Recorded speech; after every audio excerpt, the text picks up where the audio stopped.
18th, 1:30 p.m. meeting. On page 5, about 3 paragraphs from the bottom, that should say air show. We don't have an air and sea show anymore. That should just say air show. Under Commissioner McKenzie commented on the success of, excuse me? Okay. On page 8, 4th paragraph from the bottom, that paragraph that begins with Mayor Trentalis, that should just say Visit Lauderdale. That's the new tagline for the Convention and Visitors Bureau, not Visit Fort Lauderdale. So we need to delete Fort. Yes, Visit Lauderdale. Visit Lauderdale.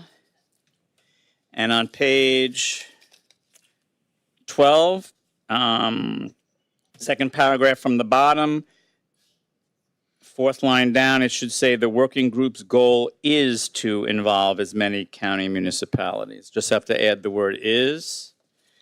On the minutes of Tuesday, May 18th at 6 o'clock, page 2, the first place winner for the essay contest, Natalia's last name is just Sanborn, Sanborn. There's no D in her name.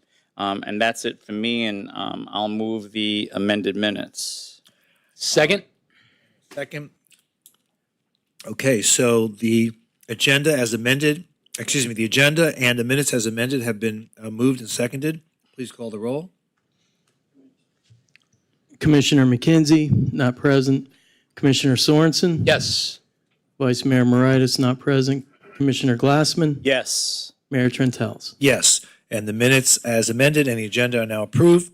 So let us now begin with our presentations. This is an important part of our evening meeting, and I'd like to invite Commissioner Sorensen to be the presenter of our first presentation, who will present certificates to winners in the 2021 More Flavor, Less Plastic Poster Contest. Commissioner Sorensen. Thank you, Mayor. Appreciate it. Would like to celebrate, Mayor, those who participated and ultimately those who won the More Flavor, Less Plastic 2021 poster contest. And I'll tell you a little bit about it and then call up those who participated and then those winners. So in honor of Earth Month, Public Works Sustainability hosted a poster contest for 4th and 5th grade students living and or attending school in Fort Lauderdale. The More Flavor, Less Plastic campaign was created to remind our community of the impact on plastics on our environment and how we can reduce them. For this contest, students were asked to create a poster that creatively conveys their love for our planet and highlights the importance of reducing plastic usage. So now I'd like to call up those who participated. So as I call your name, first I apologize if I pronounce it incorrectly, but I'd love for you to come up here, and if you want to bring parents or loved ones or whoever you're with, that'd be amazing. Come right up here to the kind of right in front of the mayor, the boss here, and then we'll read all the names, and then we'll take some photos. So, Mayor, I just want to emphasize, I think, the good work that we've done as a commission to try to mitigate and eliminate plastic usage in our city and in the waterways, including elimination of plastic straws and our other efforts. So just thank you. We're trying. Well, we're trying to the extent that our hands are not tied by the state legislature. Right. So unfortunately, as many of you know, the state legislature prevents us from doing a host of other things to limit plastics. So if you could, please ask your state senator, state representative, please allow cities to ban, for example, plastic bags and cigarettes and so forth on beaches. There's a lot we could do if we had takeout containers, a lot we could do if we had the state's support on that, your state legislature. So let's get right into it. So first I'm going to go with the participants, then I'll go with the winners. So participants, Maisha Afrozi, Maisha, where are you? Come on up. Not here, all right, good, she's here. Eliani Figuero. Eliani, come on up. Doing real good, Commissioner. Doing real well, crushing it. Jeremiah Flowers. Jeremiah, come on up if you're here, Jeremiah. Dania Granados. Dania Granados. Christy Jules.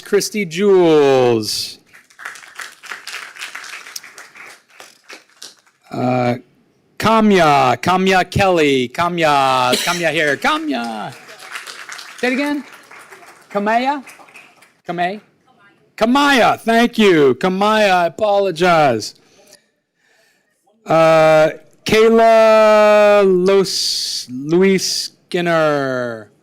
Lusinger. Kayla, she's not here. All right. Harold Rodriguez. Is Harold here? Yeah, Harold, get on up here. And now for our third place winner. So we had a third place, second place, first place, third place. Vidal. Third place winner. Second place winner, Phoebe Dixon. Come on up, Phoebe. And our first place winner from Bayview Elementary, Bernadette Lungo. Bernadette, get on up here.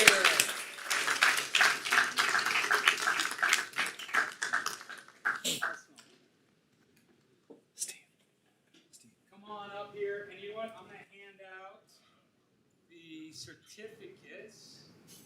All right, let's see. Was Phoebe here? Yes, you're Phoebe. There you go. You can open that up. Phoebe, excellent. V. Thank you, V. All right. Yeah, parents, get on up here. Oh, thank you.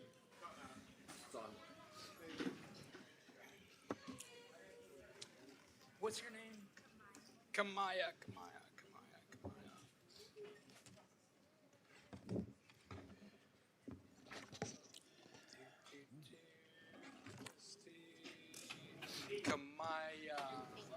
What was your name? Eliana.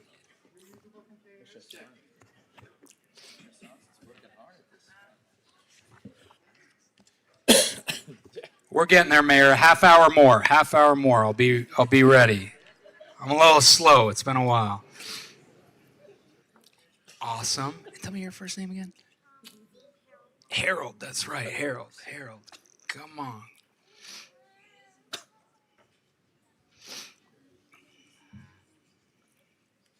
Harold. Awesome. And Bernadette. Awesome. Fantastic. I think everyone's got, open that up. All right. Let's take some pictures.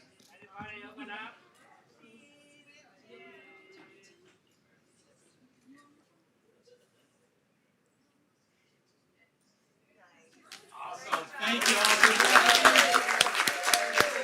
Wait, Matt, one more.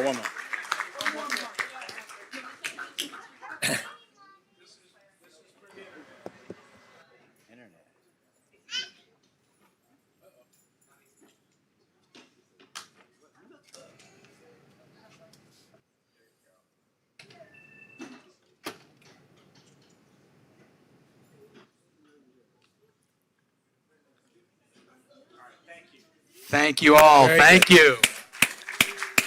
Thank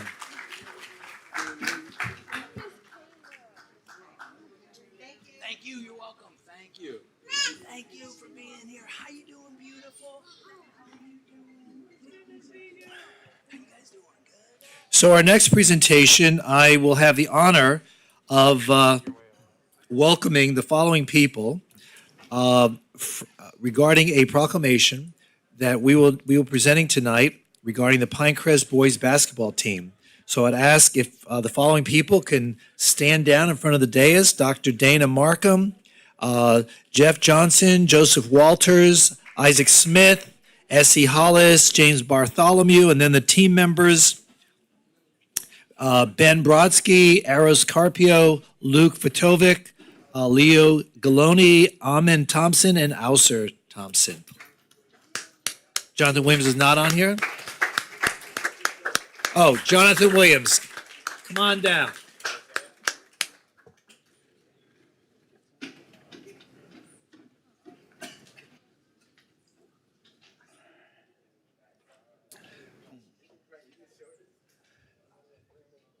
So tonight, it is my honor to present this proclamation.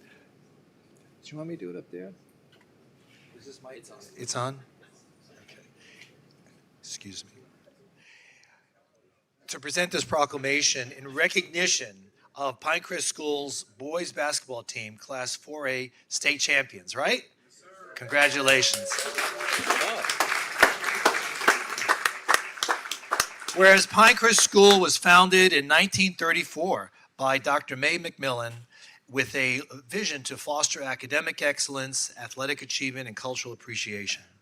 Whereas the school offers an extensive athletic program which provides upper school students the opportunity to join more than 65 teams and clubs. Whereas one of Pinecrest's most popular and successful sports is boys basketball. And during the 2021 season, they won the Florida High School Athletic Association's Class 4A state basketball championship.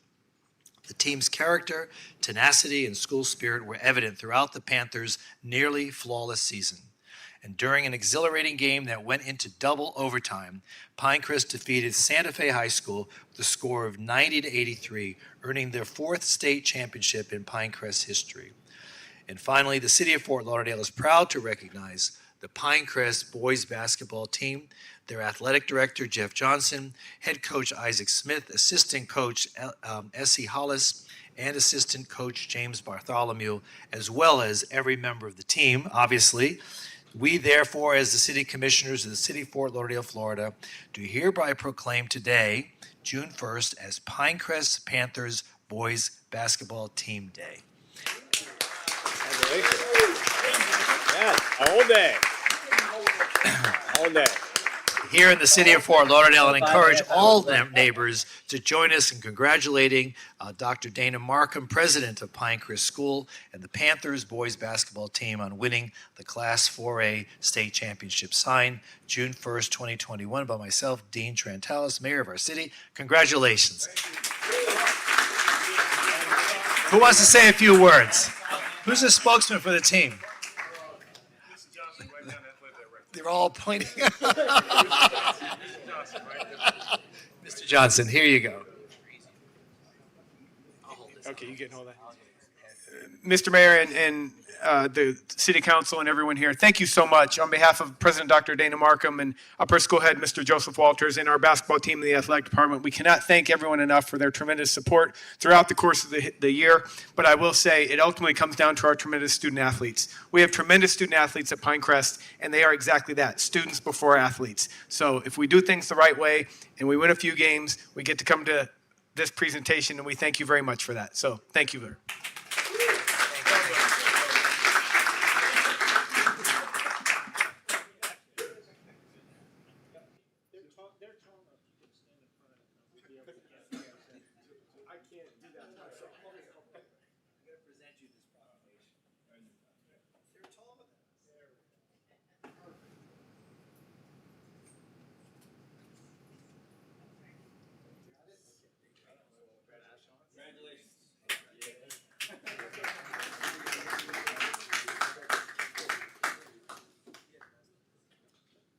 Now you can take one without me.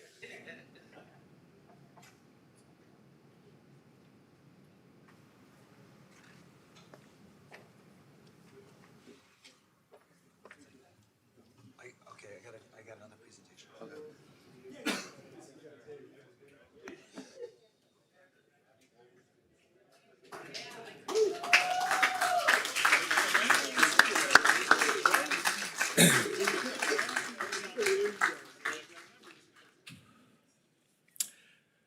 So it is now my honor to present a second proclamation declaring June 1st, 2021 as Pinecrest Boys Tennis Team Play of the City of Fort Lauderdale. Again, I invite the president of Pinecrest, Dr. Dana Markham, athletic director Jeff Johnson, director of tennis Kathy Hemaway, head coach Corey Marsh, assistant coach Mason Durbin, and assistant coach Elizabeth Gabrielle. I'd like the team members who are here tonight to also come up: Jason Berenstein, Kenneth Chan, Jameson Corsillo, Jonathan Fromkin, Christian Meseros, and Andrew Pereverzev.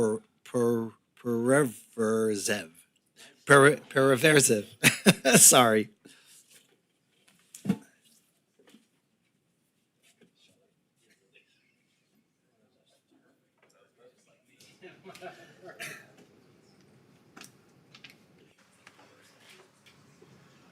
So, it is again my honor. I'm glad the basketball team walked out thinking that they got June 1st named after them when June 1st.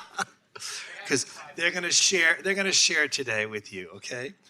So through this proclamation, in recognition of Pinecrest Boys varsity tennis team, state 2A champions, whereas Pinecrest has a long and distinguished reputation for academic and athletic excellence, highlighted by a challenging college preparatory curriculum and a wide offering of sports, clubs, and extracurricular activities. The Pinecrest Boys varsity tennis team added to the school's outstanding athletic achievements after an unprecedented 2021 season. The team went undefeated with 14 victories, including signature wins over Gulliver Prep and Doral Academy during their regular season. And whereas the Panthers scored victories in the district and regional tournaments, which earned the team a trip to Orlando to compete against 7 other schools that had qualified for the Florida High School Athletic Association Class 2A state tennis tournament. And whereas at the end of the elimination process, Pinecrest had advanced to the finals, beating Pensacola High School and longtime rival Gulliver Prep. Whereas in the state finals, Pinecrest split the doubles point against a tough Satellite Beach High School team. Going into the singles matches, both teams only needed to win 3 of the 5 singles matches to be crowned the champions. Pinecrest prevailed with huge wins from Christian Meseros, Jason Berenstein, and the winning point from number 1, Jameson Corsillo. Pinecrest had captured the second tennis team state championship in the school history. So the city of Fort Lauderdale is proud to recognize the Pinecrest boys tennis team and every one of the members, including, I've got to recite all these names again, so please pardon my pronunciation. Jameson Corsillo, Andrew Pereverzev, Kenneth Chan, Jason Berenstein, Christian Meseros, Jonathan Fromkin, and head coach Corey Marsh, assistant coaches Mason Durbin, Elizabeth Gabrielle, and director of tennis Casey Hemaway, and athletic director Jeff Johnson. So now, therefore, we as city commissioners of the city of Fort Lauderdale do hereby proclaim today, June 1st, 2021, as Pinecrest Boys Varsity Tennis Team Day here in the city of Fort Lauderdale, and encourage everyone to please help me in congratulating them on this wonderful honor.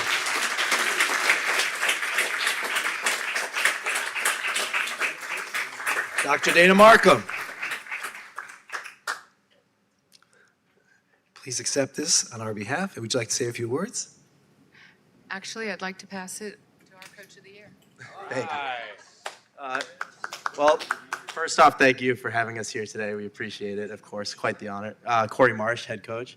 Thank you to Pinecrest School, Dr. Markham, Jeff Johnson, and Mr. Walters for getting us through a really difficult year with the pandemic going on. Sorry, I wasn't really ready to speak here, but it was a tough year, obviously, with everything going on, and an individual sport like tennis especially, the kids are trying to also travel and compete at the same time.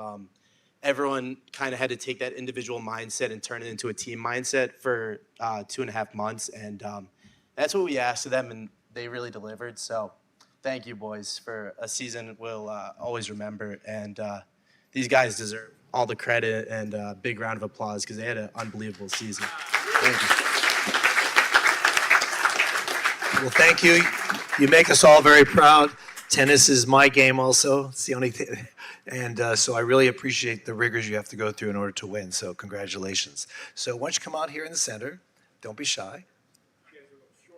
Yeah.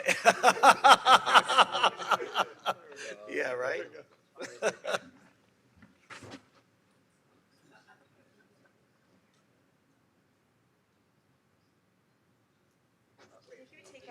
Now take a Mark.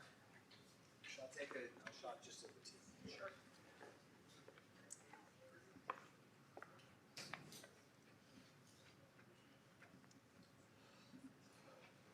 Good. Great. Absolutely. Thank you. You know, it's outstanding achievements like this that make Fort Lauderdale the great place that it is. And thank you also for making us proud. Thank you. You take care. On to 2022, right? Oh, yes. I'm a little long in the tooth, sorry.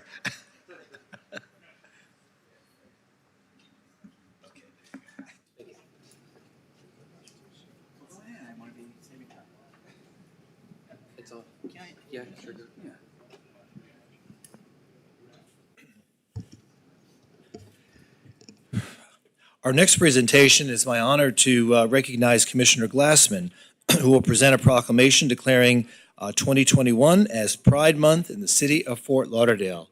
Commissioner Glassman. Yes, thank you, Mayor.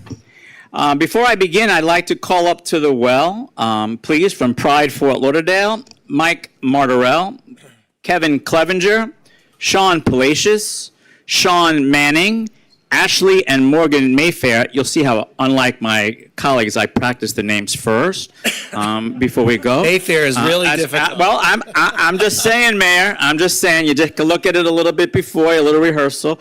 Ashley and Morgan Mayfair, and from South Florida Afro Pride, Donald Gunder and Damon Jones. Please join us up here. Thank you. We all can't be as talented. No, we can't. All right. Thank you. But I'll take him. And it is my pleasure to read this proclamation today, especially in light of current events from Tallahassee, actually from Jacksonville through Tallahassee earlier this morning. This proclamation is from the Office of the Mayor, City of Fort Lauderdale. Proclamation in recognition of June 2021 as LGBTQ plus Pride Month. Whereas June marks the annual celebration of the progress that the LGBTQ community has made with equal rights and fairness in the United States, and serves as a time to recommit ourselves to accomplishing the work of fighting discrimination and championing equality. And whereas during this month of June, the city of Fort Lauderdale will join with thousands of municipalities nationwide to honor the 52nd anniversary of the 1969 Stonewall Inn riots in New York City that ignited the modern LGBTQ plus rights movement in America.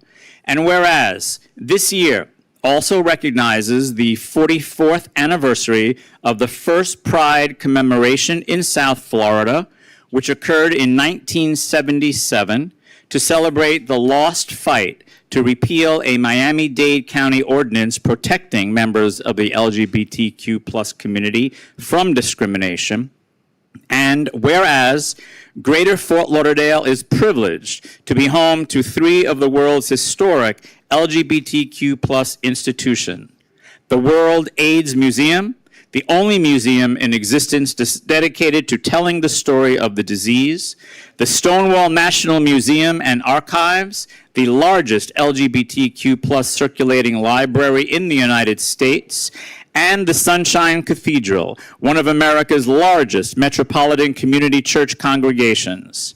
And whereas the community of Fort Lauderdale is proud to annually welcome more than 1.3 million LGBTQ plus guests from around the globe, making Fort Lauderdale a premier international LGBTQ plus destination, while providing worldwide exposure to hundreds of LGBTQ plus businesses and tourism in South Florida. And whereas the city of Fort Lauderdale proudly reaffirms its commitment to protecting and respecting the rights of every resident, business owner, student, and visitor who are a part of the LGBTQ plus community by flying the rainbow flag above City Hall during this month of June for the fourth year in a row. Now, therefore, we, as city commissioners of the city of Fort Lauderdale, Florida, do hereby proclaim the month of June 2021 as LGBTQ plus Pride Month in the city of Fort Lauderdale, and dated this, the first day of June 2021, and signed by our Honorable Mayor, Dean J. Trentalis.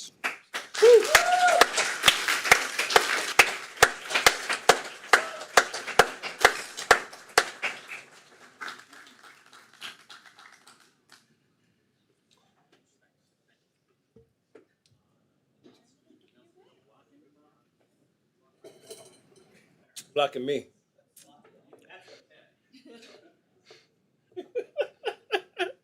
Steven. And I'd be remiss, could we get the mic in case Mike would like to just say a few words? Like we always give that opportunity to everybody that we give a proclamation to. Mike, go ahead. Well, first of all, thank you so much. It's our honor to be in a city that cares so much about its community and everyone in it. We have been working very hard. We are the very first Pride in Florida, and our history is rich, and we have a community that's just as rich in different types of people and places from all over the world, and we're very fortunate to be here today. Pride is not just about raising a rainbow flag. It's about celebrating each and every one of us in all of our differences. Our trans community is represented here. Our African American community is represented here. Our Caribbean community is represented here. We are all one, and we appreciate and love you all. And thank you so much for allowing us to be in this wonderful city. Now, Mike did not do a promo, but I will. Opening ceremonies November 15th, 2021 for Pride in Fort Lauderdale. And then activities all the way through with the culmination on a beach festival 20th and 21st of November. Parade on the 20th, on Saturday the 20th. Okay. And very respectful of our community because we know the people on the beach hate traffic. I do too. Okay. I wanted to mention that. And wonderful parade right into the festival for both days on Saturday and Sunday. And we're going to have a wonderful year this year and a lot of different things that you haven't seen before. Okay, see you in November. What about the flotilla? The mayor wants us to mention the flotilla because he's going to be the master of ceremonies, blah, blah, blah, blah, blah, blah, blah. Actually, it wasn't his idea to be the master of ceremonies. Kevin and the flotilla team really, we're going to have, actually, Kevin, you have to. He's our executive director, by the way. Go ahead. But I'm not the one that likes to chat so much. So we are having a boat parade, a Pride boat parade down the New River. And, Who's the master of ceremonies? well, Dean is our grand marshal. Of course, we can't have a Pride boat parade without Dean. And so we're going to go, and we have about 40 boats that are going along the New River out to the intracoastal, and then they'll end up at Sunrise Bay. And then also, our Pride Festival happens on Gay 1A. We're renaming A1A to Gay 1A for the week. Anyone else? All right, well, thank you, everybody, and here's to a wonderful month and a wonderful celebration. Thank you.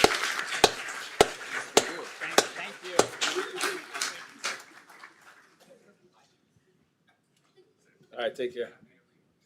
Mike, good seeing you, buddy. Love you more. All right, appreciate you. Thank you, everybody. Our last presentation will be made by myself regarding and declaring June 4th, 2021 as Gun Violence Awareness Day in the city of Fort Lauderdale. And I'd like to invite Christina Rodriguez, Tanya Reed, Beth Weigard, and Lucy Rolls Springer to please come forward, if you could.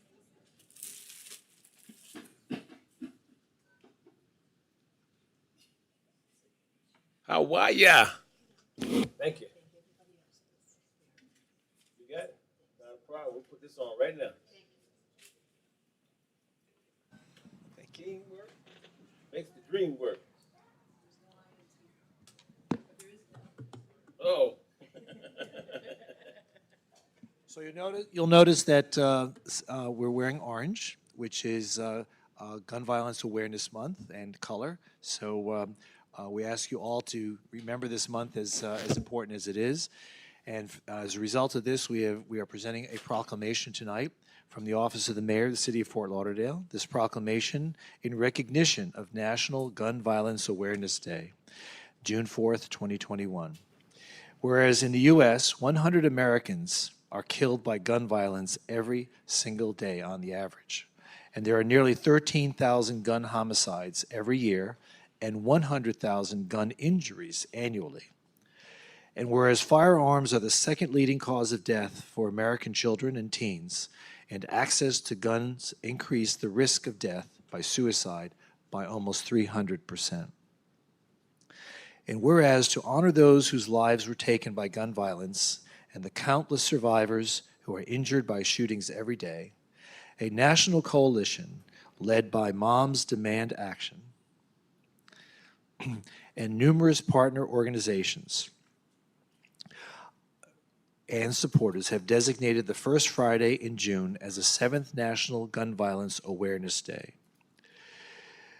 This group also includes Everytown for Gun Safety, as well as Mayors Against Illegal Guns, of which I am a signatory. Whereas the National Gun Violence Awareness Day was inspired by friends, here we go, Hadia Pendleton, a 15-year-old young lady who was tragically shot and killed in Chicago in 2013, shortly after marching in President Obama's second inaugural parade. And whereas Hadia Pendleton's friends chose to wear the color orange in her honor, because hunters wear orange to announce themselves to other hunters when in the woods, and orange symbolizes the value of human life. And whereas the National Gun Violence Awareness Day asks everyone who believes that we can do more to save lives from gun violence to come together, support this important cause, and to do one simple thing, wear orange on June 4th, 2021. And so by doing this, we can join with other cities, towns, and communities around the country in raising our collective voice against gun violence and make the 7th National Gun Violence Awareness Day the largest ever show of support for gun violence prevention, the movement here in America. Finally, the City of Fort Lauderdale remains committed to doing its part to reduce gun violence, to keep firearms out of the hands of people who shouldn't have them, and encourage responsible gun ownership to keep our children safe. Now, therefore, we as City Commissioners of the City of Fort Lauderdale do hereby proclaim June 4th, 2021 as National Gun Violence Awareness Day here in the City of Fort Lauderdale, and encourage all citizens to support their local community's efforts to prevent the tragic effects of gun violence and to honor and value human lives. Signed by myself, the Mayor, Dean Trantalis. Congratulations and thank you. Would you like to say a few words? Thank you so much. This is to keep me from saying too much. Just there's a lot to say. Also, Hadia Pendleton's friend who came up with the idea of wearing orange was Nzari Kepra, who's a young woman of color. I think we should note that this movement, the Wear Orange movement, was started by young people of color. Thank you so much, Mayor and City Commission, for your unwavering support for gun violence prevention and for Moms Demand Action for Gun Sense in America. Thank you for recognizing the epidemic of gun violence in this country and the daily gun violence that plagues our city and our county. And we all saw what happened in Miami over the weekend. We know that once the appropriate gun violence legislation is passed by Congress, you will work to effect the change we need to combat this epidemic, because you're currently legally prohibited from doing so by the state governments. Preemption kills. We accept this proclamation on behalf of Moms Demand Action, and thank you, Mr. Mayor and the whole City Commission, for proclaiming June 4th, 2021 as National Gun Violence Awareness Day in our city. Because for people whose lives have been touched by gun violence Awareness Day is every day. Thank you.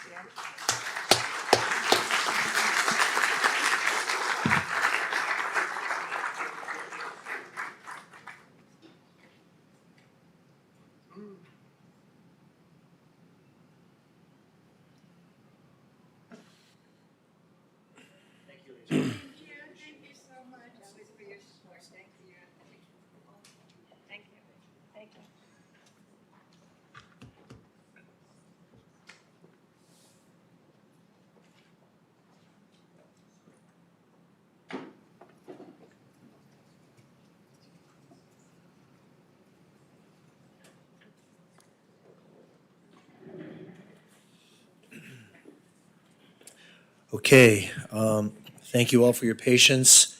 Wonderful moments to spend tonight recognizing these young kids, and as well as the issues that really challenge us here as a community.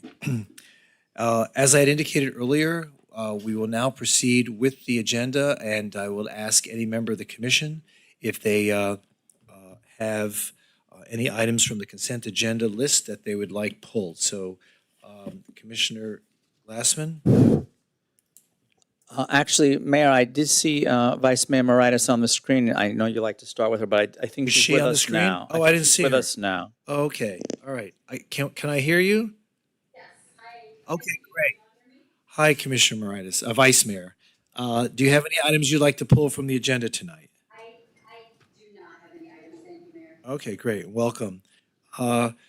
Commissioner Glassman. I do not, thank you. Okay. Commissioner McKenzie? You're good. And how about Ben Sorensen? Was that like this? No. Zero. Zero. Big baby. Zero. Wow. That's not me. I'm training you all. You're doing very good. You went from 20 pulls down to 0. This is excellent. This is a moment. You Teach. should follow his example. Teach. Thank you. We're learning. It takes time. Thank you for being a mentor. Slow group, huh? Especially the one in the middle. Okay, is there any member of the public who has seen on the consent agenda an item about which they would like to speak? Otherwise, this would be the time to do it. Otherwise, the commission will vote on these items as one group, and that will be. And once we do that, those items will either pass or not pass, and we will move on to the regular part of the agenda. So, is there anyone here from the public who wants to speak on any of the consent agenda items? Okay, there being none, do I hear a motion to approve the consent agenda items? So moved. Been moved and seconded. Please call the roll. Commissioner McKenzie, Yes. Commissioner Sorensen, Yes. Vice Mayor Moritas, Commissioner Glassman, Yes. Mayor Trentalis. Yes, and those items on the consent agenda have now all been approved. Congratulations, everybody. And we thank you all for being here. You're welcome to stay and be a part of and listen to the rest of the meeting. Otherwise, you may leave and well, don't make a stampede. No, I'm just kidding. Anyway, thank you all for being here, for those who are here tonight. So is school board member Sarah Leonardi here? There you are. Come on up. We have a neighborhood presentation tonight, and she is asked to speak regarding recognizing Pride Month. So, Sarah, could you please go to our podium? Great. Yes, thank you. Is the microphone I think so. Yeah, it's on. Great. Okay. How are you tonight? I'm well. How are you? Great. Thank you for being here. Thank you all for having me. I appreciate it. And I just wanted to thank Commissioner Glassman for bringing forward the proclamation for Pride Month and the commission for supporting that.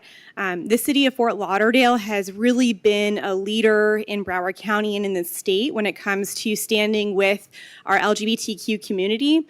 I wanted to speak specifically on the resolution you passed to stand with our trans students and kids who are wanting to participate in sport. I know the majority of the commission did stand up for our trans students and opposed some of the legislation that came down from Tallahassee this year. And it really demonstrates leadership and solidarity with our trans students. And I just want to thank you all for that. And I also wanted to speak briefly on a proclamation that Mayor Trentalis, you brought forward today about Gun Violence Awareness Month. I think it's such a relevant topic. And, you know, especially with what happened in Miami this weekend, the incident that took place in Fort Lauderdale last week. You know, members of the community brought it to me, specifically from Rio Vista, Christina Curry, and brought forward the idea that this is a really great opportunity for the city of Fort Lauderdale and Broward schools to partner once again. And that's something that the city of Fort Lauderdale, again, has shown true leadership on, that we've been able to partner together. And so there were two things that members of the community brought to me. One was communication. So the first time I heard about the incident of gun violence last week in the community was from a community member. Usually as a school board member, I get notified when things happen on school campuses, but not after hours. And I think, you know, whether this is something that the police department does or, you know, the city of Fort Lauderdale does, it would be really beneficial to the school board of Broward County to be aware of instances of violence that happen in the community after school, so that we can work together to provide a plethora of services to those children and families. And finally, I'd like to talk about the spectrum of services that we offer victims of trauma. And so, again, I think this is a great opportunity for the city and the school board to partner. And I really look forward to collaborating with you all. You have been such an incredible partner. And just thank you for having me tonight and letting me speak. Absolutely. Thank you. School board member Sarah Leonardi, thank you so much for being here tonight, and thank you for your message. Now, I'm going to ask permission of the commission if we can do a couple things. The last several items on the agenda after R2 should be fairly non-controversial, and there are a number of people who are here on there, but I know that R2 is going to be is going to take quite a bit of time, although I haven't received any people to sign up to speak. I know, but I haven't received them. Okay, so is it okay if we can go through those other items quickly, and then we can dispose of them, and then go back to that one last item? Okay, great. First, let's do the appointment of board and committee members. I'm sorry, Mayor. Can I take a point of privilege here? We had a lengthy discussion about this incident that took place at the park that the speaker just spoke about, and this is one incident out of many, and it's not, no one's going to come and change the narrative of our crime stats here on these streets because of a voice from a certain community. All crime should be created and treated in the same manner. And it happened in my district. No one was shot. Shots were fired. It didn't happen at the park. It happened at a street next to the park. And I do not want this blown out of proportion. I do not want us to take this and play games with our police department. We have a good dialogue that's been going on for years. And if you want to sit down and have a conversation with policing, or me, since it happened in my district, you're more than welcome to do that. But what I will not allow to happen is for this narrative to be turned into something that it's not. Because before we close our commission meeting or conference, a store that I talk about every single meeting almost, Tony's Market, homicide. Today, the store where the little 3-year-old girl was shot 2 months ago. The store that I've complained about since I've been here, Bobby DeBose, Carlton Moore, Charlie Ladd. I mean, they're the ones that are trying to develop around these type products that we don't want in the communities, these shady stores. And if you want to do something and you want to talk about violence and crime, let's get together and see how we can deal with the real problem, not just one isolated incident where somebody felt uncomfortable and wants to say that had it been Rio Vista, it would have been different. That's true. The two commissioners agreed to that today. That's true. I've been saying that forever. But I don't want to take one incident, and be posterized by it. I mean, there's other school board members, and no offense to you, all of you have to talk about this to really do something about it. But to come here and try to change the narrative, it's not going to happen on my watch. Because I spent too much time building a relationship with my police department for it to be torn apart because of somebody else's perspective. So I speak with passion when I speak about this type of stuff. I'm not upset, but we will not take this any further than where it needs to go in my district. And I think this commission today, we got our heads wrapped around it, and we're going to figure out a way how we move forward with our police and all people who want to participate in this. Thank you so much, Mr. Mayor. Very good. Yeah, Mr. Mayor, if I could add on to that. Okay. And as we talked about earlier today, Commissioner McKenzie, the importance of policing, the importance and the belief of equal response, regardless of where it is, and the belief that that any shots fired, any violence is unacceptable wherever it is, and that we are committed together, you and me. I've been spending time on this. You've been spending time on this to address this holistically. And so I think anytime we have folks that are bringing forward concerns, it's a good thing. But the deeper piece is, all right, now what do we do about it? Now what do we do about it? Okay. And so that should be a topic of conversation at a commission meeting. And let's make sure that we do not neglect it. Tonight it's not really, I think it's a point well taken by both gentlemen. And let's put it on the agenda. Let's have a conversation about it. Let's have a community conversation about it and see how we're going to address this. Okay, moving on to R1, appointment of board and committee members. You want to read the names? Mayor, Commissioners, Vice Mayor, for the June 15th resolution, consensus, Public Art and Placement Advisory Board, Bonnie Barnett. And I believe that was Commissioner Glassman. For the Central City Redevelopment Board, Adam Geller. That's consensus brought forward by Commissioner Glassman. For tonight's resolution, Central City Redevelopment Advisory Board, Shane Jordan. That's consensus brought forward by Commissioner Glassman. Peter Kaczynski, consensus brought forward by Commissioner Glassman.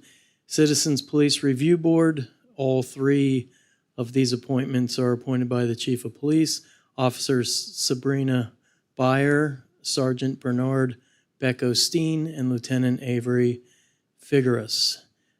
And then Code Enforcement Board, Karen Durinden, consensus brought forward by Commissioner Glassman.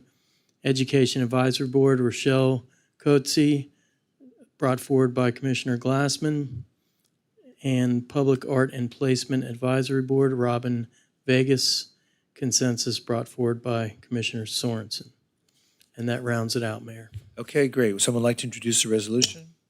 Introduced. Are there any other additions or modifications? Nope. Okay, there being none, please call the roll. A resolution of the City Commission of the City of Fort Lauderdale, Florida, appointing or nominating, if applicable, board and committee members as set forth in the exhibit attached hereto and made a part hereof. Commissioner McKenzie. Yes. Commissioner Sorensen. Yes. Vice Mayor Moritas. Yes. Commissioner Glassman. Yes. Mayor Trentels. Yes. I'll move on to R3, resolution providing notice of intent to enter into a comprehensive agreement for a qualifying project submitted as unsolicited proposals and notice intent to accept other proposals for the same project. I don't have anyone signed up to speak on this. Someone like to introduce the resolution? Introduced. A resolution of the City Commission of the City of Fort Lauderdale, Florida, providing notice of intent pursuant to Section 255.065 Florida statutes to enter into a comprehensive agreement for a qualifying project to design, construct, operate, and maintain one or more new water treatment plants and associated systems for the city's water utility, and notice of intent to accept other proposals for the same project and providing for an effective date. Before you continue, do we have to set a number of days, Mr. Boileau? At the last meeting, I believe you all had agreed that 90 days was appropriate, so we inserted that in the resolution. But you, of course, you can change that tonight if you'd like to. Okay, so everyone knows it's 90 days, within which time others will be allowed to submit. Right. Mayor, Yes. I just also want to reiterate from our conversation that every applicant, every proposal will go through the same exact vetting process that the first one that we received did in terms of the extra $70,000 and the scrutiny that went through. I just want to make sure that everyone is treated on a level playing field. That is correct. Thank you. By the same firm, Chris? Yes. Okay. And Alan, is the 90 days, do you still feel like we still need 90 days? Can we reduce that down at all? I mean, that would be my recommendation. 90. You certainly can, but But I think in fairness to what Commissioner Commissioner Glassman just said, I think they're going to need time to vet these proposals. Well, actually, we don't. I agree we're going to need time, but the 90 days doesn't toll the analysis. It's Correct. just, the 90 days is just days to submit the proposal. Right. Well, The analysis can carry beyond, but I'm fine with 90 days if. okay, if- let's just keep I 90. just like to get it going more I know. faster. Well, we got to can do it. We got to let other organizations that may be hearing it for the first time. Not that they're going to be able to put together something in 90 days, but If they're hearing it for the first time, I'm concerned. Project this magnitude, everyone should be hearing about it. But if we feel we need 90 days, we need 90 why don't we days. just stay with 90 days? Deal. Mayor, I have a question too. Yes, ma'am. And maybe Chris, this is for you. Where are we with RFP process also? Are we still working on that? And how long does it take to put together an RFP for a project like this? Yeah, we are still moving forward in that parallel process. We did a competitive solicitation for an owner's rep. Public Works is reviewing those responses to that RFP. When a selection is made, then we'll work towards putting together a scope of work and going to the market in a more traditional procurement sense. So a parallel path. Certainly an unsolicited proposal at this point could outpace that parallel path. So if you're asking time-wise, is one faster than the other? If we choose to move forward with an unsolicited proposal, that is probably faster, but we have not abandoned the course on the parallel project of doing it ourselves. Okay, so the owner's rep is the one who will help prepare the RFP. So we haven't started working on that yet. We're waiting to hire the owner's rep. That's correct. Okay. All right. Thank you. Any other questions? There being none, please call the roll. Commissioner McKenzie, Yes. Commissioner Sorensen, Yes. Vice Mayor Moritas, No. Commissioner Glassman, Yes. Mayor Trentalis. Yes. So the resolution is approved and the unsolicited proposal has been accepted. And the process begins. PH1, public hearing and adoption of resolution approving the Parks, Recreation, and Beaches Advisory Board's recommendations for athletic field lighting projects. Anyone have any questions with regard to this? There being none, no one signed up to speak, so we don't need to close public hearing. What did you just hand me? Okay. Someone like to introduce the resolution? Introduced. A resolution, the City Commission of the City of Fort Lauderdale, Florida, approving the Parks, Recreation, and Beaches Advisory Board's recommendation for approval pursuant to the Parks and Recreation General Obligation Bond Resolution numbers 18-261 and 20-08 of funding for the athletic field lighting projects with proceeds from the Parks and Recreation Series 2020A General Obligation Bonds. Commissioner McKenzie, Yes. Commissioner Sorensen, Yes. Vice Mayor Moritas, Yes. Commissioner Glassman, Yes. Mayor Trentalis. Yes, and PH1 is approved. PH2, it's a public hearing regarding a quasi-judicial ordinance vacating the right-of-way identified as a 50-foot wide, by 209-foot long roadway between Broward Boulevard and Southwest First Street, known as Southwest 15th Terrace. This is on behalf of Len and Melody Rennie and Christian Garay. Anyone wishing to speak must be sworn in, and the commission will announce any site visits, communications, or expert opinions received and make them a part of the record. Vice Mayor, do you have any disclosures? No. Hold on a second. I know we're on two. We already did this one, right? So nothing additional? No. This is the first time we've addressed this. Okay. Vice Mayor, the first one was the site plan. This is the vacation, street vacation. Okay, so but it's the same project then with Andrew? Project. Yes. Okay. So I'm sorry, that Andrew Shine on 9/22. Okay. 20. Commissioner Glassman? Yes, Andrew Shine on September 24th, 2020. Commissioner McKenzie? And a site visit, I'm sorry. And a site visit. I think mine are the same. Okay. Not same dates, but same. Okay. And Commissioner Sorensen? Yep. Council for the applicant, February 13th, 2019, and September 21, 2020. And I also met with Mr. Shine on this, no site visits. Okay, so Mr. Shine, I see you signed up to speak, but I think it's just for any questions.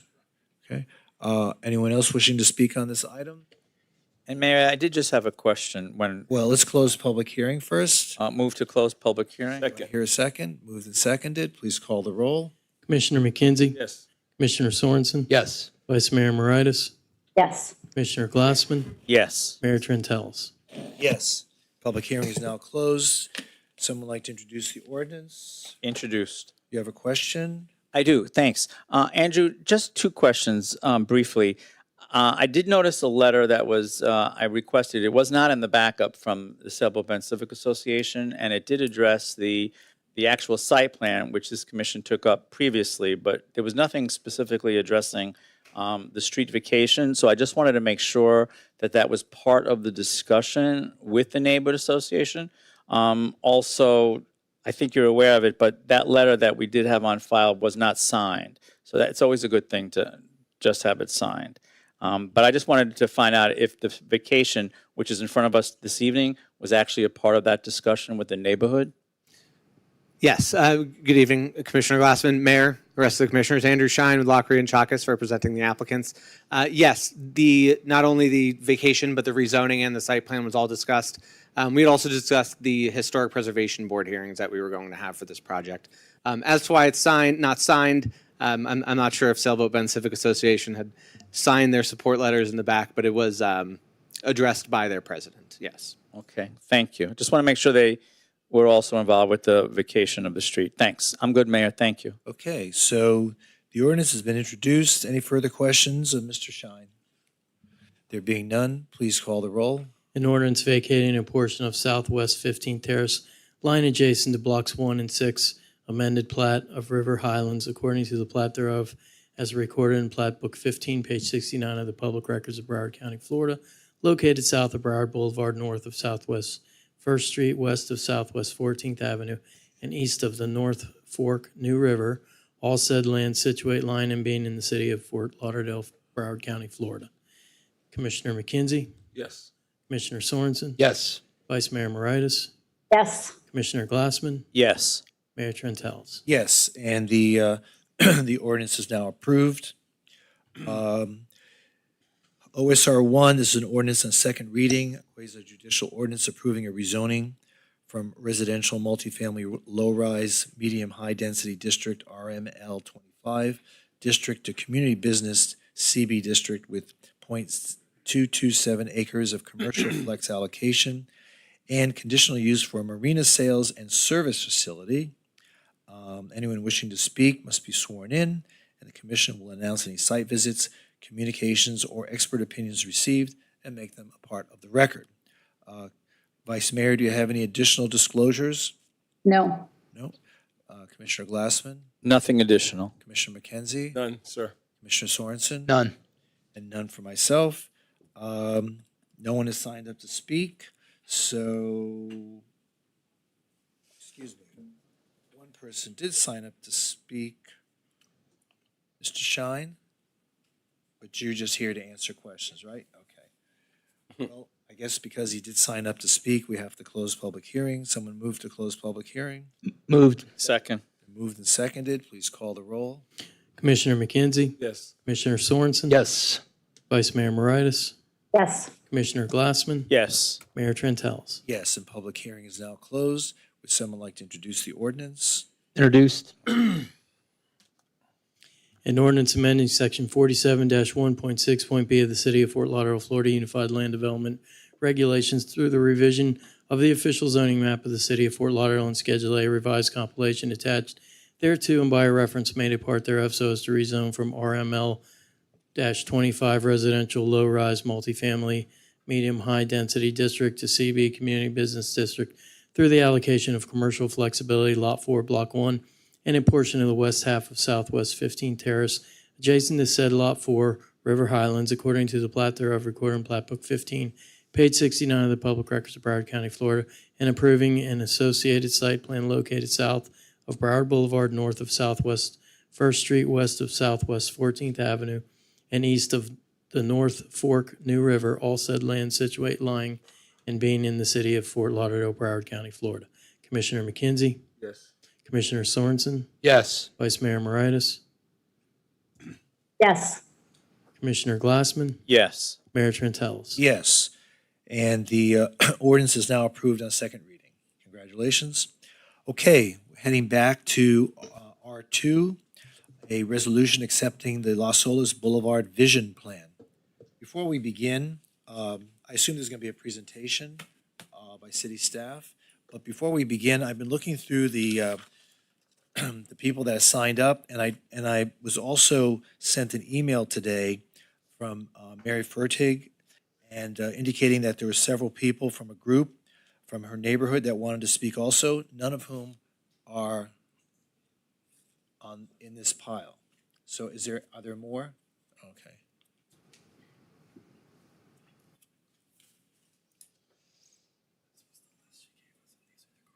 Okay, great. Thank you. Okay, so is city staff going to make a presentation? Let me start with our Transportation and Mobility Director to kick it off, and then he can hand it off as necessary for the presentation.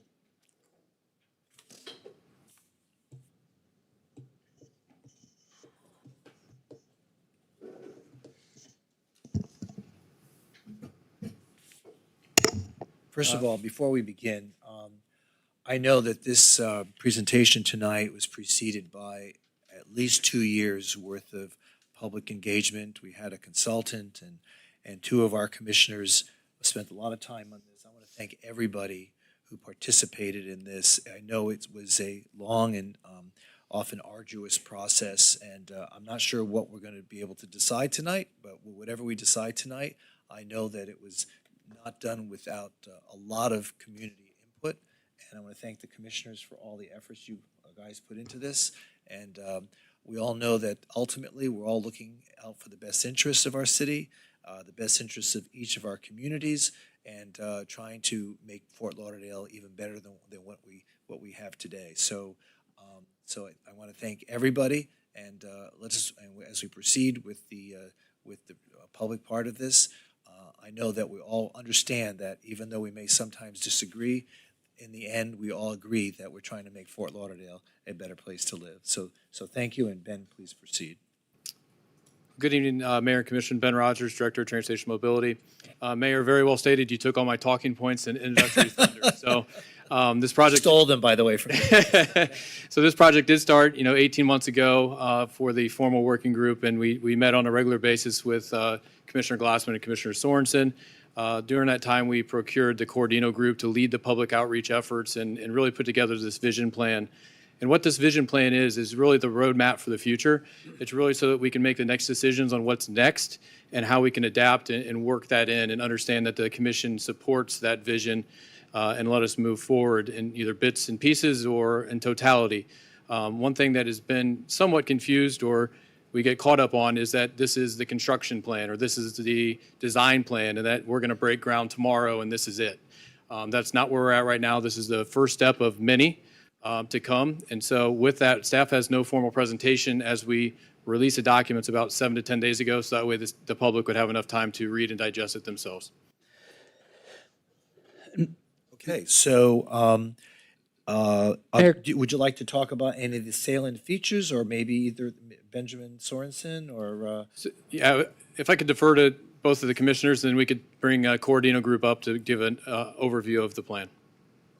Ben, did you have something? Yeah, I just wanted to ask probably Ben Rogers and the commission just kind of a process question. So, one, Commissioner Glassman and I, we've spent some good time on this. It hasn't aged you at all. Well, maybe me. You need to find the balance, Commissioner. That's right. You need to find the balance. That's right. So, my question, and maybe it's as much to Commissioner Glassman or Ben, is so what's going to happen tonight? And Ben and Chris, correct me if I'm wrong, but so we're going to have several components here. We're going to have Joe Cordino and the team, Eric and Eddie, have been fantastic. They're going to present their vision, which is the kind of cumulative idea of what Las Olas could be. We'll also have, Mayor, a public participation to give feedback, what people liked or didn't like about that vision and so forth. I'm just trying to think, what outcome would we like tonight? In other words, just for example, if there's some things that, you know what, as we're talking and people are sharing, there's some things we'd like to tweak about the plan for Las Olas. I'm just trying to think, how do you envision kind of? I'll tell you my thoughts. Yeah, because I think it's important to get that out in the beginning. Okay. So we have several options tonight. Yeah. One is to accept the proposal by the consultant or not accept it. We can either vote for it or not vote for it. Okay. Or we could, because this is a very complicated plan, right? I mean, it's Las Olas Boulevard has multiple personalities because it stretches right through the heart of our city, but at the same time, it connects, entertainment areas, retail areas, business areas, residential, the beach. It's just very complicated. So there's no one-size-fits-all answer to improving Las Olas Boulevard. I think your group determined that, and I think that's what we're going to hear tonight.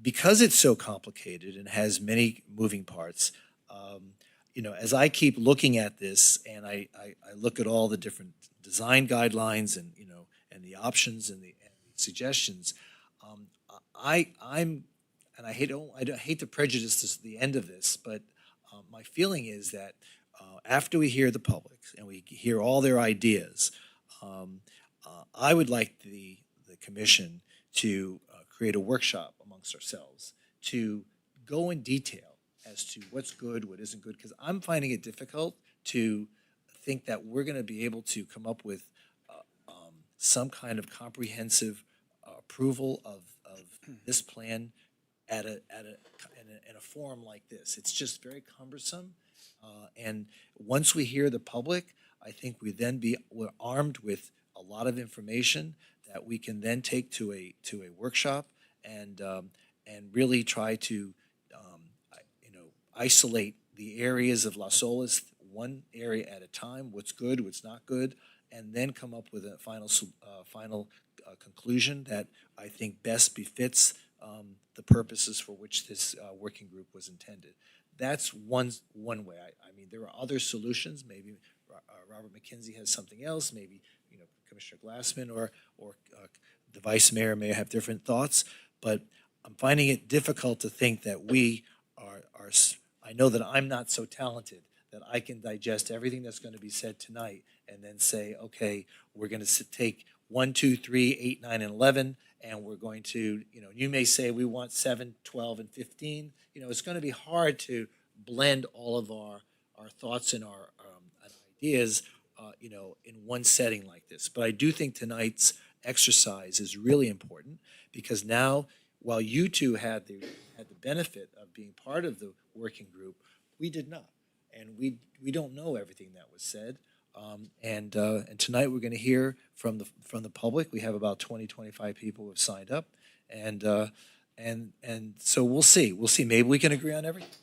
I don't know what the public is going to say tonight, or maybe we can agree on nothing.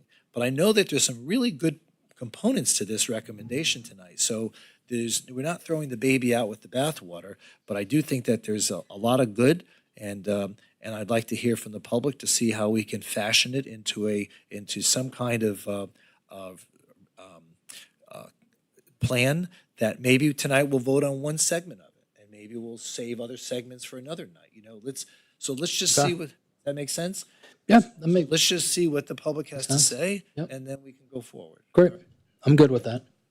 Mayor, if I might, because I think you've made good points. I think Commissioner Sorensen, and first I wanted to begin by also thanking my colleague, Commissioner Sorensen, and staff, Ben, your staff, and also Corradino Group, and all of the citizens that participated, all the stakeholders, and all of the input, because the 120, I think it was 121 pages in front of us this evening, was really an evolving document over time.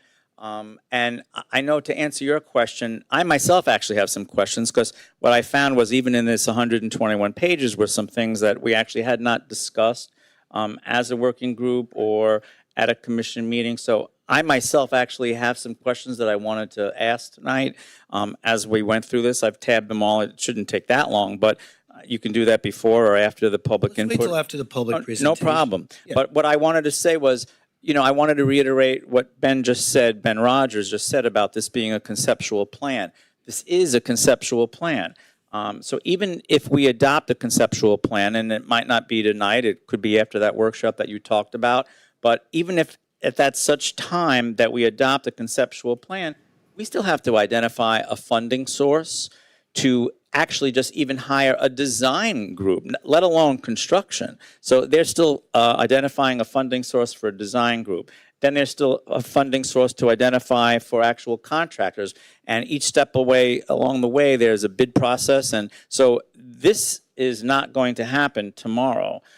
So I agree with you. I believe we do have a little bit of a time frame that we could actually flesh out the details, see what we like, what we don't like, get our questions answered from this evening, and we can come back. I don't feel like there's a pressure that this is something that we have to decide right away. More importantly, we have to have everyone's questions answered to a satisfactory level. And I think that tonight we put it on the agenda because the people in the community wanted to see something concrete, a concrete step going forward. And you guys have been working with the public, and I think we needed to at least come to first base here and see how we're going to round out the base and finally hit a home run. Right. So and hopefully we can. So yeah, you have to start somewhere. Remember, every plan that we've ever seen in our past has always been a segment of Las Olas. And we've had reaction to that, sometimes strong reaction, not happy reaction. But this is the first time that we've actually looked at the boulevard as a 2.4-mile corridor, with 5 distinctive areas. And we've tried to put together a holistic plan. So, it was a big undertaking, and I think we made a lot of progress, but we still have some work to do. Okay. Thanks, Mayor. very good. Mayor? Who said that? Oh, yes, Vice Mayor. Yes. Sorry, please forgive me for not being there. Thank you, you all for spending so much time on this. I definitely appreciate the working group you had, and I know you've been doing it for a couple of years. We've been talking about it as long as we've all been elected, that's for sure, on our first term. I probably have a little bit of a different feeling. I feel like we probably do have a good idea how we want to proceed because we have been talking about it so long. Maybe we don't have the idea yet, but we at least have the few items that we probably need to really discuss and get a consensus among this commission on what items we want to move forward. The reason why I feel like we may need to make a decision sooner than later is because I believe a plan really is a set of marching orders. So if we have a plan that we agree with, then if funding happened to become available, let's say the federal government, who's really, committed to investing in infrastructure, let's just say they have money that they're ready to give, I would rather have the plan in place so that we can at least seek those funds. I feel like the longer we wait to have a plan that we approve, the longer we will not be eligible for funding. I know we don't have the money yet, but I feel like we really just need that consensus so that if the money happened to come our way, or whether it's MPO or whomever, that's just my thought. I mean, I've gone through all the emails like you all have. I know we're going to hear presentation or testimony today from our neighbors. I have a feeling it's going to be a lot of the same issues that we're going to discuss too. And like I said, I have about 6 items that I just really want to see how you all feel. But I don't know. I think we should at least decide, and I would be ready to move it forward. Once again, just because I want a plan that we can say we agree, just in case the funding opens up. Thank you. All right, let's see where the conversation takes us then. All right, so I'm going to call 3 names at a time, and I'd like you to come up to the podium. You each have 3 minutes in which to speak, and the two following the first name, please be prepared to come up, and I'll continue that process as we go forward. Mayor, I just have a question. I'm sorry about this. Another question? I do have another question. I'm sorry. I know people in the room are aware of what we're talking about. They've read this, but if there are people that might be watching, do they really know? Is it wise to maybe just have a quick presentation by Cordino? Or that's why I was wondering. I had asked that, and didn't seem to be forthcoming. Okay, I'm not just sure that everyone Can you is. do a quick presentation on this? Well, we have this presentation. I don't know. It's just All right, up to so you, but tonight, obviously tonight on the agenda is an item with regard to the reimagining of Las Olas Boulevard, East Las Olas Boulevard, and we had hired the Corradino Group to come up with a concept design, and that's what tonight we've been presented with such a design, and tonight we're supposed to hear from the public. But if you'd like to have our folks who've spent a lot of time and devoted a lot of their energies to giving can you give us a 10-minute, a 10-minute survey of what you have tonight? That might be helpful for the listening public. Please introduce yourself. Thank you. Hi, my name is Joe Corradino with the Corradino Group. I want to thank you. We have Eddie Ning here with our firm and Eric Chanuski, who's dealt with us. I'll be very brief, probably not even 10 minutes. We were hired probably close to 18 months ago to go through this process. It's a very complicated study. It's a complex corridor. As you all know, it's got multiple, we've given it 5 different names from the downtown to the beach. We were asked to and put a high premium on public engagement, starting off with the working group. And I also want to thank all the citizens that were involved with as stakeholders. I think we had over 75 meetings, one-on-one or individually in small groups or wherever. We would go anywhere, anytime, meet with anybody on any subject that we wanted to meet with. We felt that that was what was going to drive the plan.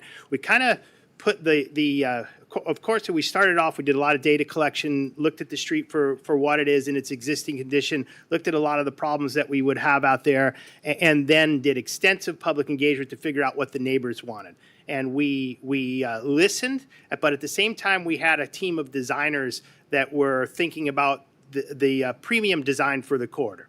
And so we ran those 2 tracks in parallel. We got into a position about last year at this point in time where we started putting the actual designs together, and we came back in the summer, the end of the summer of 2020, with some broad concepts. They were framed by the desires of the community and put together with professional designers who looked at the corridor in total. And we started to work on a bunch of various alternatives. And we introduced it to the public. And the point there was, okay, that was a starting point. And really the way we believe this project will work is an iterative process. There isn't necessarily any right or wrong to this, but it's what does the community want to see? Does it work with the overriding goals, objectives that are put out there? And since that time in August or September of 2020, we've been refining, and we've got ourselves into the position now where we think we can present you all with a plan that for the most part, except for a couple of items, I think has some consensus. And we're now picking around the edges of the broader concept. And understand that I think our goal coming in was to sit here in front of you, and I know how difficult it is to have your jobs and have to make these decisions, but leave you with only a handful of items that we couldn't build consensus on. And I think we've got there now where we're just grasping at a handful of things. The vast majority of this corridor, I think, we've been able to work it out with consensus on all the 5 areas. So we put premiums on providing mobility, number one, the ability for traffic to move throughout the corridor, but also the ability to have mobility for pedestrians and all the other modes. And you'll see we have bicycle lanes that are on the corridor. Sometimes they're share roads, sometimes they're bicycle lanes. We've been able to widen the sidewalks. We've taken out the medians. We've put shade on the sides of the corridor. We've been able to build consensus there. I know there's likely some aggravation with the removal of parking at different places on the corridor. We felt that we had, through the studies that we examined with the city, that we likely had 1,000 parking spaces in the area. And I think in total, we were removing 50 parking spaces, which is like 5% of the total parking. I understand a merchant's desire to have parking on the street, and I appreciate that. We felt by removing the 50 that we weren't significantly impacting the ability for a patron to come to those stores. We did look at alternatives. We did listen. Remember we had curvy streets, and then we had curbless streets and those types of things. And And while we believe those were really cool ideas and make it world class, they just didn't fly with the community. And so we refined that and we took those out. We talked about bicycle lanes. We didn't want to give up room for pedestrians for the bicycle lanes because we could have done them on parallel facilities, but we were able to not compromise the pedestrian space to keep the bike lanes on Las Olas, which was critical. We looked at traffic flow. We believe and the traffic studies bore this out, we were able to narrow or take travel lanes out of the road west of 15th and make it one lane in each direction because the road can handle the volume of traffic that it has on there. We couldn't do that east of 15th. One important part where I don't believe we have consensus yet is the treatment of Coley Hammock and what we're going to do in that neighborhood. While it is absolutely true that one-way pairs will move traffic faster, that's not our goal here. Our goal in Coley Hammock is to preserve the character and the quality of life of the neighborhood. Fast-moving traffic in one-way pairs are particularly at those speeds, would be detrimental to the quality of life in that neighborhood. We think that by closing the northbound entrance to 16th will stay open, just won't be able to enter from Las Olas going north, and maintaining that traffic for the most part on 15th, that we'll be able to have a nice, reasonably paced set of traffic that the speed won't deteriorate the quality of life of the neighborhood. And so I know that's hard to believe. I know that everybody thinks that traffic engineering is a bit of alchemy, and we've all seen it come through with the development community, and it never seems to be. There's never a traffic problem with any of these developments. Yet traffic's a billion times worse than it was 10 years ago. We figured, okay, let's go prove it. Let's make sure that we do before and after analysis of the community if we were to make that closure. So we do that and prove it to you. Then obviously we got into the aisles and. Wait, before you go. Yes, sir. On. So let me see if I understand you correctly. You're saying that the traffic flow that we have now, you want to modify so that you close off 16th Avenue, and I would imagine that traffic would go on to 15th Avenue. Is 15th Avenue now a street that you feel can sufficiently accommodate the amount of traffic that travels through that part of Las Olas? Yes, I believe it will. Traffic usually bogs down not because the street is too narrow, just because the intersections don't work very well. And I think when we take the dual left turn option, we place it on 15th and Las Olas, and we do a parallel type of option over Broward and 15th, the traffic will flow within the city's acceptable level of service at a moderate pace. And that's the goal. So you're saying that 15th Avenue is now designed, you're going to add a turn lane going on to Las Olas to the east. And what'd you say on Broward? What we would like a parallel type of treatment at Broward so that those two intersections don't become the bottleneck that clogs up traffic on 15th. But did you say you're going to modify Broward?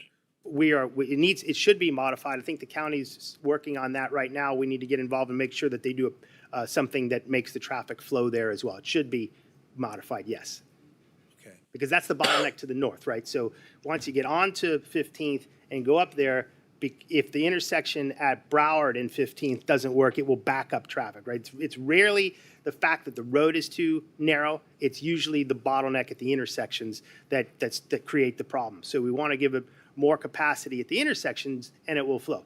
But again, the overriding objective here is to preserve the character and quality of life of Coley Hammock, and we believe that two parallel high-speed arterials, so to speak, are absolutely detrimental to that. And while it absolutely would make traffic flow faster, I don't believe it's necessary, and I believe that again, we can show through a before and after analysis that we have planned that our hypothesis is true, that it would work, and certainly would save the neighborhood.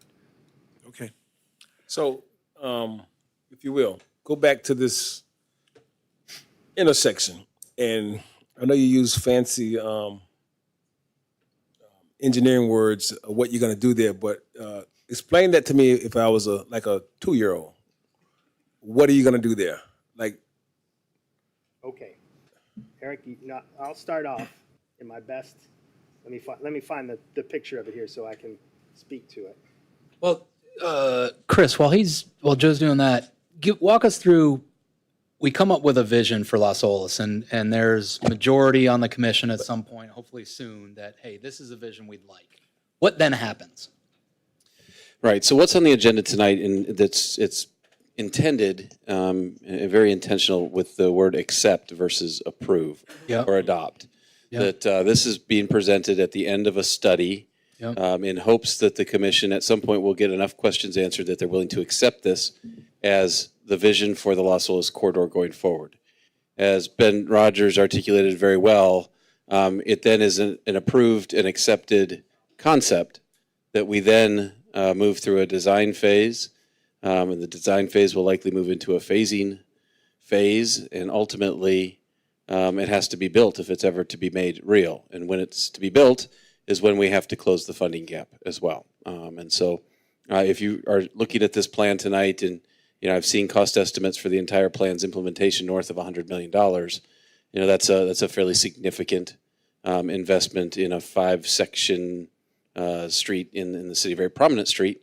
But this is truly the very first, and kudos to you all for doing the work that you did, because it hasn't been done to this point, putting the 5 different personalities of Las Olas together into what hopefully will be a report that the commission is willing to accept. Because then if you do that, then we're going to seek out a designer to continue to move the project forward. Okay, great, thanks. Okay, I can do it now. So basically, I'm saying this for a reason, 'cause I see faces out there that don't quite know what we're talking about. I can imagine what the folks on TV are trying to visualize. So I really want you to kind of like give them a good illustration of what we're proposing here. Yes, sir. And I will. And I agree 1,000% that this is complicated and complex, and there's no need to hurry through it. And so we can take as much time as you want and do workshops and show pictures and get down in the finest detail until you're satisfied. Everybody knows what's going on. So basically, if you looked at the intersection of 15th and Las Olas right now, the fact of the matter is that to go northbound on 15th, there's one lane, one left turn lane that allows you to do it. And to go eastbound on Las Olas from 15th, there's one left turn lane that allows you to do that. We're going to double that. We're going to give you 2 northbound left turn lanes and 2 eastbound left turn lanes off 15th, which doubles the capacity of the intersection and allows the traffic to get onto 15th and then flow till it hits the next bottleneck down the road. So we don't believe, and your traffic analysis shows, that it can handle the volume of traffic. It's the intersections that bog down. Wait a minute. So you're saying going west on Las Olas. Hold on. I just want to see if I understand the answer to you. You're saying going west on Las Olas, instead of having one north turn lane, you're going to have 2? Yes, sir. But 15th is only one lane. So how are you going to combine 2 lanes into one and not expect a bottleneck? Am I seeing? Yeah, it's Eric Chinesky, Director of Traffic for Cordino Group. So I think starting off with Las Olas, I'll speak to that. The proposed design takes it from one lane, and there would be right-of-way acquisition on the west side. There is one southbound left and a through right. So if you add an additional lane, makes it 2 southbound lefts and then a through right. That would be that case. And what happens is I think the future level of service goes from like a D to a C. It's like a 15-second improvement. Just answer my question. You have 2 lanes going west, and then you're going to turn right 2 lanes, and they merge into 1 lane. How does that not create a bottleneck? It's on the westbound approach, but the northbound approach is where we're talking about doing the widening, the northbound left. We'd make 2 northbound left turn lanes. And this would be a part of the Broward County's got a signal modification plan project currently where they're going to do mast arm conversion, do some other improvements. So to answer my question, if you have 2 lanes going west, and you come to 15th Avenue, and you want to go north, there'd be some. and you're going to have 2 lanes now going north, as you just described, and they merge into a single lane, because that's all that's on 15th Avenue, how does that not create a bottleneck? lanes, this is not showing 2 lanes. Shh, shh, shh, shh, shh, shh, shh. Right. How will it get onto? Unless I'm not understanding you correctly. That's a Are you a westbound, right? 2-year-old? How old are you? 2 lanes. 2? Too old.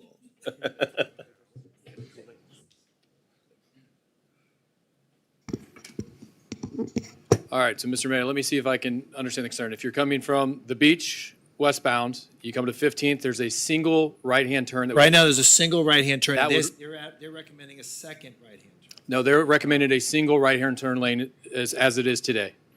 When you get, What's to recommend then? It's already there. when you get north to When you get there, Broward, What's that? When you get to Broward? then you have a dual left-hand turn. Okay. You have 2 lanes to turn. What do we have there now? You have one left-hand lane there now. And you're saying that's what's creating the bottleneck going north? Is that? They're saying that the intersections are the pinch points, and so if you're going northbound to westbound to go back towards downtown, your pinch point is at Broward Boulevard. If you're going out towards the beach, your pinch point is when you come south on 15th at that intersection at Las Olas, because there's only a single left-hand turn. So at both intersections, there'll be a double or dual left-hand turn. If you're going north onto Broward, there'll be 2, and if you go 15th south to Las Olas, there's 2. Do we have sufficient right-of-way to carve out an extra lane? They'll be right away. It'd be like I-95 express lanes. They put. They'll need to be right away acquisitions on both sides.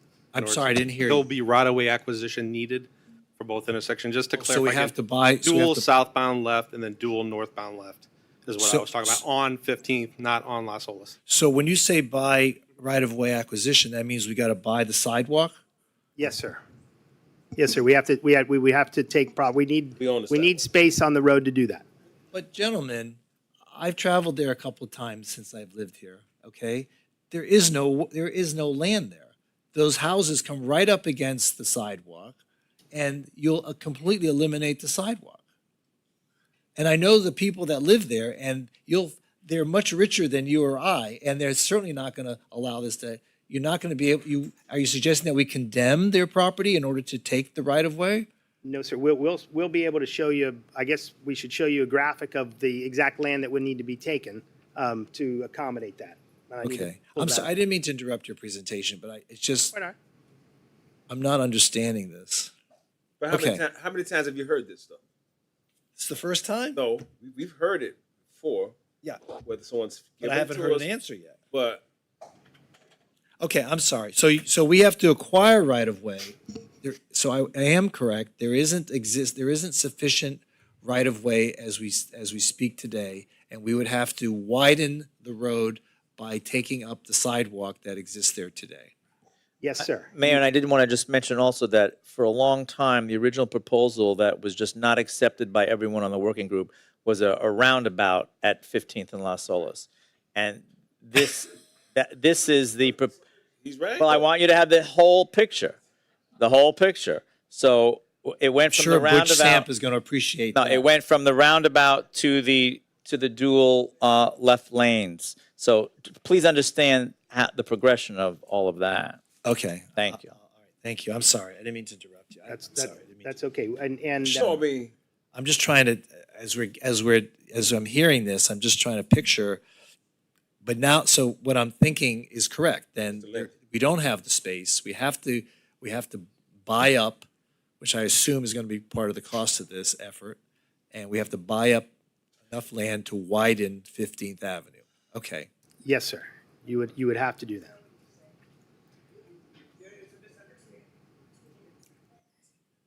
Okay. Go ahead. No, it's not.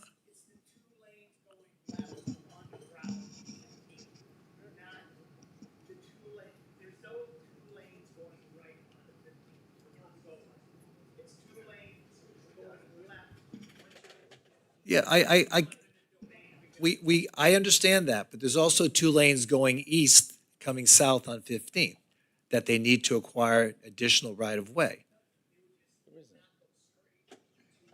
So there's no lane to go.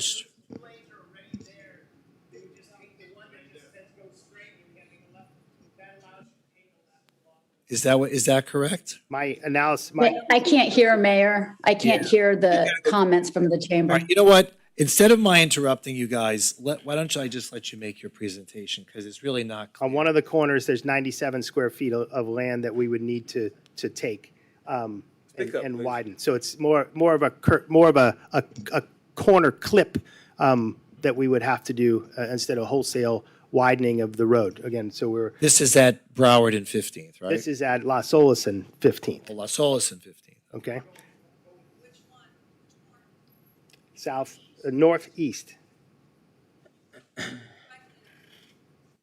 But either way, I think it would be helpful if I showed you a graphic. So Perfect. kind of arcane. So Give us a graphic. Let me. Is it in No, your I don't have it on. Well, I'll try to get it up as we go through. Let me go through the presentation as they start to ask questions. Let me see if we can't get a graphic up to show you that, so we can dissect it and then go over it instead of trying to visualize it because it's pretty complicated. We talked about the bridges and then we get into the section of the aisles. We're trying to make the improvements that we were asked to make out into the aisles. I know that's controversial and folks felt that they weren't heard. I really believe that we accommodated just about every request out there. That's the place on the corridor where we actually have a speeding problem.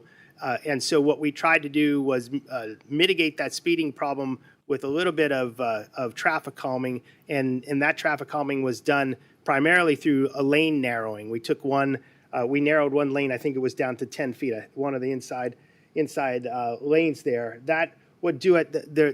We added crosswalks out there, but I believe at the speeds that they're going, they need signalization to work on it. It's difficult to, none of what we do is haphazard. When we start to talk about speeding, it all comes from really national engineering standards. So we looked at the design speed of the road. We took traffic counts. We know they're speeding because a certain amount of cars are going a certain miles an hour over the speed limit. And so we need to tamp that back with engineering, and hopefully we can do that with our landscaping and road lane narrowing, and see if we can't get that speed into a manageable position. To be able to do the crosswalks, I think without signalization, we would be needing to get the speed almost 10 miles an hour lower. We can't arbitrarily lower the speed limit 10 miles an hour because that's not the way it works. You've got to coax the speed down through physical improvements. Other than that, we tried to make sure that there were bicycle and pedestrian access on the road, pedestrian crossings. And I know there's some controversy over maybe some of the kind of passive rest areas, as it were.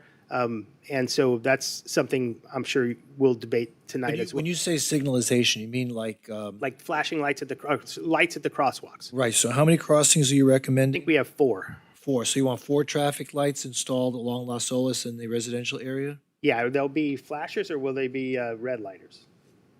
It varies. Eric Trineski again.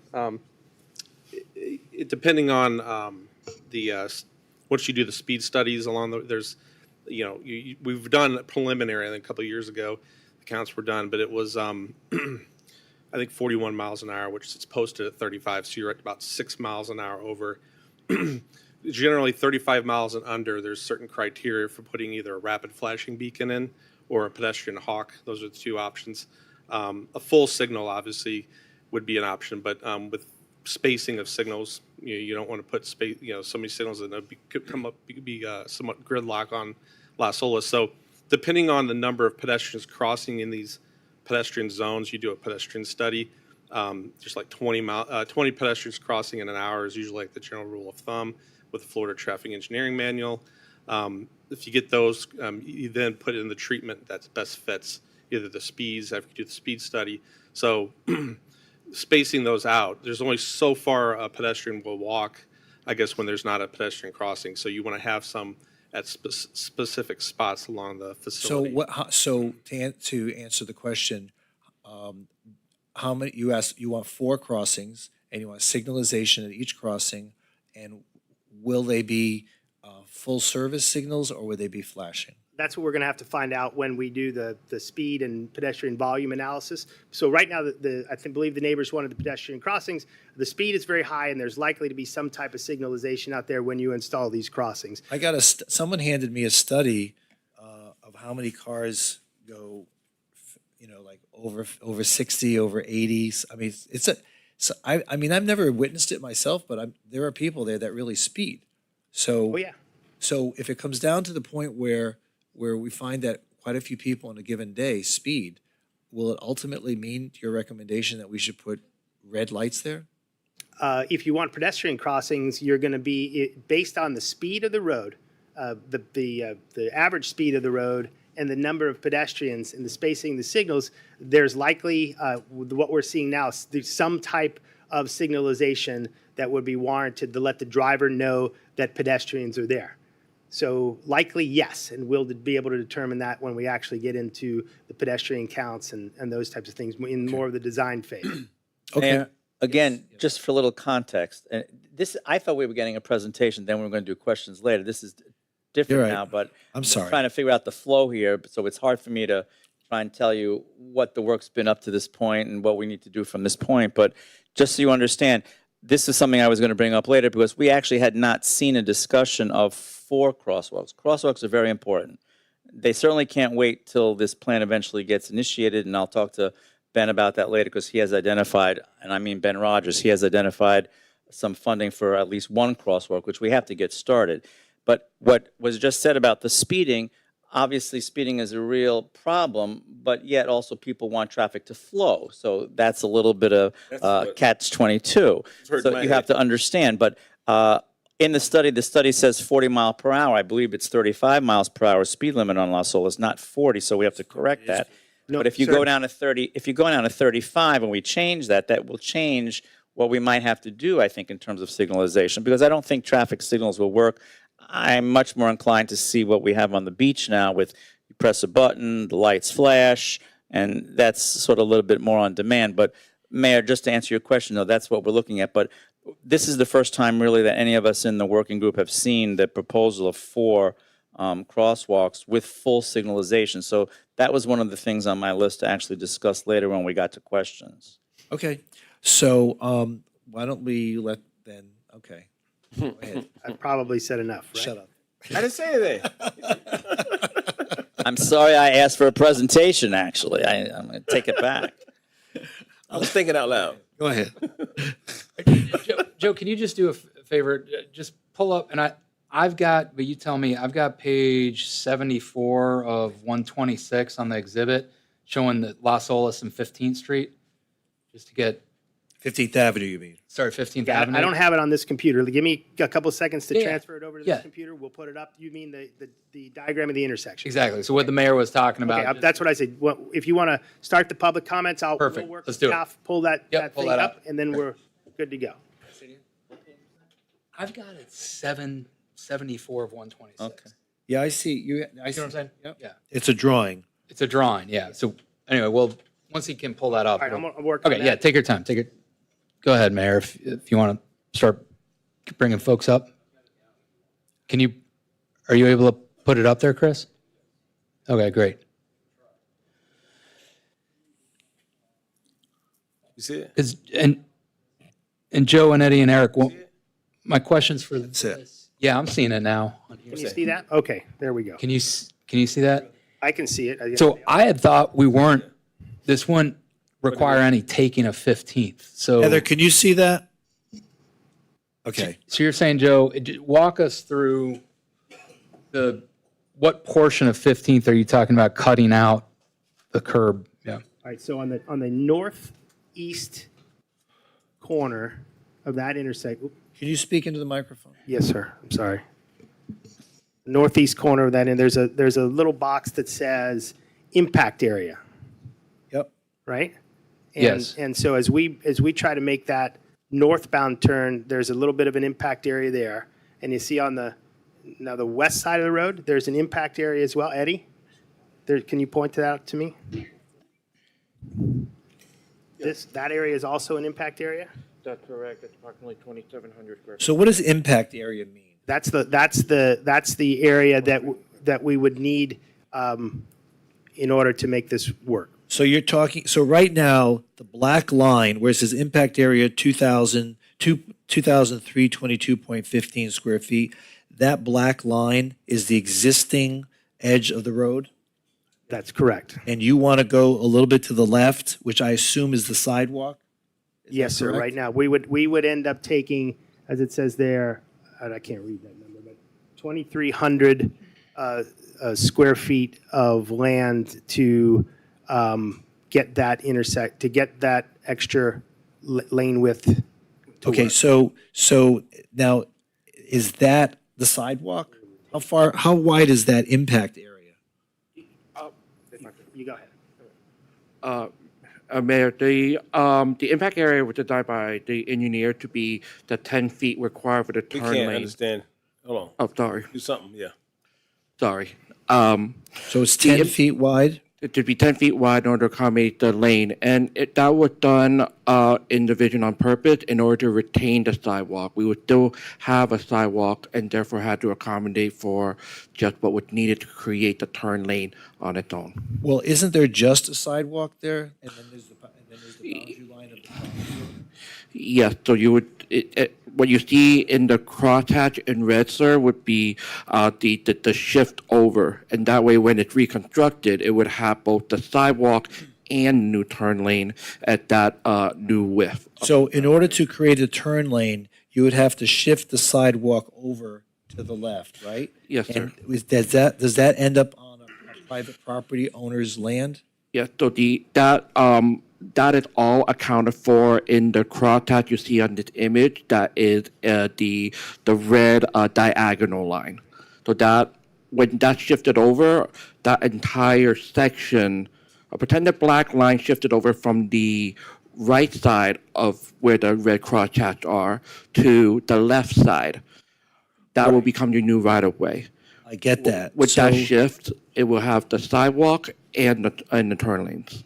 Okay, so the people that own property along this section are all going to be asked to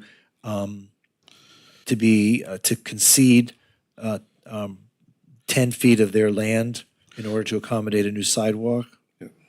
Is that what we're kind of saying here? They would be compensated for that.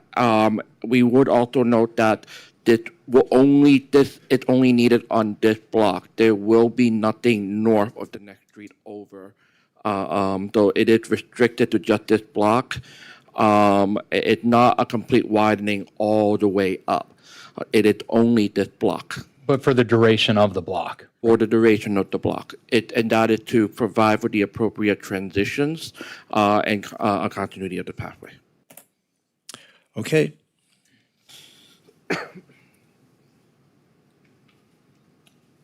That's all I have. Okay. That's all he says. All right. We'll begin with the public comments. Like I said earlier, if you could please remember that I'm going to recite 3 names, and if you could kindly come up here, be given 3 minutes in which to speak, and be prepared when the speaker before you has concluded their remarks. So we'll start out with Michael Cobb, followed by Tom Godart, followed by Christina Curry. What happened to your little timer? I beg your pardon? What happened to the little timer you used to have? 3 minutes. Oh, you got it there? As soon as I find the. Oh. Oops. Don't mess with me. Isn't there 2 people before? Both of them left? I said Michael Cobb, followed by Tom Godart, followed by Christina Curry. Is Michael Cobb not here? He left. Oh, I'm sorry. Okay. So are you Tom? He's bored. Okay. Tom Godart, followed by Christina Curry, followed by Cabot Edward. Hello, This would have Tom. been a little easier if they had done an overview first of the whole plan, but I don't know how we got caught up. Well, why don't you just go ahead? You are very, very much involved in this process since the beginning. You can help us out. Okay. All the time. Yeah. Go So ahead. as Commissioner McKenzie had said, I've been involved in this process for a very long time. I'm currently vice president of the Las Olas Homeowners Association. And we've been at this during this phase for about 2 years. And I want to thank the Corradino Group for their professionalism, patience, and for listening to so many voices. As a resident of Las Olas and as a person that is created and paid for with the assistance of Mark Schwartz, PNC Bank, we created a plan called the Las Olas Beautification Program.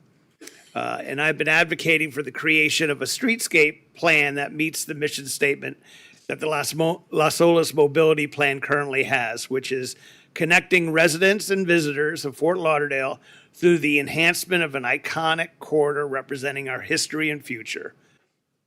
Corradino Group came back to the group with some bold ideas that have now been scaled back due to the comments from a group of residents. They said that no one was listening to them, but with due respect, 90% of their issues have been addressed. And now, and what is now being recommended is a very conservative option given what was originally presented. Las Olas is the premier iconic corridor for our city and belongs to all the residents of Fort Lauderdale, not just a select few that have been trying to control what happens on the street.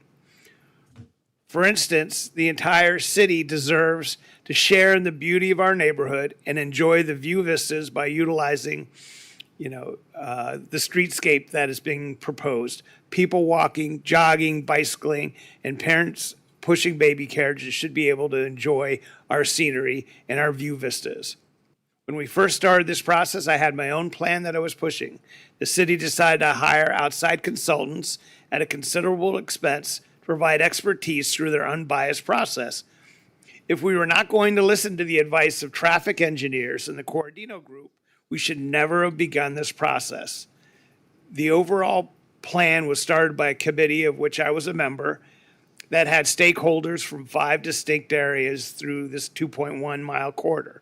For the most part, we have all reached a consensus on the whole project, which was not an easy feat considering the issues, including parking, traffic, streetscape, curb management, and mobility for pedestrians, bicyclists, and vehicles. Looking forward, the city will need to tackle the engineering and infrastructure aspects of this project, and you can fine-tune all of this. Just like we were talking about 15th Street, we shouldn't be getting caught up in the minutia. And I have to agree with Commissioner Moritas. Find a way to keep this project on track and on a critical path. Otherwise, none of us will see this happen in our lifetime. And everything we would have done has been. You're young, Tom. I have a young one, but I'm not patient. young, right? As Commissioner Glassman says, be patient. Yeah, I've tried. The time is up. But I just want to say I would like to thank the Corradino Group and all the members of the committee and Commissioners Glassman and Sorensen for their patience and for helping us make this plan a reality, and I hope we can get there. Great, thank you. Christina, how are you tonight? Hi. Followed by Cabot Edward, followed by Michael Albetta. I want to ask that you guys accept the recommendation of staff. I want to urge you not to panic and freak out. This is a vision, so you can consider it a framework and you can work through your rough spots later. I specifically want to speak with regards to Coley Hammock. As a president of a neighborhood association, the issues that Coley Hammock is facing they're really special, and we need to acknowledge that we want to maintain the character of this neighborhood. We want to maintain the quality of life for these residents. They should be able to safely travel in and out of their house with their bikes, their strollers, whatever it may be. And we shouldn't give way to the quality of life and the beautiful neighborhood that we have because it means someone else's commute is less convenient. My neighborhood is a neighborhood that faces a lot of cut-through traffic, so I can understand what those residents are going through. So I really want you to be mindful of that and do what it takes to preserve Coley Hammock and make sure that they have a good quality of life and safe access to those streets. Thank you. You're welcome. I think this commission has proven its commitment to Coley-Hammock. I remember in the previous commission, we approved the parking restrictions on the side streets. So we definitely believe in the integrity of Coley-Hammock, and hopefully this process will continue with that. Mr. Edward. Thanks, Mayor and Commissioners. I actually own the property at the northwest corner of 16th Avenue and 2nd Court. So I am in favor of this. I think it makes a big improvement to the neighborhood as far as 16th Avenue has always been troubled by people as they're leaving the beach just to cut through, to get to Victoria Park Road, to get through Sunrise and to get home. It's just always been that street where everybody comes into the 7-Eleven and then floors it. And if they can't get through and they need to go west, they end up cutting down 2nd Street or 1st Street, almost hitting people walking their dogs, walking through the neighborhood and everything else. I personally am in favor of this. I think it helps as far as the flow of the neighborhood. You've always historically seen that traffic significantly slows down as it heads west of 15th Avenue. That's why you don't see on 13th Avenue or 12th Avenue from Las Olas to Broward, you don't have to have the speed bumps. You don't see people ripping and skipping all the stop signs and everything else. Those two streets, you'll always see people stop and people slow down. I don't think they have a choice. Well, and I think, it's always so crowded with traffic. No, 13th Avenue. I'm talking about 13th Avenue and 12th Avenue that go from Las Olas to Broward. They don't have speed bumps. They don't have any additional stop signs. What happens is when you go west of 15th, people are already slowed down because of all the restaurants and the street parking and everything else. They're not going 50 down Las Olas and then banking that hard right at 16th to rip through to Broward and to Victoria Park Road. And so, that's my opinion on the subject, but I think we should, definitely move forward with pushing the agenda towards an end goal rather than continuing to table things. Okay. All right, thank you. Michael Albetta, followed by Molly Taylor, followed by Peter Partington. Good evening, Mr. Mayor and Commissioners. I'm a resident since 1991, actually April the 2nd. And when I first moved down here, I lived on Southeast 17th Avenue, so I'm familiar with this district for about a month and a half. And I'm not going to get into dialogue too much, but I'm just going to underscore exactly what Christine Curry said. Very much in favor of this of the project, what the engineers have offered, and I personally stood on Southeast 16th Avenue 2 days in a row for 45 minutes and noticed all the traffic violating all your traffic signs. Matter of fact, I even spoke to Juan Rodriguez about this and the people from DOT and how they just didn't even obey traffic signs or whatever. They just went up and down the streets as accordingly as they did. But anyway, to recap, and just, again, I underscore exactly what Christine Curry just said, because she very eloquently put it right there. Thank you very much. Thank you. Molly Taylor, followed by Peter Partington, followed by John Burns. Hi. I've been a resident of Coley-Hammock since Hurricane Andrew, which I think was 92? 1992. Yep. I live on Southeast 2nd Street. And of course, I'm in favor of the plan. I like the two left turn lanes on 15th Avenue, both southbound and northbound, are really going to solve the problem on 15th Avenue, I think, because that is the lights are the problem, the issue. But I also want to speak about the 16th Avenue closure, which of course I'm in favor of because I live near there. I'll read you what I wrote. Our neighborhood should not be a freeway or a throughway for Las Olas Isles and beach traffic. We recognize where we are and that the traffic must cross us, and we have basically given up 15th Avenue for that purpose. Every other street in Coley-Hammock is 100% residential.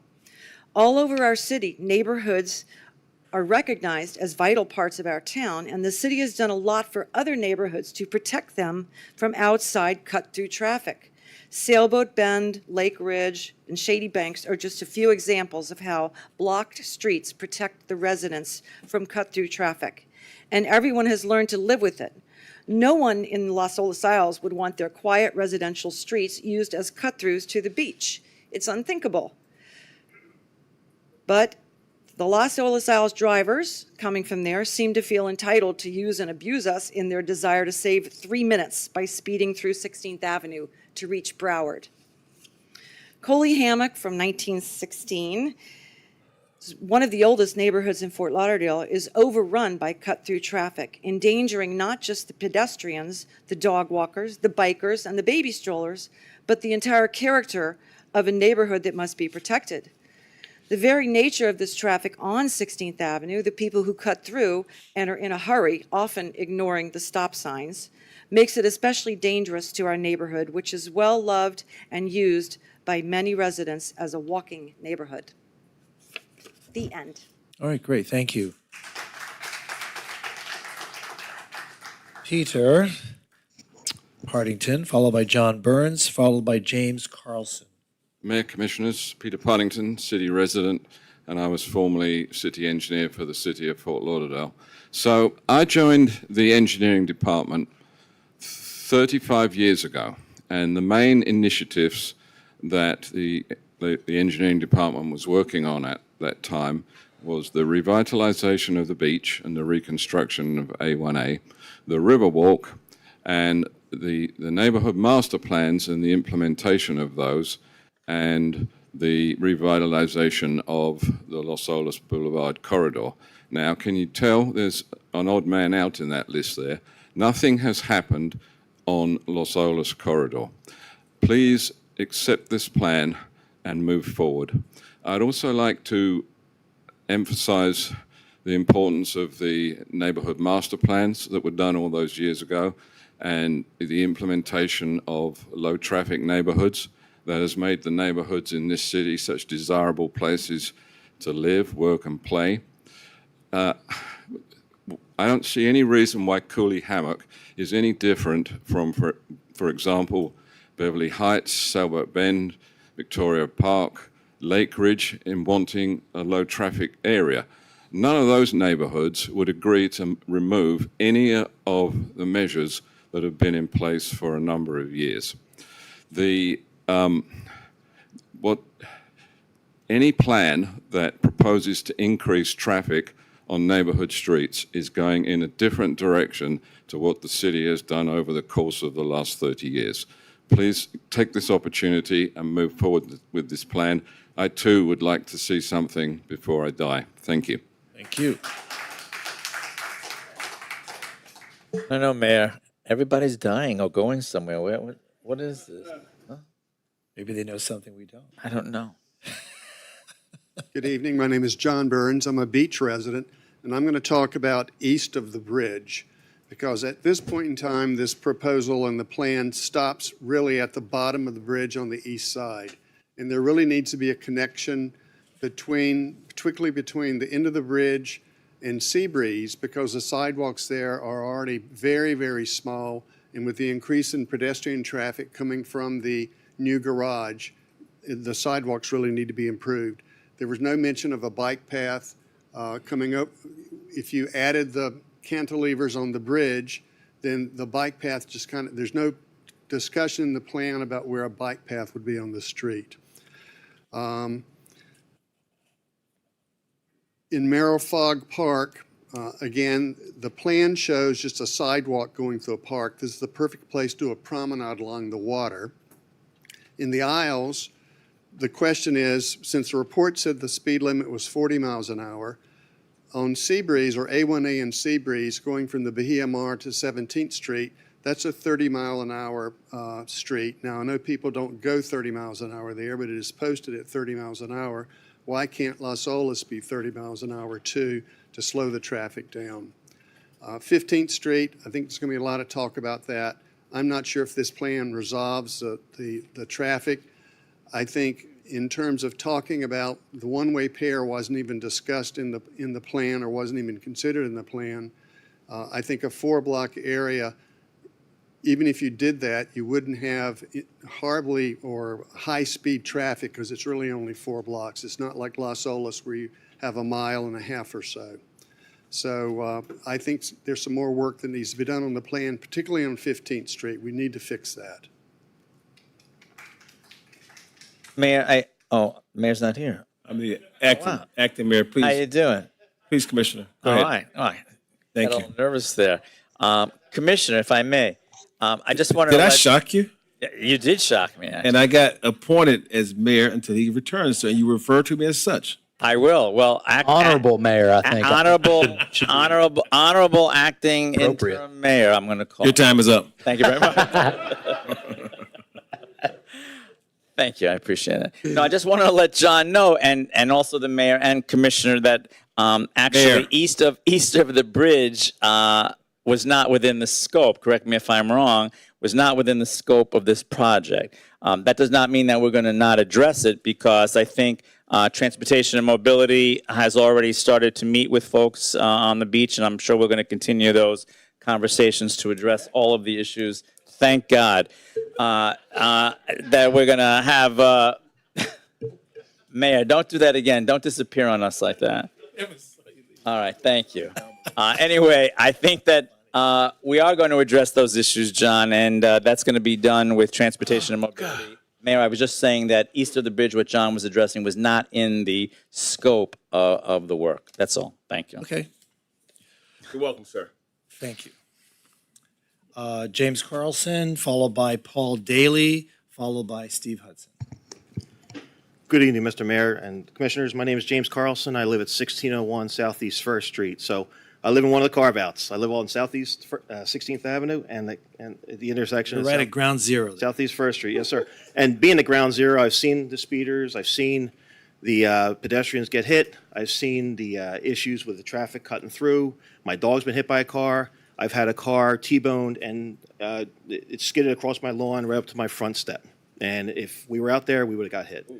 So there's an issue. But you know what? There's also an issue with speeding from the aisles or from the beach on Las Olas. And that's what's nice about this plan. I bike, I walk, I use restaurants, I go to the bars, I go to the beach. My family does. I expect most of us here do.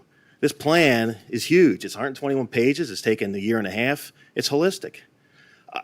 As someone that lives in one of the carve-outs on Southeast 16th Avenue, it's up for a study. I accept that.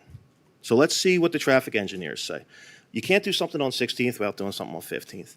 So with all that said, I urge you to support approval of the resolution to accept the plan, the visionary plan moving forward. Thank you. Thank you. Paul Daly, followed by Steve Hudson, followed by Luciano Bonaldo.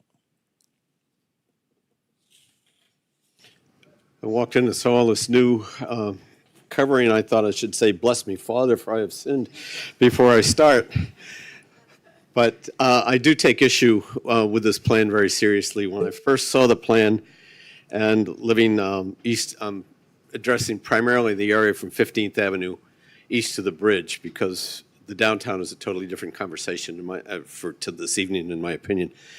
And 15th Avenue, as we know, is a disaster. And 2 left turn lanes coming on to Las Olas is a good idea, and 2 left turn lanes getting onto Broward. But there's still the matter of 16th, and I have full sympathy with Coley Hammock. And I believe that that road should be adjusted some way for their safety as far as that's concerned. But the people who go up 16th Avenue are not going in the same direction as the people who go up 15th. They're going east on Broward. They can only go east, of course. And if you want to count the cars that go up 15th Avenue and go east, you could not run out of fingers. So 16th is a necessity to leave open. Let police enforce, let them do what they want. I go through there frequently. I stop at the stop signs. I wave to the dog walking people. I go about 20 miles an hour. And that road is very functional for this city. As far as the other areas on Las Olas, I was appalled at some of the situations I saw east of on the aisles as you went down there, because narrowing the road it may, in your mind, think you're going to slow down traffic. That ain't going to slow down traffic. It's going to make a very, very dangerous road out of it. And you can't do anything as far as enforcement every hour of the day, but I got passed the other day at someone that had to be going 75 miles an hour, and he passed me on the right after I took the light and started to head east to go home. And that's not unusual, unfortunately. Sometimes you'll see these things and you get to Montana and he's already at the bridge. And this whole plan, I'd scratch it as far as I'm concerned. You've got a lot more to learn on this from the reality of it, and how many buildings are going to be built in the next 5 years, and how much more traffic is that going to put on Las Olas? And the narrower you make those lanes, the more liable you're going to have an incident.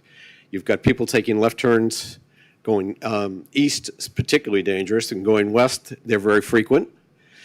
But you create a safety hazard like that, and there's going to be a lot of yellow tarps on the road. Take my word for it. You've created a situation, or you're in the process of creating a situation that is going to take lives and be a very, very dangerous road in this community. God bless us all for that. Let me, can I ask you some questions? You certainly may. Yeah, You great, do. thanks. So when you mentioned 16th, if I heard you right, you said maybe something should be done there. Well, I would, in deference to the people that live there, and I love that road, and I know people who live on that road, and I think that their safety and the young lady who said that people walk their dogs, they do. Right. And I wave to them because I go through there. But I'll tell you one thing, as far as traffic is concerned, you're almost never second in line to take a right-hand turn on Broward. That traffic is not constant there. So the plan here just suggests a study for 16th. Are you open to a study on 16th? Is there anything wrong with that? I would hope that the study would conclude that it's a necessary north artery off of Las Olas Boulevard to Broward. But you're okay with a study, though? I think anybody should be okay with a study under any circumstances. Because that's all this vision is suggesting is a study. Secondly, for the aisles, the aisles are not being narrow. Eric, correct me. Are the aisles being? They're not being narrowed. You've got a 7-foot wide bicycle lane. My handlebars are only about 24 inches wide. I ride a bike. Yep. Go from 11 feet to 10 feet. To 10 feet. Okay, so a foot narrowing. That's. Wait, don't. 7 foot. We can't hear you on. Yeah. Okay. You're putting a 7-foot bike lane in there, and I cannot see the sense of a 7-foot Okay, bike so you lane. don't want that. In addition to that, you've got these funny little rest areas on the sidewalk that, to me, are simply a dollar sign and with no necessity involved at all. And Okay. to So have you're- those even suggested is just Okay. So you're somebody good, going through school who needs to draw pictures. good with the study, concerned about the narrowing, concerned about the parklets, I think you're mentioning. Yeah. Okay, great. Parklets, is that the better Park, word? I think that's what those are called. Commissioner, they're now called nodes. We went Nodes. They were parklets, rest areas, but now they're referred to in the Nodes. studies. Is that KNOD? No, Okay, that's very good. Thank you. Appreciate it, sir. Thank you. Thank you. Thank you. Mr. Hudson, followed by Luciano Bonaldo, and then Mary Furchig and your group will follow after that. Good evening, Mayor, Commissioners.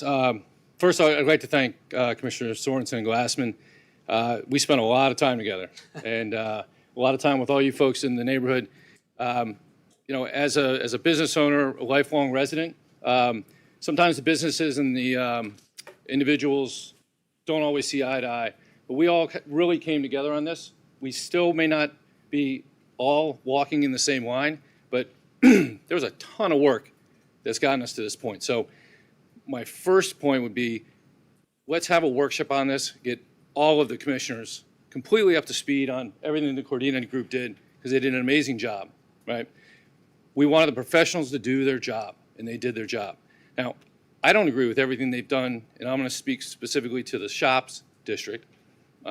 I believe that we should take out the median. I believe we should have parking on both sides. I do believe that the road should be straight, right? So we've come to an agreement on most of that, not all of that. Talk about the business district, which would be from the tunnel to Andrews. We need to keep specifically 3rd to Andrews. We can't narrow that down to just one lane and put bike paths in. As I think it was Paul that just said, we do have more buildings that are going to be built in downtown. And to narrow those roads would be a travesty. We already have traffic issues. So we need to leave those open, figure out another place to put the bikes. That's of utmost importance. So as best we can, we truly need to keep this moving forward quickly as possible. I'd really like to see if we can try to tie this in with the Tunnel Top Park. I know that the timing on that may not be ideal, but it is imperative that we don't disrupt the businesses for 5, 6, 7 years. That's a huge, huge issue. So again, I want to really commend the commissioners for spending a ton of time on this, and I'm available anytime anybody would like to speak about it. Thank you. Great, thank you.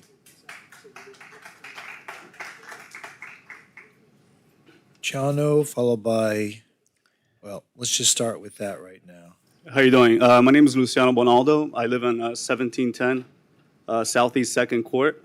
I own also 5 of the properties in the neighborhood, and I own kids, and I've been through all these experiences that everybody's talked about with the speeding cars, and it's a big issue for me. And I just like to think that we should listen to the experts, especially when it comes to the Coley-Hammett, the 16th and 17th. I think that's very important. The stuff in Las Olas, the business owners there, I think we need to listen to them also. And I'd just like to express my support for that. All right, thank you. Thank you. So, following lineup, Mary Fertig, followed by Karen Owen, and followed by Howard Steinholtz. So let me just, before I start, we are all association presidents, and we normally get 5 minutes. Some of us might take 5, most of us won't, but I just was going to have you just let us kind of flow through it. There is one change. Frank Terzo was in mediation, and he did not get out. I don't have anybody to read his comments, but I do have them with me, so if we have any extra time. But he is Isle of Venice and Hendricks. Okay, I don't have a sheet for Karen Owen. Karen, did you sign up? No. You didn't sign up. So after you speak, please see our clerk so you sign up. Great, thank you. Okay, so let's get started and see how this goes. Give me 1 second here. I'm going to get my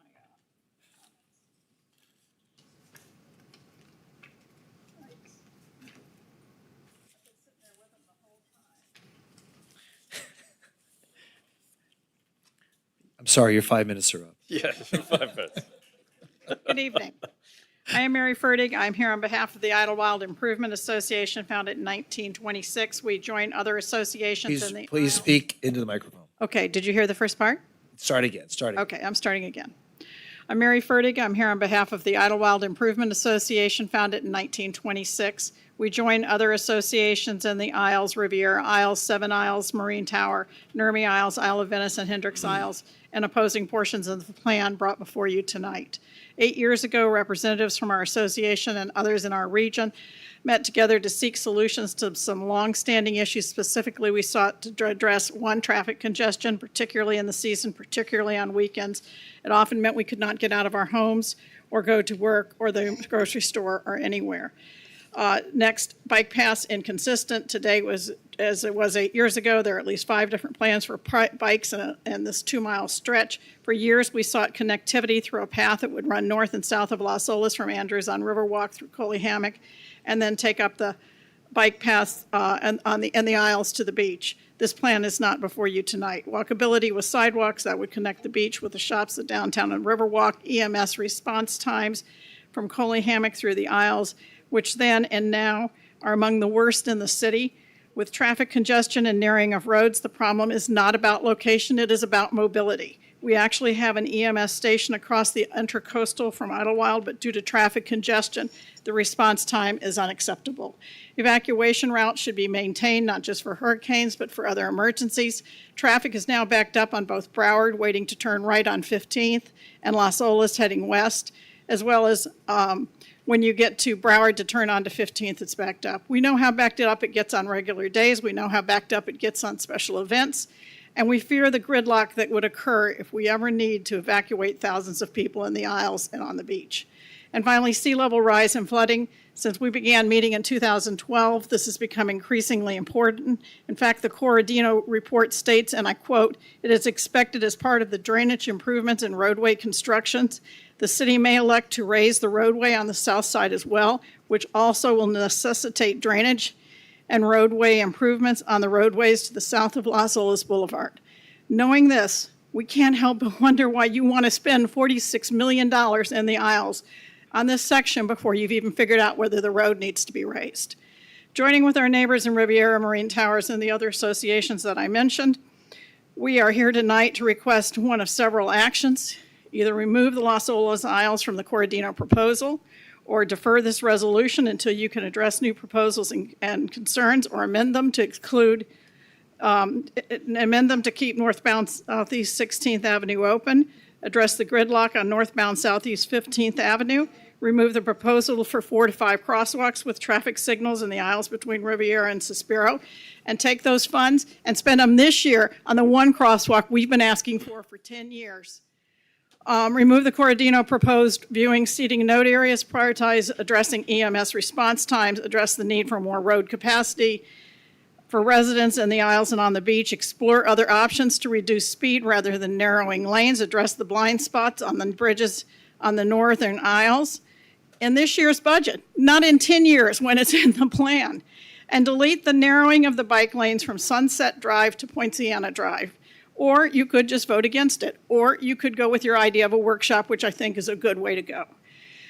If you go to the Historical Society, you will find that the developers of Idlewild met in September 1916, just 4 months before the Las Olas Causeway and Bridge were finished, to discuss an idea. Eventually, within a few years, the developers, M.A. Hort, R.E. Dye, and Tom Stillwell began construction. They built homes for their families and many others in Idlewild and the Isles and lived there. As we do today, they depend on Las Olas Boulevard for mobility, and we do just as they did. For as long as I can remember, the beach has served, Las Olas has served as a gateway to the beach. This helps to explain why the number of trips is twice any other section of Las Olas. As for the palms and the median, they were a World War I memorial planned and planted by the people of Fort Lauderdale, including Committee Chair Frank Stranahan. We look forward to the ceremony replacing the plaque memorializing that has somehow disappeared. And finally, as we come to you today, there are more questions than answers when reading this report that asks you to spend $139 million on a plan for just over 2 miles of roadway, 46 million of that in the Las Olas Isles, which have repeatedly requested that if this is the plan, we be left out. Thank you.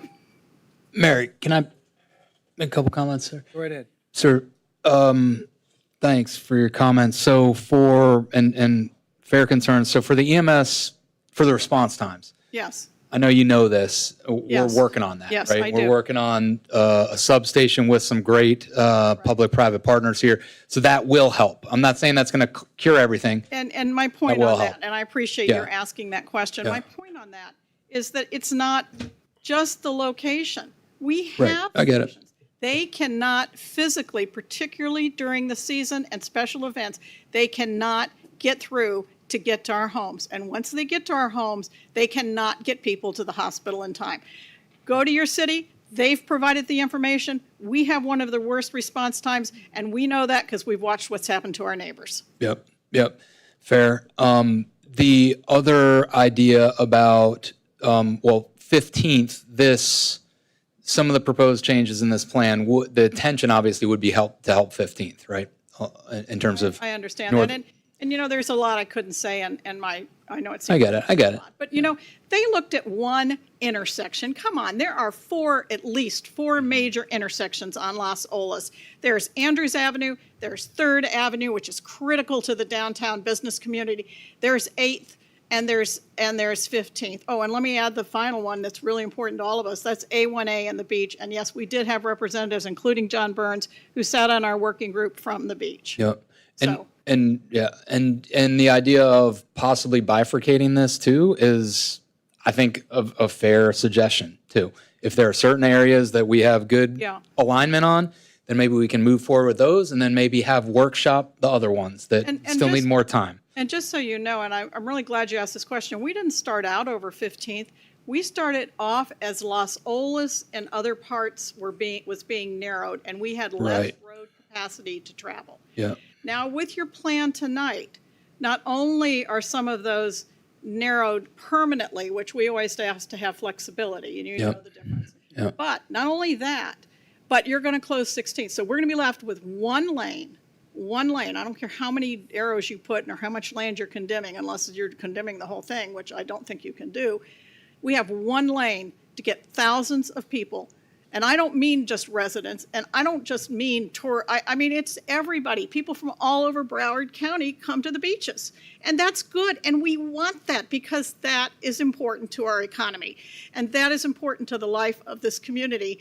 And somehow you all have a tough decision. I don't know what it is, but somehow you have to figure out how to move those people. I don't think this plan adequately addresses what the population of Fort Lauderdale is today, much less what it's going to be tomorrow. And it's that growth which we depend on to sustain us. And so I know I've gone well beyond. Oh, good. Thank you. Thank you, Mayor. Thank you. Thanks, Mayor. Sorry. Okay, Karen Owen, representing Marine Tower, correct? Yes, I am. I'm a resident of Idlewild, and I was a last-minute request from Marine Tower to give this information to you from them. So bear with me while I read what they have asked me to pass on to all of you. We are a community of 152 residences located at 2500 East Las Olas Boulevard. For whatever reason, we were not allowed representation on the Las Olas Mobility Group. However, we have attended community meetings, and neighbors in the surrounding communities have shared information. For several years, our association, along with the Idlewild Improvement Association, has been meeting with representatives from the city to discuss the construction of a pump house to be located in Merrill Fogg Idlewild Park. This is not a small structure, but rather a 2 to 3 story building. Additionally, the city has proposed changes to the parks through the Parks Bond. One of their proposals was actually located on property owned by Marine Tower. As recently as March 3rd, 2021, representatives from Marine Tower and Idlewild walked park areas north and south of the Intracoastal Bridge with city staff, representatives from Public Works and Parks and Rec. One main goal was to discuss the location of this pump house. Another was to discuss proposed park initiatives. At that time of our walk, neither department was aware of the Corradino project nor their recommendations, but stated they would get in touch. Marine Tower residents were surprised to see the Corradino Group's proposal for the park.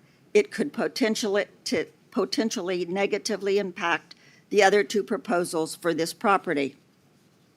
We request that the suggestions for the park be removed from the proposal and that the city clarify whether residents should be working with the city staff and Public Works and Parks and Rec or outside consultants.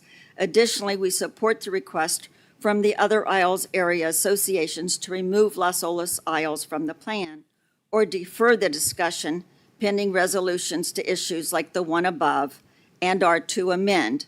Number 1, keep northbound Southeast 16th Avenue open. Number 2, address the gridlock on northbound Southeast 15th that currently backs up traffic far into the aisles. Number 3, remove the proposal for 4 to 5 crosswalks with traffic signals in the aisles between Riviera and the bridge, instead allocating funds for 1 crosswalk in the coming fiscal year and assessing a need for a second in the following year. Remove the Corradino proposed viewing seating node areas. Prioritize addressing EMS response times, which are currently among the worst in the city. Address the need for more road capacity for residents in the aisles and on the beach. Explore other options to reduce speed rather than narrowing lanes. Address the blind spots on the bridges on the northern aisles. And finally, delete the narrowing of the bike lanes from Sunset Drive to Poinciana Drive, which includes in front of Marine Towers. Thank you for your consideration of these matters. All right, thank you, Karen. Mayor, I just wanted to, just for clarification's sake, because I was a little surprised that Marine Tower felt excluded from the working group. I don't think we've ever excluded anybody from any meetings or any discussion, so I'm a little bit surprised at that. But I did want to just, because actually Karen mentioned something that I was going to get into later, but it really is important that there was a coordination among all of the folks involved with Merle Fogg Park, But our Parks and Rec people, our Public Works people have to get on the same page, because I have seen different plans, contradictory plans for like the pump station that Karen mentioned. So we do have to coordinate more going forward for the north side of the Three-story bridge. pump I'm sorry. station is, that's pretty aggressive. You're Well, right. I don't know if it's 2-story, 3-story, but we haven't gotten to the point where we've seen those plans yet. But we do need to see that, and we need to see also discussion about whether that should be on the Merle Fogg, the south side of the bridge, or on the north side of the bridge. So, but what I'm saying is we have to coordinate, because even the plan that calls for more trees and landscaping, I don't think we necessarily want to do that either. We don't want to block views. The vistas of the water are really important there. So those are some discussion points that I just wanted to bring up, just to clarify what Karen had said. Also, correct me if I'm wrong, Joe, but I know I hear a lot about the different narrowing of the lanes. Originally, I think the plan originally was trying to attempt to just eliminate an entire lane. What we first heard discussions of just one lane in each direction. Because again, you have to remember, on the one hand, we hear people that are so upset about speeding 50, 60, 70 miles an hour. And then at the same time, we hear people that say you can't move. So I don't know how everyone is speeding if you can't move. So we have to figure that out, and there are ways to figure that out.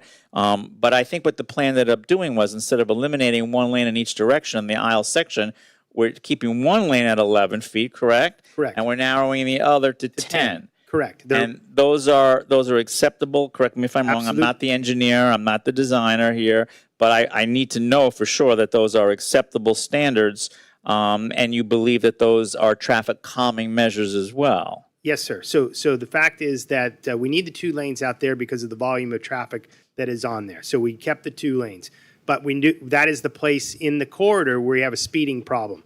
And so one of the ways to reduce speeding is lane narrowing. So going to 10 feet, which is an engineering standard for a road like that, is perfectly acceptable. It poses no safety hazard whatsoever, and it will help decrease the speeds. There are other ways to get speeds down. Again, you could, but it's very difficult on a road like that because there are no traffic signals out there. It's a big, long stretch of 2 lanes, and on off-peak hours, there's nothing to slow people down, and they speed. And so you could do, on a corridor, you could signalize it multiple times and then set the signals to keep a reasonable flow of traffic. You could have the same throughput, but you set the signals for whatever speed limit you want at 20 miles an hour.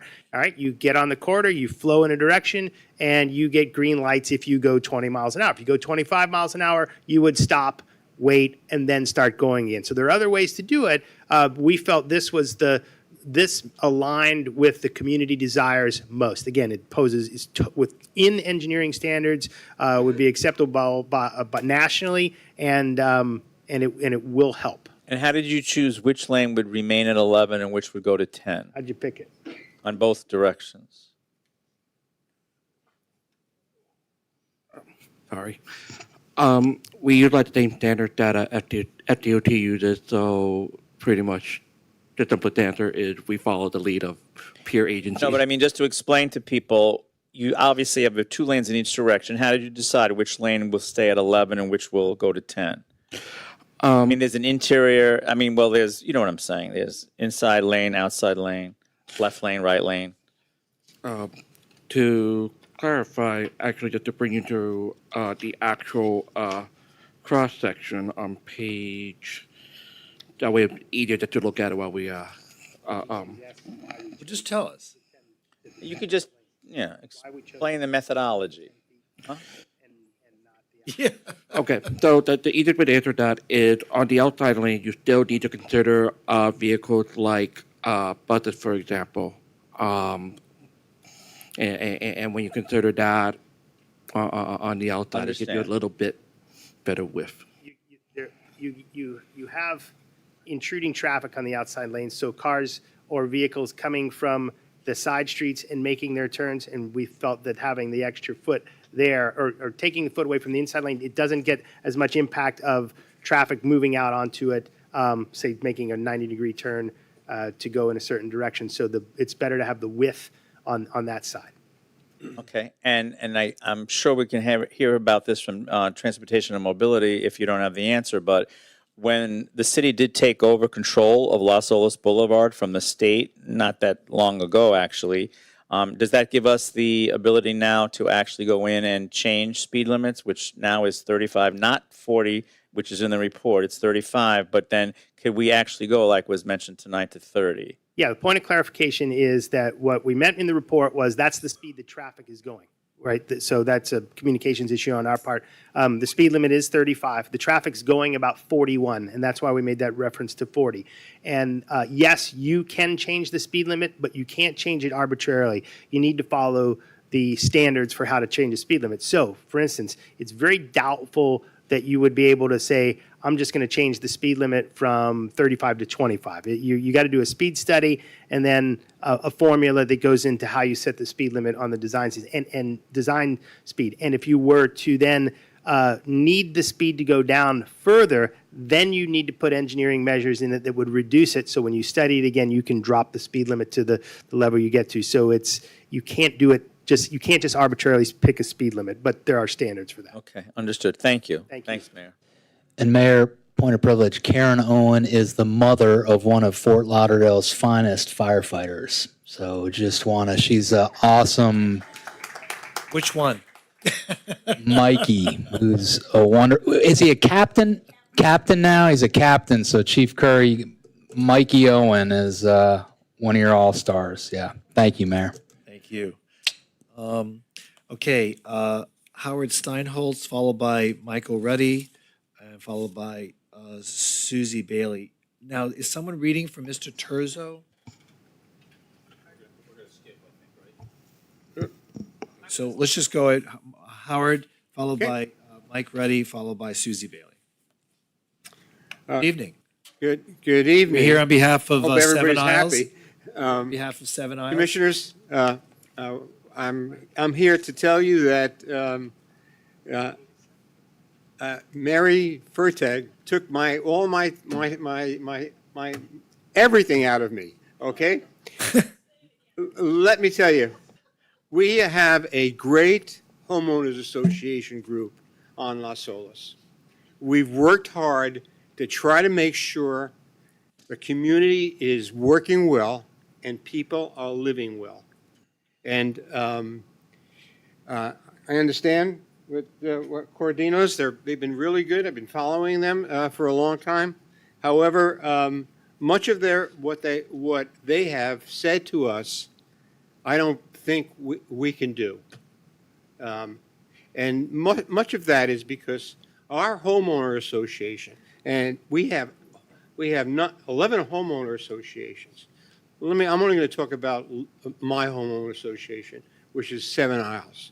We have 320 homes in that community, and much of that community is kids, and kids go to school, and school buses come around, not into the place. They go to the corner. The point I'm saying to you is that we have a community now that doesn't work. We have a community that can't get out of their homes. I can't get out of Las Olas Isles until it takes me 20 minutes to try to get out of there, and that happens a lot. And it's in terms of the car travel. The people who drive in our community, they don't know what 30 miles is. They don't even know what 70 miles is. They'll go right through you. My daughter was trying to get out of her car, and she got whacked by somebody. She wasn't hurt, but it was ridiculous that she went outside on Las Olas. Las Olas needs to be handled. The idea of narrowing it is terrible. It's hard to have people in there. People, when I say, if you would go on the weekend, for instance, there's bikes, there's scooters, and you hardly can get going. So I'm saying to you is that We need to think about how we can make it better to live on Las Olas. That's all I want to say. Thank you. Thank you. So can I just make a comment? Commissioner Glassman, there are a couple of examples in which we, Las Olas is kind of in many ways a speedway for some people because they want to get from point A to point B. They don't care about the aisles. They don't care about the houses. They just want to get to the beach. So think of how we took the highway out of Dixie Highway. How we reconfigured 13th Street without using traffic signals. In fact, we even took a traffic signal out. So if you look at Dixie Highway and the way in which we reconfigured a street that had long been used as a speedway, it might require us all to rethink Las Olas Boulevard and make it a neighborhood street instead of a highway, but still give it the ability for people who need to get out of there, especially in emergency situations, and not create an impediment.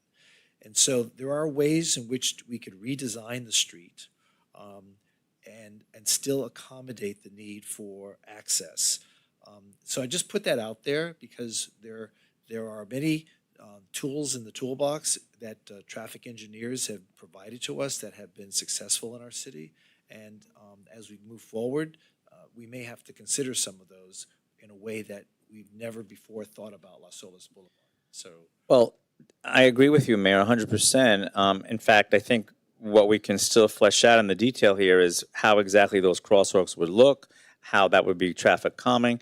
And then, I think at some point in time, it would behoove us to have the conversation about something we've all been talking to folks about, and that's the first phase of a tunnel project, which is supposed to go from Brightline Station downtown to the beach. which should siphon off a lot of the Well, traffic. I think that they said they move 3,000 to 4,000 people an hour, if I'm not Let's say, mistaken. even if it's a day, that's still a lot. Well, maybe it was a day. No, I think they said an hour, actually. But again, that's just something to think about in terms of this plan, because that might even happen faster than this plan. Because, I don't, I'm not being facetious. I'm not joking, because I saw the way, with a Boring Company and Elon Musk accomplishes things in a year or two, versus us still having to go out to design, find the money, have, public hearings in between, have a lot of more dialogue. So I'm not kidding, really, when I say that the tunnel from Brightline to the beach might happen sooner than this plan. But that's just something for us to also think about, because that would be a game changer in terms of moving people. I'm just throwing that out there. Thank you. You're welcome. Dr. Reddy, followed by Susie Bailey. I thought you forgot about me. No, I didn't forget. Thank you, Mayor. Thank you for all paying attention. You are representing? I'm Mike Ruddy. I am the president of Riviera Isles Homeowners Association. We have 138 homeowners. We are between Idlewild and South Las Olas. And I'll echo what was just said. Once you follow Mary, everything's sort of been taken care of. And our association is working very closely with Idlewild, and we agree with everything that Mary said.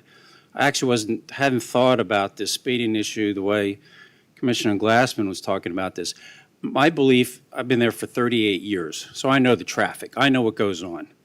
My wife and I frequently walk. We'll go to the beach, and my opinion is it's not the residents that are speeding. It's the people that are going to the beach or coming from the beach. There's a lot of people that work there. There's a lot of people that party there. There's also a lot of people that live there. And if everybody probably knows this. I mean, it's dangerous on that bridge, even with the sidewalk, because they're speeding. If there is some avenue to decompress those speeders to the beach, that would be the most obvious, easy way to handle things. But coming back to the real reason I'm here is that our board unanimously, and but every homeowner I've talked to is against the Corradino plan from Isle of Capri East. I'm not talking about 15th, 16th, downtown. Now, this is too complex of an issue. We could probably sit here and talk for hours and hours and hours about each one of those segments. But in terms of east of Isle of Capri, we have no support for the current plan. Doesn't mean we're not interested in a plan, or, as you're saying, if it'd be a good idea to have some kind of further planning and talking about it. And we also say there's really nothing intrinsically wrong with our part of Las Olas. What's wrong with it? I mean, does it need a little cleaning up? We definitely need crosswalks. I don't think anybody thinks that a crosswalk is a bad idea. But intrinsically, that part of Las Olas Isle is beautiful. And I want to just close with, and Mary already brought this up, she did the research for me. So your predecessor, Mayor C.D. Kittredge, in 1927 made a proclamation that Las Olas Boulevard is to be identified as a memorial for our fallen heroes. And it was dedicated for those that had served, well, they said in World War, because at that time they didn't have World War II. So it was dedicated to those that had passed away and served in World War II. And I did a little research. I haven't found any, to my knowledge, any memorials to the soldiers from World War I. Is Chris here? Does he know any? I don't think so. I think that needs to be brought into it. It needs to be respect. Every person I tell them this story to, they all say when they drive down Las Olas, and actually part of the plan was to have a line of palms. That was actually the dedication. And the school kids, the high school kids came and planted them so that they would grow and it would look from death would be growth. It was really, so everybody I've told that story to has a different feeling when they drive down Las Olas now than they ever did before, that was actually a war monument. And I think any plan that we do should respectfully take that into consideration. So thank you for your time. Okay, thank you. Mike, question on that, because this was the first time talking to you earlier and then talking to Mary. Is there a place on Las Olas where that memorial started? So the best that I can tell, reading the articles that Mary sent to me, it started just east of Isle Capri. Okay. And it extended almost down to, not quite to the bridge. Okay. But it was actually, as best as I can tell, it's really hard to read. Yeah. The best as I can tell was it was sort of an evolution. And you want to guess how much it cost the city? $109. $30. Well, you read the article. I read everything. All right, so, and he's a school teacher, if you couldn't tell. You can always tell school teachers, they go through the minutes and they get this. Can't help it. Yeah, tell us about it. Yeah, right. We have to deal with the good thing is you don't have to read anything because he takes care of it all, right? But actually, it was $10,000. But what you're alluding to is that there was a fundraiser, and the fundraiser, they raised $109 to contribute to that project. $109. You can't go to dinner on Las Olas for $109 now. They actually, I think, shut the town down for that day on Arbor Day. Yes, they did. Correct. The mayor closed the schools and closed the city down in recognition. I mean, that's how important it was. Yeah, and it was called Memorial Drive. It was at one time. That's correct. It was called Memorial Drive at one time. Right. I can't find in the history where that actually changed. Not that it's a bad thing. But it wouldn't, like a lot of times they'll say there's two names to a street. Yep. It wouldn't hurt to have something, not hurt, but I think it'd be appropriate to, in the planning stage going forward, to make sure that we take this in consideration. Okay, thank you. Okay. Thank you, Mike. Thank you. Susie Bailey, followed by Robert Lockery, followed by John Millage. Hi, just first before I start, I just want to say thanks for allowing myself, and I would say speak for others, to be part of this working group. Maybe we didn't all get along, but we all had to agree to disagree at times, but I think it was a lot of fun, and it was really nice to hear other people's ideas and be able to express ours. So again, just thanks for that. Susie, I'd like to see what else you do for fun, because I just want to put everything into context. I just want to get You context. can't tell me during the pandemic those Zoom meetings at least got you through. Oh, no, but I just want on. to put your fun into context so I have an understanding. Entertaining maybe is a better word. Thank you. All right, thank you. Put me through that. I was just Commissioner, I'm going to have to turn your mic off. Would you please? I was just curious. Thank you. Anyway, as the president of the Nurmi Isles HOA, which includes Royal Palm, Fiesta, Nurmi Drive, I'm here as the voice of our HOA, and we stand together with Seven Isles, Idlewild, Isle of Venice, Hendricks, Marine Tower, and Riviera in removing the aisle section of the proposed Cordino plan, or defer to the discussion pending resolution to our mentioned concerns and suggestions and amendments, or exactly what you all said. Maybe you all have a different working group with some of these ideas. Our Nurmi Isles HOA has had a number of meetings concerning the Las Olas Mobility Project. Mr. Cordino, you've been at least one of those, and thank you for allowing us to have a question and answer. Unfortunately, some of our residents thought you heard them, but sometimes they felt some of their concerns were ignored. Our HOA unanimously voted to oppose the proposed Cordino plan on this section. They strongly opposed the closure of Southeast 16th and requested that this group at least look into northbound two-way pairs to deal with the gridlock on Southeast 15th and Las Olas. Though Mr. Cordino objected to this request, saying it would hurt the integrity of that area, he did say it would best improve the traffic flow. And we have to remember that we have 2 lanes there that they're already existing. There's speed tables, stop signs, that all controls the speed in that area.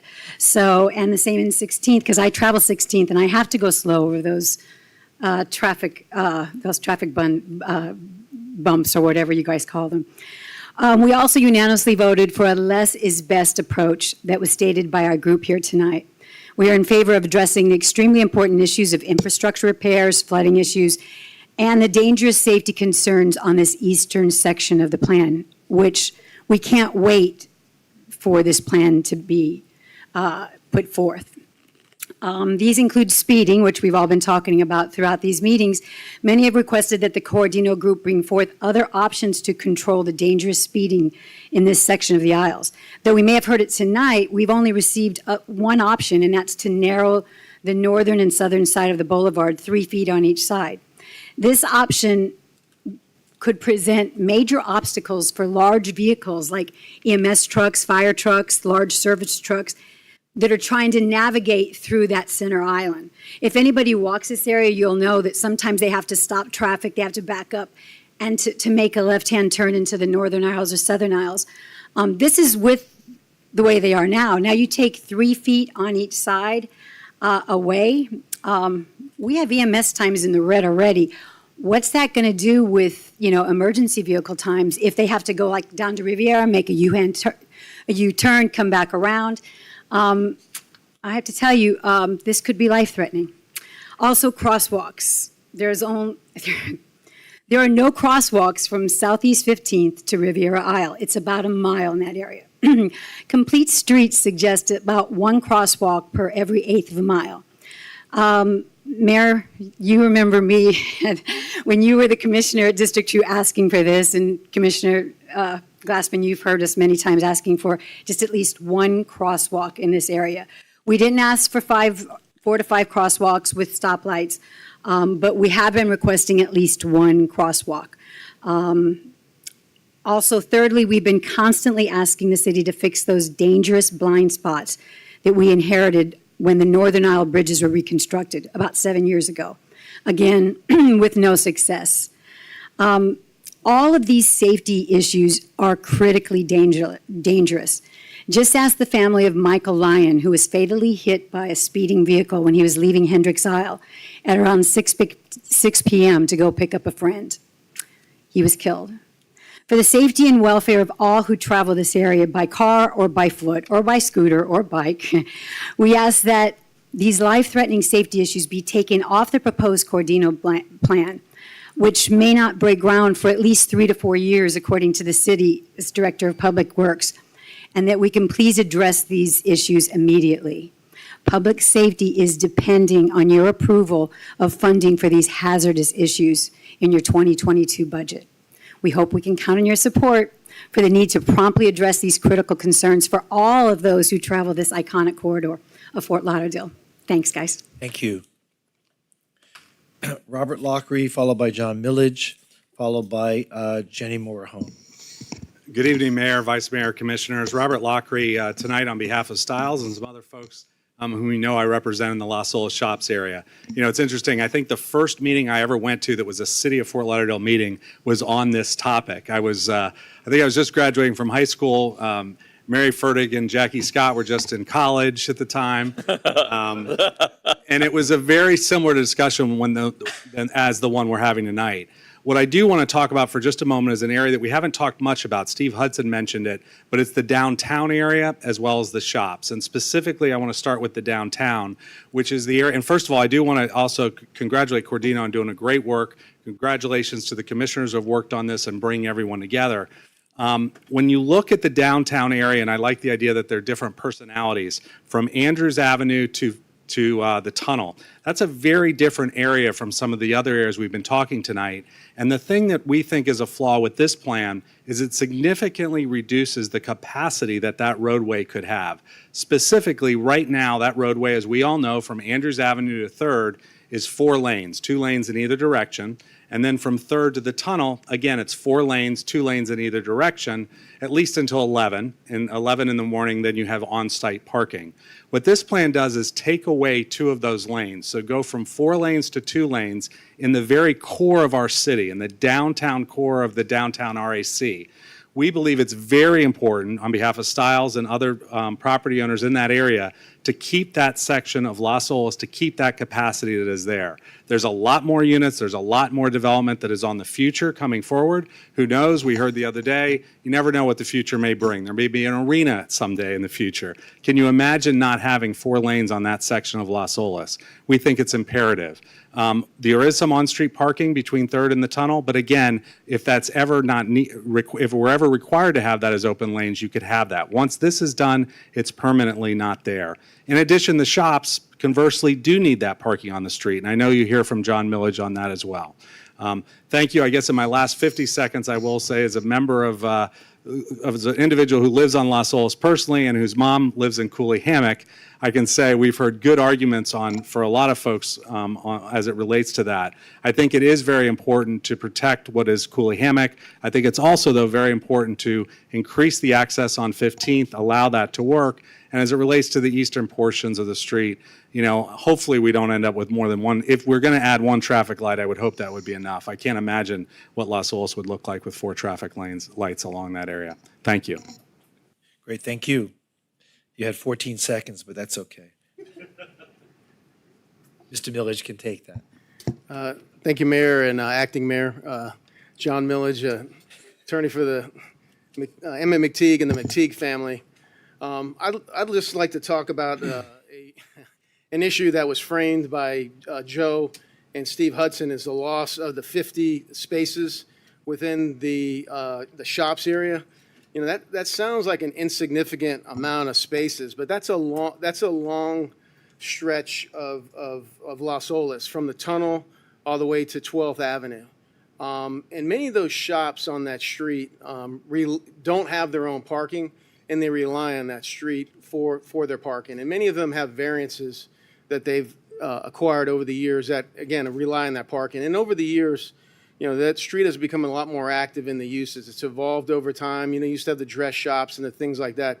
It's very active. So why is this important? So it's not just important for those businesses, but if you take half the parking off of that street, what you're going to get is you're going to get more circulation into the neighborhoods. And we know over the years that parking in the neighborhoods has been a huge issue. Folks roaming around and looking. You've heard tonight about people talking about cut-through traffic and different accidents. So I wouldn't dismiss that 50 spaces is a significant amount of spaces. So what we're saying is to keep parking on both sides of the street. And the third issue that hasn't been discussed is 50 spaces, that's a lot of money for the city. I mean, that's your highest price, probably parking in the city revenue-wise. We have a lot of demands, things that we're trying to build, parking garages around the city. We're trying to do a parking garage in Holiday Park. And just to, you know, when you look at the balance of what you're trying to accomplish versus what you lose for those businesses, the parking revenue, and then those conflicts, I think it's a no-brainer to keep, you know, the parking on both sides of the street. So we'd ask you to look at that very closely before you dismiss, you know, having an undulating street with, you know, maybe there's some aesthetic reasons for keeping that, maybe a little wider sidewalk here and there versus really the downside to getting rid of those spaces. So we'd ask you to keep those. Thank you. All right. Great, thank you. Mayor, can I Guys, Joe or Eddie or Eric, the reasons, what's the upside to eliminating the 50 parking spots? What we were trying to do was initially folks were trying to capture as much space for the pedestrian as possible. And so what we went back through an analysis and looked at the amount of spaces in the area, it's like 1,000 spaces, and realized if we could cut out a little bit of space, capture that 8 or 10 feet for the pedestrian, I seemed to be able to be a good compromise between for what we're trying to achieve. We do understand the merchants like the token parking in the front. Functionally and factually, right, in the grand scheme of things, it's 50 spaces, and I don't debate that that's not, well, it's a small portion to give for the trade-off of pedestrian space. But if you want to give it back, again, you've got 12 to 16 feet of pedestrian space out there. You could give it back. I mean, it's not going to kill the. We're still going to have really good side. I mean, it's going to be good. Still going to have better pedestrian spaces than you have now. Right. Right. And so it's significantly improved, even if you put the parking back on there. Again, but we've been talking about the one lane in each direction since September. I don't think this is like the first time I've heard that we want two. So we could have addressed that way back when. Again, it's just a personal preference that if you have it, I mean, it doesn't kill it. It waters down the design a lot. If you put the 2 lanes back in, you probably have to take out in that section another 26 feet of space. You're still going to have 16 feet of pedestrian space. You're just going to essentially double the right-of-way the roadway from what it is in the plan now at 22 feet but again, it's not a deal killer. It's just not as significant of a benefit to what I thought we were aiming at as we have now. But, trade-offs. But the idea, parking with what? So the options would it be parking with like bulb outs versus parking like conversion to traffic lanes? Well, no, what we did was eliminate the parking on one side of the road, kind of put it on one side, the north side on one block, the south side on the other block, and we captured that space for sidewalks. So we took the parking lane and incorporated it into sidewalk space or pedestrian space. Right, but where the parking was, it was with bulb outs, right? I mean, it's not a potential lane of traffic, or is it? If you wanted to give it back and take bulb outs or bollards out of the equation. What was your design? No, I think Eddie, did we keep the bollards in there? No. No, we took the bollards out. So it's just a parking lane. Yep. And you could then, if it didn't have a bulb out, you could convert it into a travel lane. Yep. So. Okay. Yeah, to me, that makes sense. It makes sense having the additional parking. And you still, if I'm hearing you right, you can have the additional parking, you can still have pedestrian, the really good pedestrian experience. Yeah, I'm going to look it up right now and tell you how much. Wait, Commissioner, they're talking about increasing the sides, the width of the sidewalks, which are going to consume a lane. So we can't get that lane back once you widen the sidewalks. So, I mean, I don't know what's being said here, but we're getting rid of a lane and to increase the width of the sidewalks. Mr. Cordino, that's what you're recommending, correct? Yeah, correct. What we were trying to do west of 15th was we were going to put it one lane in each direction. Correct. Right. Correct. But right. We're getting rid of the median. One lane in each direction. But the median isn't going to give us another lane. No, we're not adding another lane. So yeah, one lane in each direction. But we got rid of the parking. Remember, Mayor, we got rid of the parking as well. And I think the argument here is put the parking back on both sides. Where? Yeah, put up the design if you could, or Does anybody Chris, have or a you, design? Eddie, you tell us what page or. We are looking at page for the downtown area. I think Mr. Millage was talking about the shops. John, was that John? Shops? Yes, shops. Shops, which page are we on? Page. I gotta which go. is starting on page 57, and the graphic is on page. Bear with me. Page 63. So if you could go to that, if that's possible. Well, I just see a tree. On page 63, you just see a tree? 60. I could give you what's it look like? What kind of tree? 63. Plot. It's still not that helpful. It's not helping me.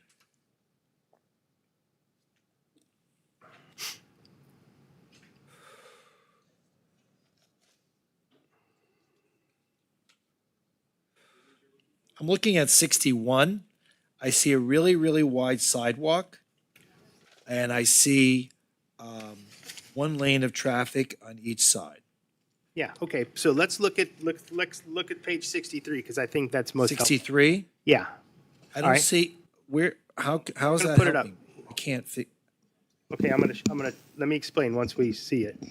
Mr. Mayor, I think the confusion is he's looking at page 63 of the report. It's page 67 of the agenda item. So we're not on 63, we're on 67. Okay. 67. Okay, yeah, 67 of Here we 127. go.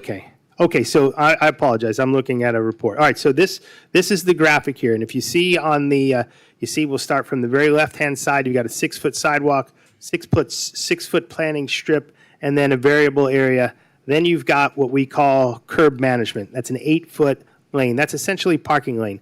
That parking lane would be on the north side of the street on one block, on the south side of the street on the other block. I think Mr. McTeague's argument is don't take the parking off of that road. So what we would need to do is take add another 8 feet to this pavement area, curb management, travel lane, and then on the other side, you would see another 8 feet, and that would be curb management parking.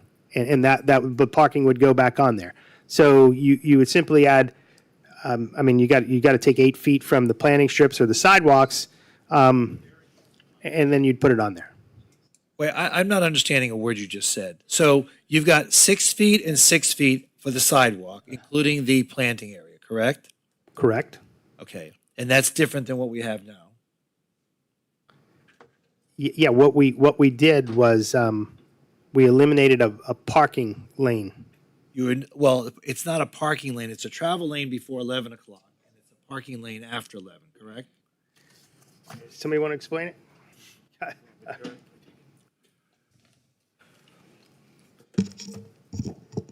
So Mayor, if you also refer to page 32 of the agenda item, that's the existing conditions now. That has a 4-foot sidewalk on both sides. Wait. What page? 32. All right, let's go to 32. 32 of the agenda item. What page of the report? 28. Thank you. 32 of the agenda item. Okay, that's existing conditions. So we have a 4-foot sidewalk. By the way, that sidewalk is not 4 feet throughout the length of the retail area. Let's be honest there. It's 4 feet maybe in front of the Cheesecake Factory, but it widens to much wider areas as you go up and down the street. Is that not correct? It is correct. Don't say no. If I could clarify. Mayor, I agree. I think it's variable throughout the course. Varies up and down the street. Absolutely. So it's a little misleading to say that it's 4 feet wide everywhere, because in some places it's much wider than 4 feet. It's probably as much as 10 or 12 feet. So, okay. So in the instance where there's 4 feet wide, you have 2 travel lanes, the 12-foot travel lane and an 8-foot travel lane. Is that what you're saying? Because there's no such thing as a parking lane before 11 o'clock. That's a travel lane. Correct. Right? So you have 2 lanes, and then after 11 o'clock, the outer lanes are available for parking. So we ultimately are left with the 2 center lanes, which are the travel lanes. That's the existing conditions, correct? Correct. With the 8-foot median in the middle. With the 8-foot median in the middle. Correct. Okay. Now you want us to switch to 67? 67.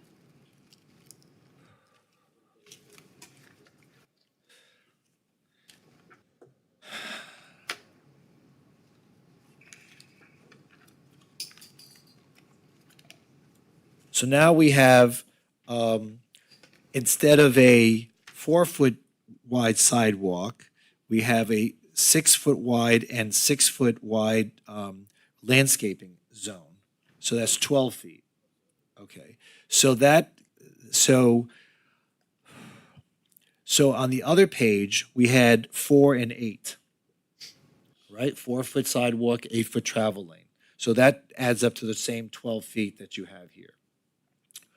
Then you have this thing called varies, which I guess is about 4 feet that we can play with on either side. Yeah, to your point, it's going to vary along the corridor. Yes. Okay. And then that leaves with an 8-foot parking lane, 11 and 11, but we've eliminated the center, median. Correct. And you have these shade trees which are growing into the buildings.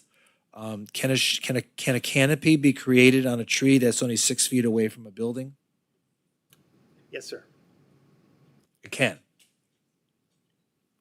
Okay, it can't really, but you're saying it can. I mean, canopy trees go out 12, 15 feet on each side. And if you've got a landscaping zone that starts at 6 feet, maybe it's 8 feet away from the building. I mean, you're not really giving the tree the spread that it needs in order to mature and become a true shade tree.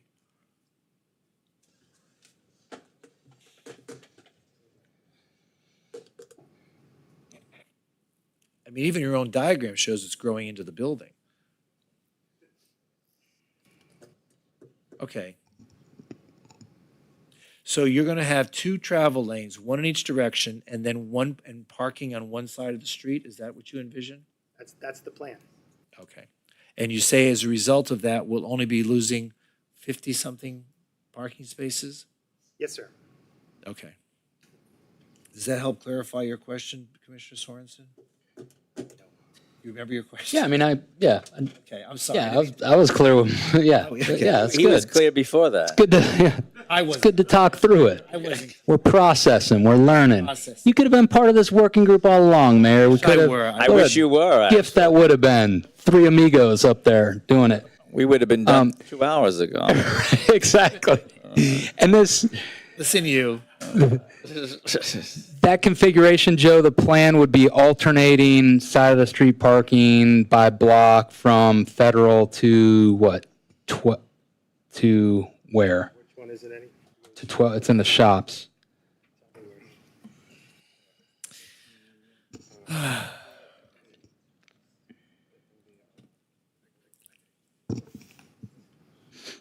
Yeah, Commissioner, I believe the impacted area is from Cheesecake down to 12th.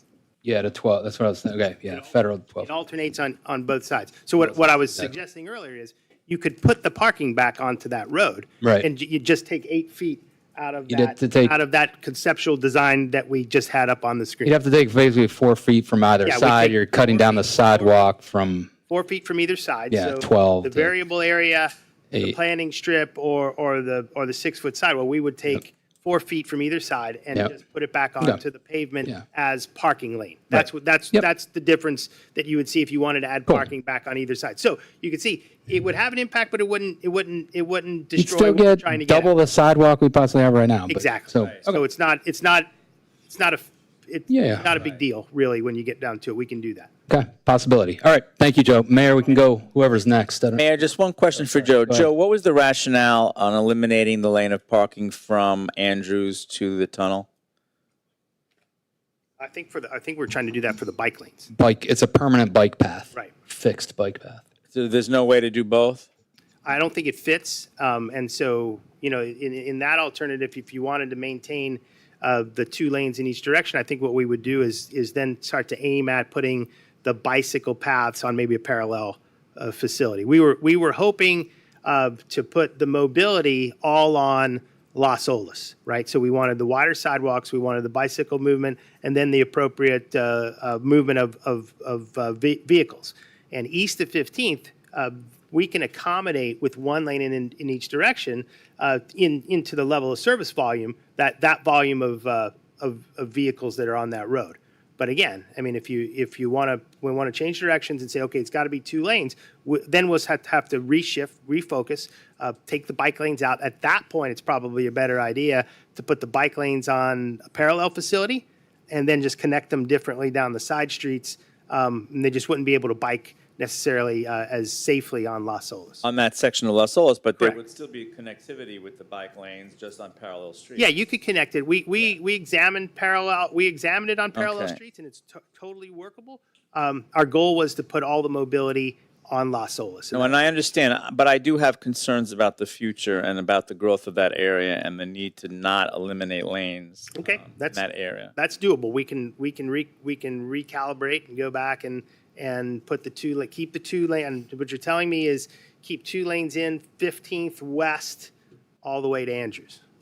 1 lane, 2 lanes in each From direction. Andrews to the tunnel. Okay, from Andrews, okay. So going east from Andrews to the tunnel, you have a bike lane. Where does the bike lane go from there?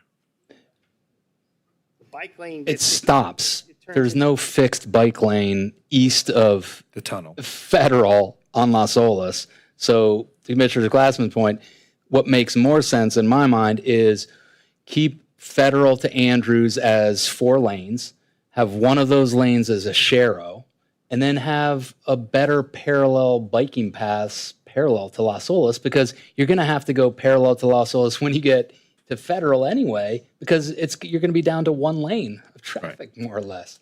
So why have fixed bike lane for? Well, I'm not disputing that. I'm 4 just blocks? trying to see if that's where it doesn't. Okay. I think it makes more sense to leave it open. Yes. And I'm not a big fan of sharrows because I think it puts bicyclists in danger of reckless drivers. Then really encourage the parallel, route. Okay. The parallel street. Jenny, I know she's chomping at the bit here.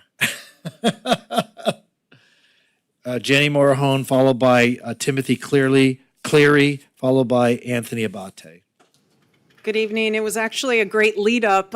Several of the items I wanted to cover, we just kind of started to explore, and I think this really showcases how complex this roadway is. And so even though through the great leadership of the district commissioners and all the diverse viewpoints, a corridor as important as Las Olas does require this level of detailed analysis and discussion. So, rushing approval of the vision plan or framework plan tonight, there's still a lot to be determined.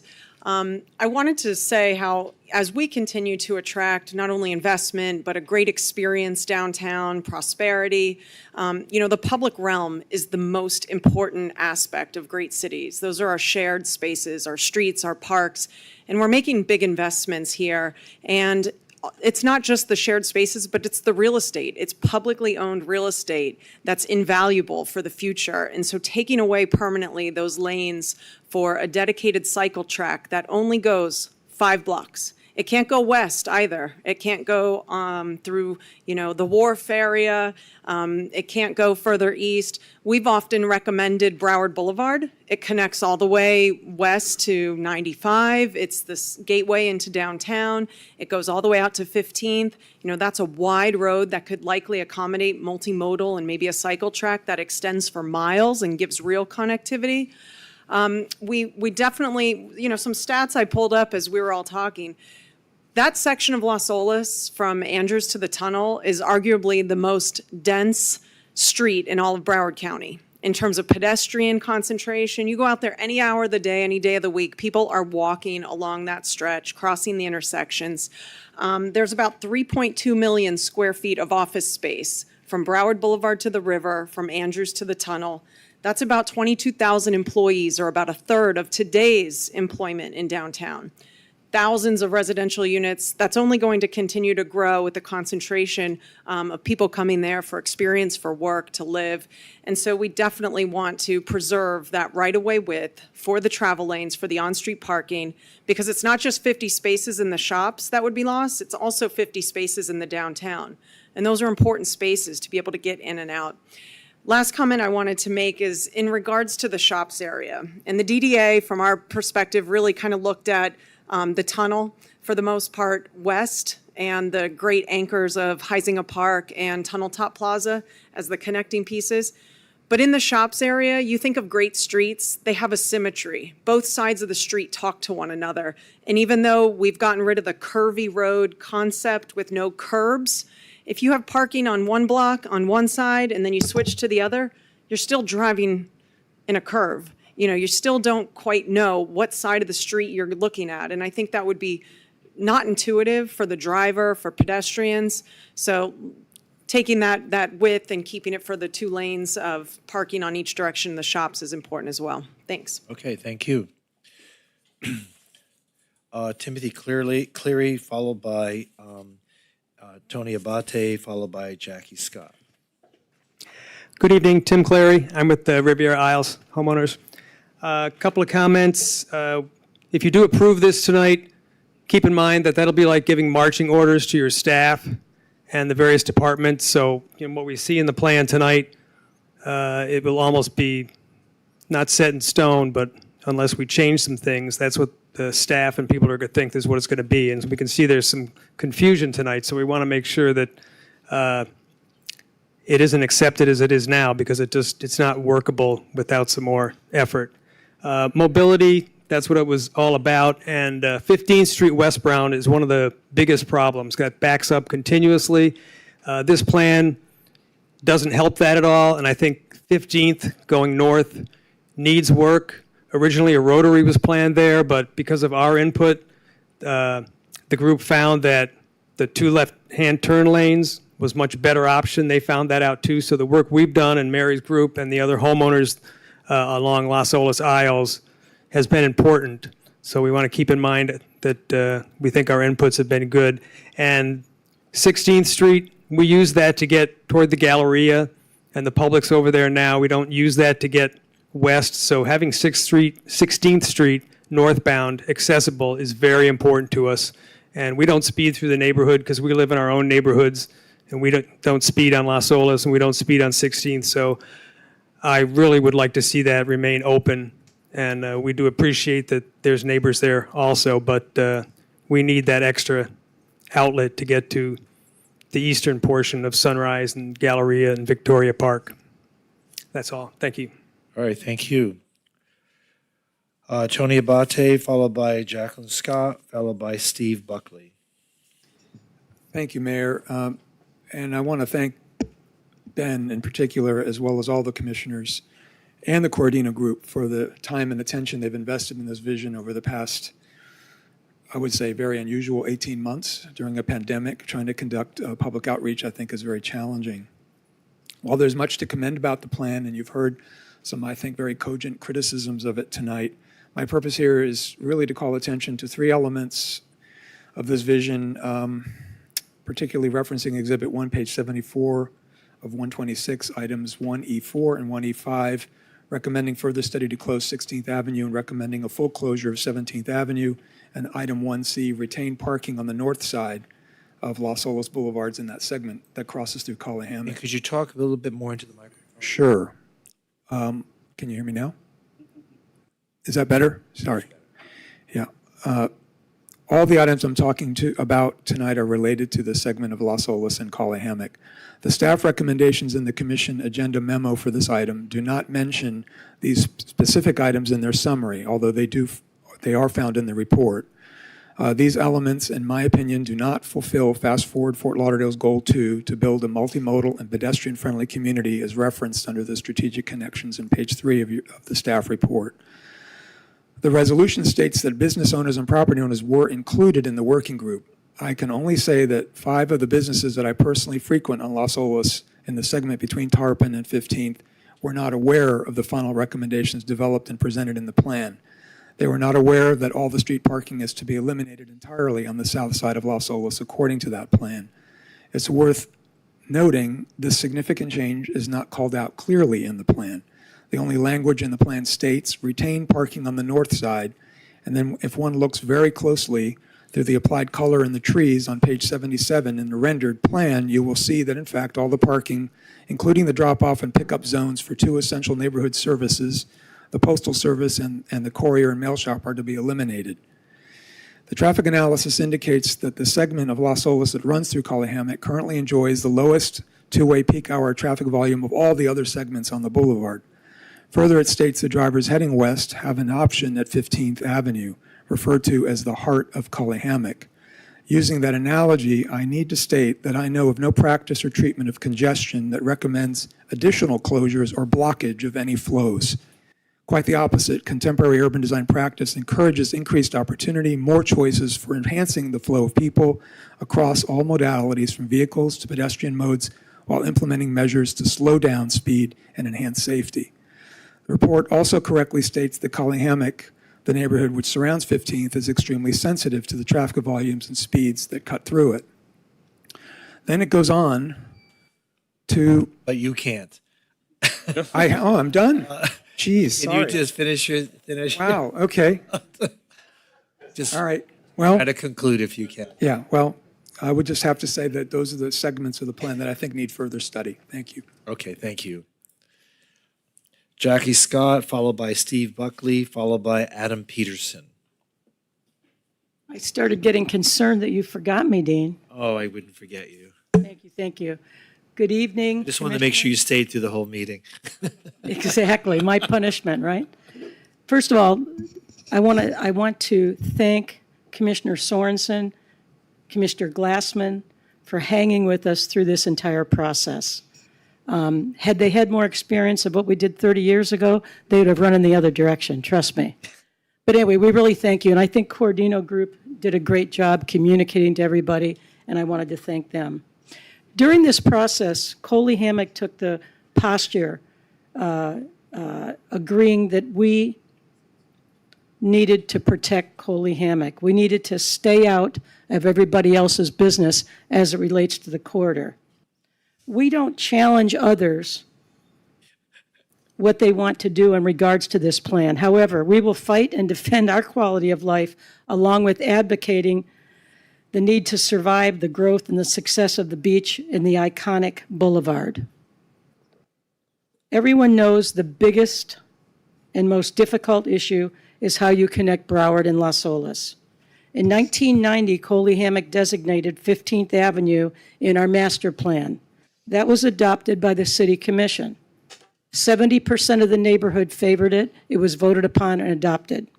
And I'm going to put this right now into the record so you've got a copy of it. And when you look at the traffic plan and our goals, you'll see that it all matches. Can you give that to the clerk when you're finished with your remarks? I will. We chose 15th Avenue because it's right in the middle of our neighborhood. We believed that that would be the best way to keep the neighborhood intact for the long term by having the two streets on either side. We always recognized that we as a neighborhood needed to provide a cut-through or a connector between Broward and Las Olas. Southeast 15th Avenue is predominantly made up of buildings, commercial offices, parking lots, and townhomes. 15th Avenue? 15th Avenue. Okay. What part of that is confusing you? My experience suggests otherwise. There are single-family homes. There might be one single-family home, Dean, but regardless, it's predominantly a parking lot, a doctor's office, townhomes, and then offices at the other end. Regardless, it's not a neighborhood street like the rest of the streets. Okay. Traffic flows properly there, except on the weekends when people are going to the beach, we're a weekend town, or when there's an event. The single-family section of Coley Hammock begins at Southeast 16th Avenue, and that makeup is predominantly residential. The burden that the cut-through traffic has put on Southeast 16th Avenue and the side streets leading to 15th Avenue is unfair, unwarranted, when all they have to do is drive one more block to 15th. I heard a gentleman earlier talking about wanting to go to the Galleria. I guess it's still open. But the point is, people that are cutting down 16th aren't just going to Broward to go to Victoria Park Road. They're cutting down and then cutting over to 15th. So it's the people on the side streets as well. I don't understand why the neighbors to the east that live on islands or peninsulas with guard gates and entrances with automatic arms don't understand why we want as a neighborhood to protect ourselves. Beverly Heights has closed off all their access to Las Olas except 8th Avenue. Lake Ridge closed their streets to protect their neighborhoods from Sunrise Boulevard. Sailboat Bend and Riverside Park closed streets to protect their neighborhood. Idlewild put a gate up with an arm to the entrance of their neighborhood. They don't want people coming in that don't live there. Seven Isles has a guard gate there. Bell Harbor put up a guard gate. I can go on and on.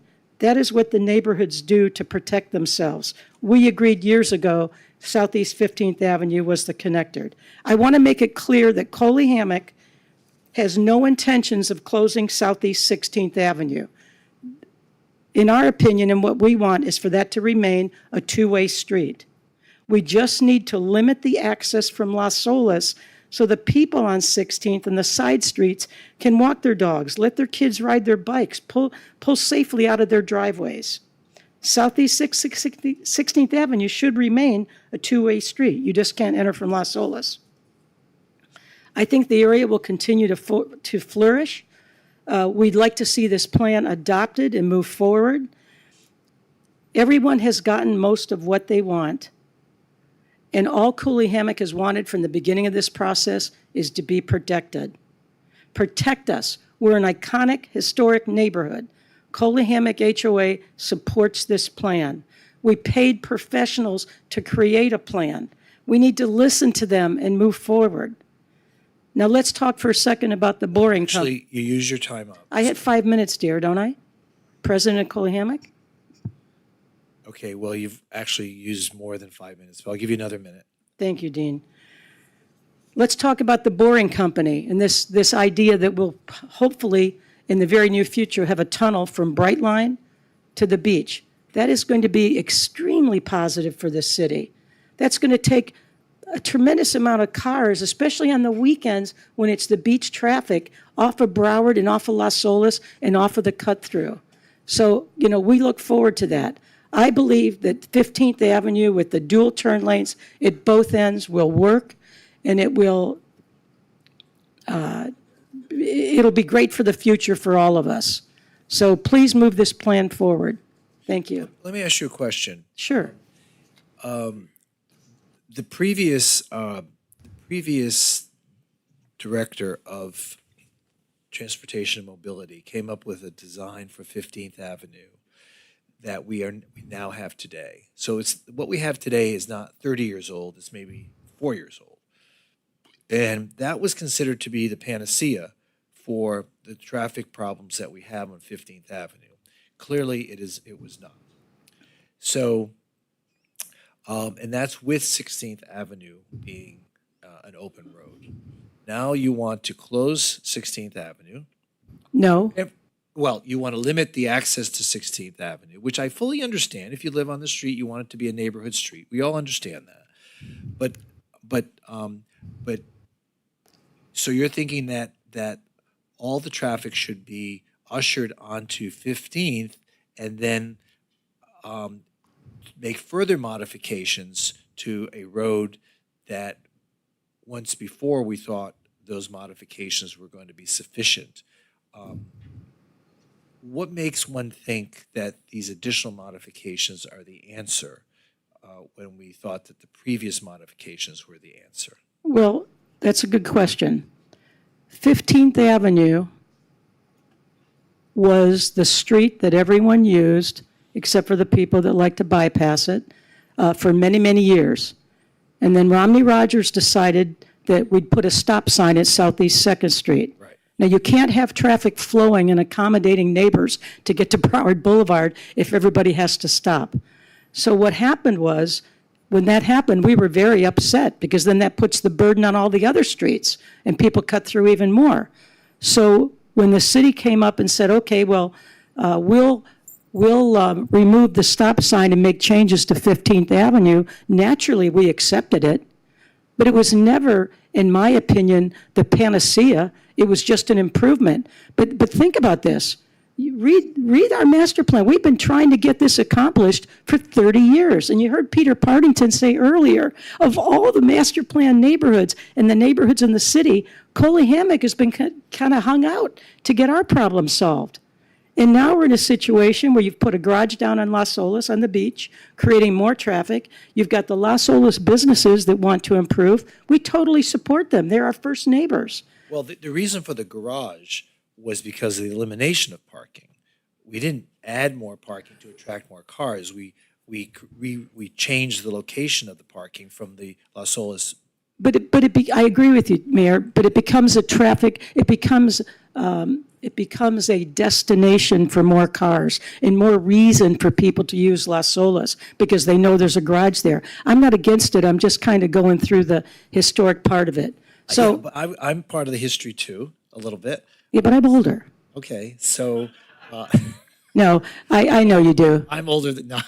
Very historic. Very Anyway, historic. Exactly. You know what? I don't care what Las on my head. I don't care what Las Olas Isles wants to do. I don't care what the businesses want to do. We just want to be protected and cooperate. We understand. Jackie, Okay. let me ask you this. On Southeast 15th Ave, when we look at the block from Las Olas to Second Court, there's on the, let's see, on the west side of Southeast 15th Ave, there's two businesses or two buildings. One is Luigi's Pizza. So that's half the block. So this idea of taking basically 10 feet west, right? So Luigi's would lose 10 feet there. I'm just looking at Joe to make sure I'm tracking it right. So that's, and as I'm looking at, and you know, Luigi's has a parking lot there, so they've got a little bit of give there, okay, but it's still 10 feet of their property. Then, if I'm seeing this right, and I'm remembering, there's a single family home just north of that. It's a Correct. new home, it's beautiful. The side of the house is on. Side of the house is right there. Right. And it just seems to me like that's close to the property line. The building is, but Joe, you guys have said there's 10 feet there to, I mean, what's your reaction just to that? My reaction is, we paid professional engineers to come up with a plan. And I'm not an engineer. And if they say this can be done, we need to move forward and try to do it. And if it doesn't work, it doesn't work. Yeah, I mean, my view on streets is like we've always got to be constantly looking at ways to improve, move traffic, so forth, multimodal, tunnels, all these components. So that's one of the options. I think 15th is much better than it ever has been, and I think it can still be better, and how do we keep improving? Okay, all right, thank you. Just one last thing. Would the people in the audience stand up that agree with the Coley Hammock position? Well, I don't care if you live in Coley Hammock or not. Thank you very much. A lot of people came here tonight but didn't really want to speak. Okay. I know we can get through this. We just need to move forward. Okay. Thank you. Steve Buckley, followed by Adam Peterson, followed by Mike Weymouth. I think Buckley left. I'm sorry? I think he left. Yeah, Mr. Buckley leave? Yeah. Okay. Adam Peterson, is he here? Adam? Mike Weymouth? I know Mike's here. Mike Weymouth, followed by Charlie Ladd, followed by Joel Lee, and rounding it out is Margaret McCormick. Mayor, before you start my time, if I could, I'd just like to clarify a couple things of what you guys were talking about earlier with all the plans. So, first of all, along Las Olas, between the tunnel and Himmershey Canal, the city has a 5-foot sidewalk the entire length. It's absolutely from the wet face or from the curb, 5 feet in. Beyond that is all private property. It's the setback of those buildings that makes it look like it meanders. So from that, I got this the opinion that you guys were saying when it says varies on his cross-section plan, that is not to go into the private property. The reason it says varies, I'm pretty sure, is because they didn't modify the plan from where it was doing the waviness, and that's why it says varies, because you'd move the road back and forth 2 or 3 feet. Yeah, but Mike, those buildings aren't going to be moved closer to the road. No, sir. That sidewalk, while the city's right of way may be 5 feet, the setback of the building has increased the width of the sidewalk, so that's permanent. So it's a misnomer to suggest that 5 foot sidewalk goes the whole length of Las Olas. So we know that that's not true. It is That's true. all I was saying. No, it's not. Sure, it is. Your new building on the south side has a setback deep into your property line. That's right. But that building's not going to be moved closer to the street. No, it's not. You're right. But go down to Louis Bossi's, where there's 5 feet between the planter and the curb. Go to El Camino, where there's 5 feet between the curb. That's because they chose to put tables out there. Right. Right.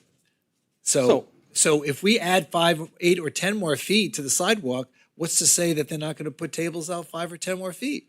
Because they're putting tables on private property. They're not putting tables on public property. Yeah. You guys won't allow that. If you allowed that, we probably had done it by now. Well, if there's a much wider distance in the width of the sidewalk, I think we would certainly be accommodating to try to put more people on the Well, I think you also have to understand the permanent bulb outs where we're talking about where the parking is. Yeah. That's to get the trees that you were talking about, the shade trees, to get them out far enough from those buildings so they can have a proper canopy to throw proper shading along the sidewalk where people walk and not down the middle of the road. Well, that's if we eliminate the median.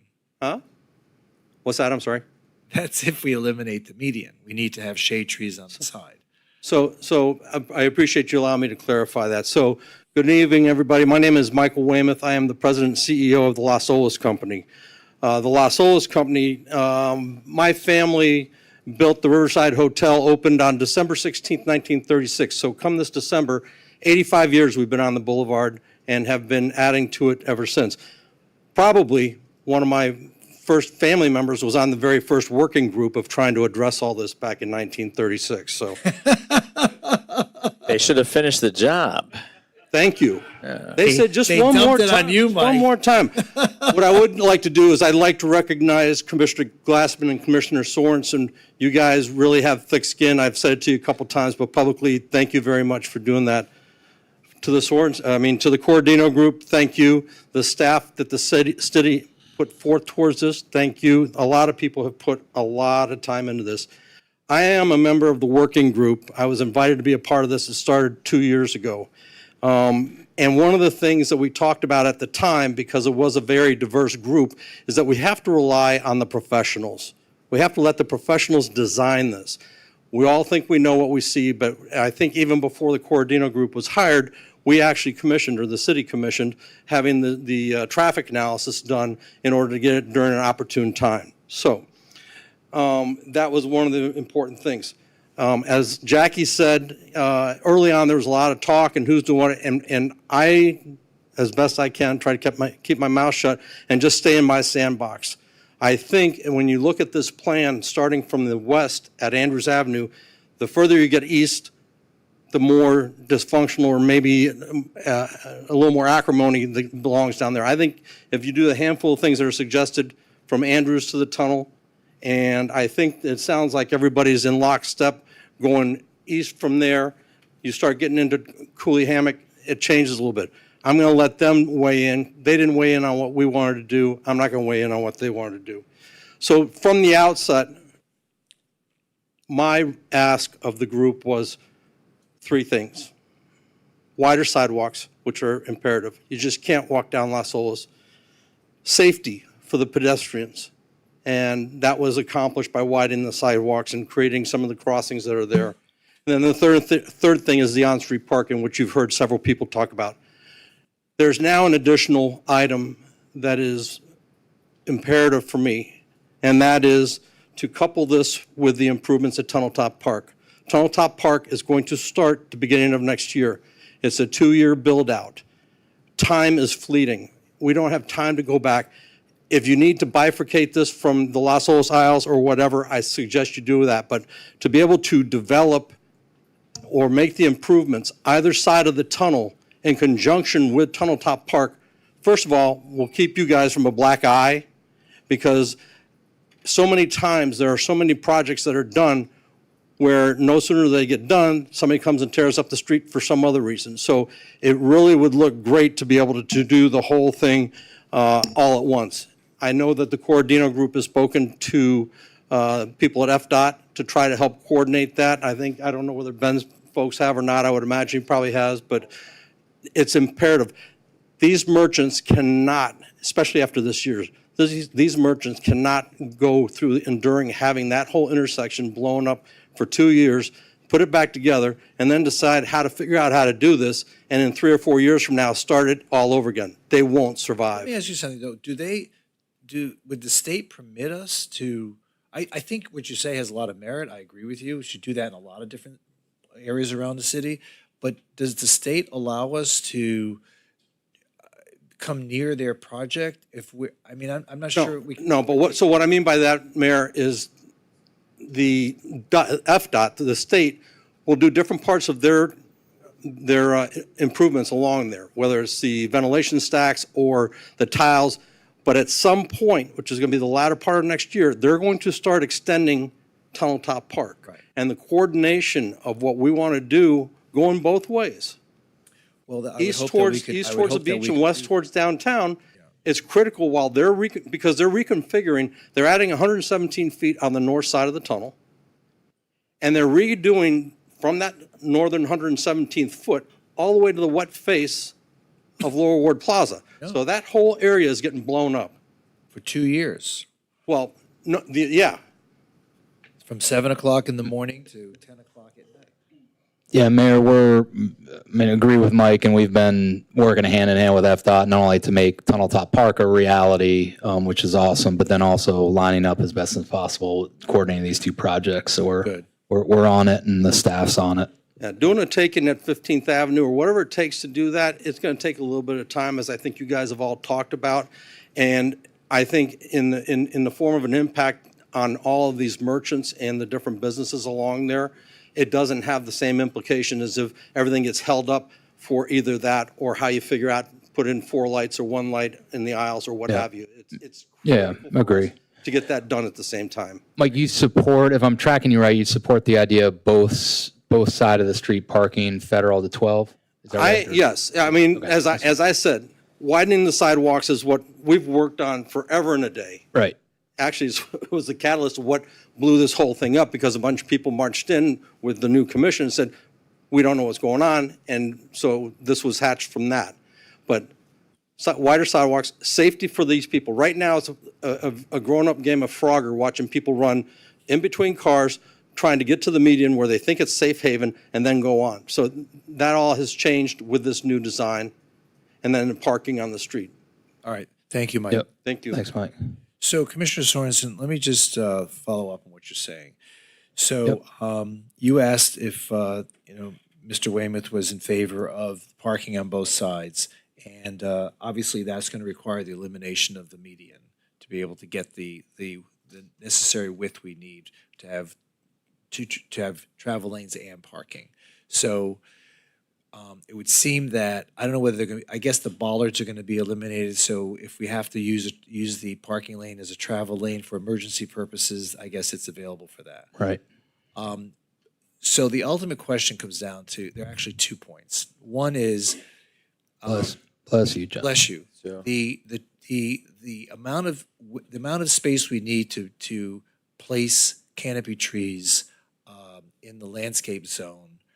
Is that going to be sufficient to provide a wide area for canopy trees? I don't know what we consider canopy trees at this point. Certainly, I hope they're not those oak trees, because you're going to have your chance. You're up next.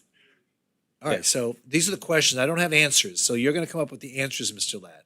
So we would have to have some kind of variety of tree that we can install mature from the get-go, that we're going to line Las Olas on either side, because as Mr. Weymouth said, right now the trees only shade the street and not the pedestrian. So Exactly. so the idea is, okay, we're going to have these trees now shade the pedestrians on either side.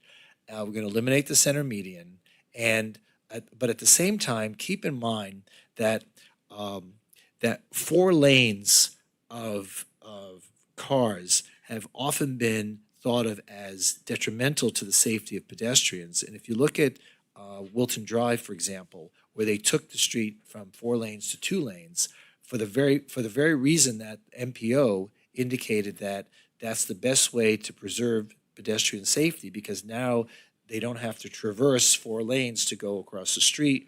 They can hit a center median for safety, or only have to cross 2 lanes instead of 4 in order to cross the street, because invariably people do jaywalk. They don't pay attention to the intersections and the crosswalks. So you have to anticipate bad behavior, but at the same time, people shouldn't have to be killed because of bad behavior. So my concern is widening that pathway between sidewalk to sidewalk for a pedestrian having to cross Las Olas by eliminating that median strip. So just a couple of rhetorical questions or issues, I guess, I'm putting out there as we move forward on this. Okay, Mr. Ladd, followed by Joel Lee, followed by Margaret. Is Margaret McCormick still here? Okay. And before you take that next comment, I think we're going to need a motion to extend. Is it 10 o'clock? Oh. 2 minutes too. How time flies when you're having a good time. Do I hear the motion? Oh, fun. Motion, do I hear a second? Second. All those in favor, to what time? 11? 10:15. No. We'll say till 10:30. 10:30? Okay, all those in favor say aye. Aye. Any opposed? None? Okay. Please proceed. I don't get 5 minutes. Representative I'm Association. the chairman of the DDA and I'm representing Polo. Just in case, I want to answer all your all right. questions, Mayor. All right, go ahead. Go ahead. Mayor and Commissioners, thanks for having us all tonight. Thanks for letting me speak. I want to thank Commissioner Sorensen and Glassman. This was a very tough task that you all took on that I would not have wished on my worst enemy. So good job and thank you. Thank you, and my therapist thanks you as well. Thank you. So I agree with many here that this has been a very difficult process and we need to keep going. And to stop and try to get it perfect, we'll never get there. On the other side of it, there's big issues still out there that we need to resolve. And if we do approve this, or if you approve this as a commission, we don't want to make it more difficult to get some of those big issues fixed. So it's kind of a dilemma.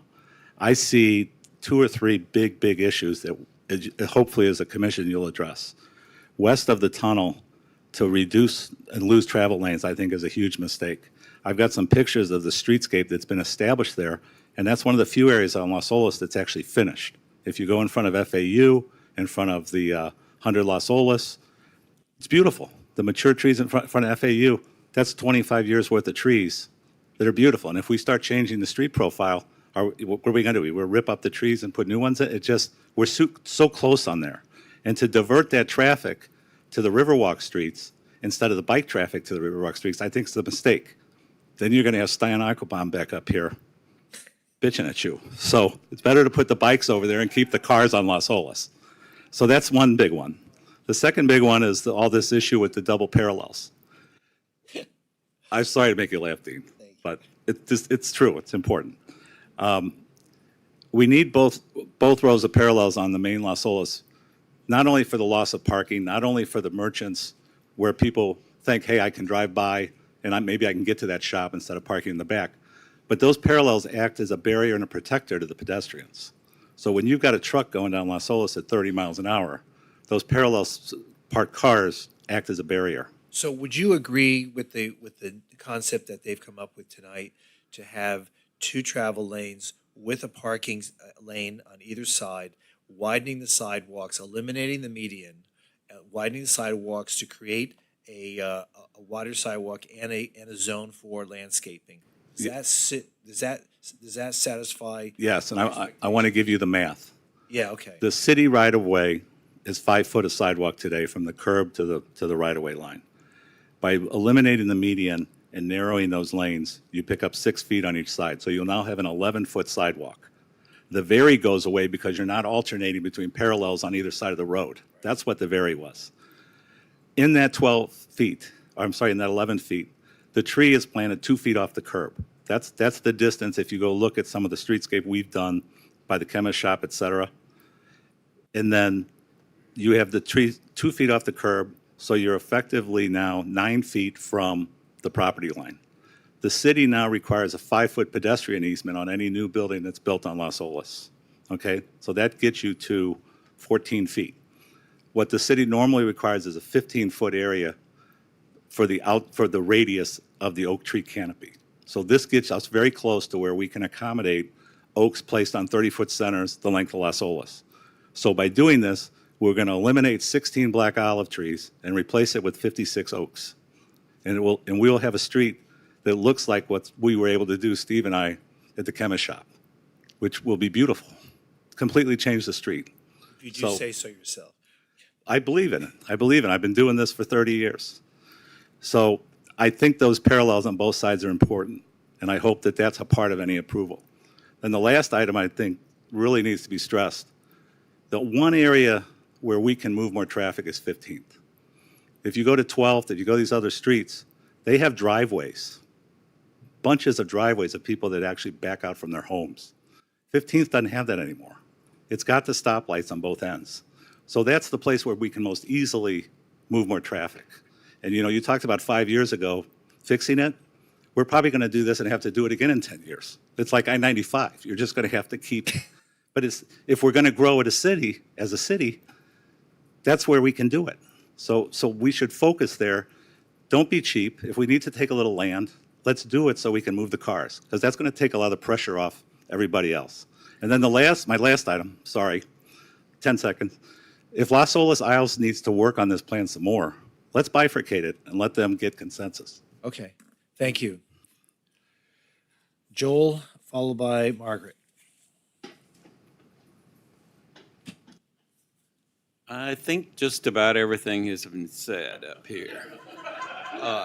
But a couple of things I wanted to bring But I'm up. sure there are a few things that bear repeating, The, especially since I've you lived lived. in Coley-Hammock for 36 years, between 16th and 17th on Southeast First Street.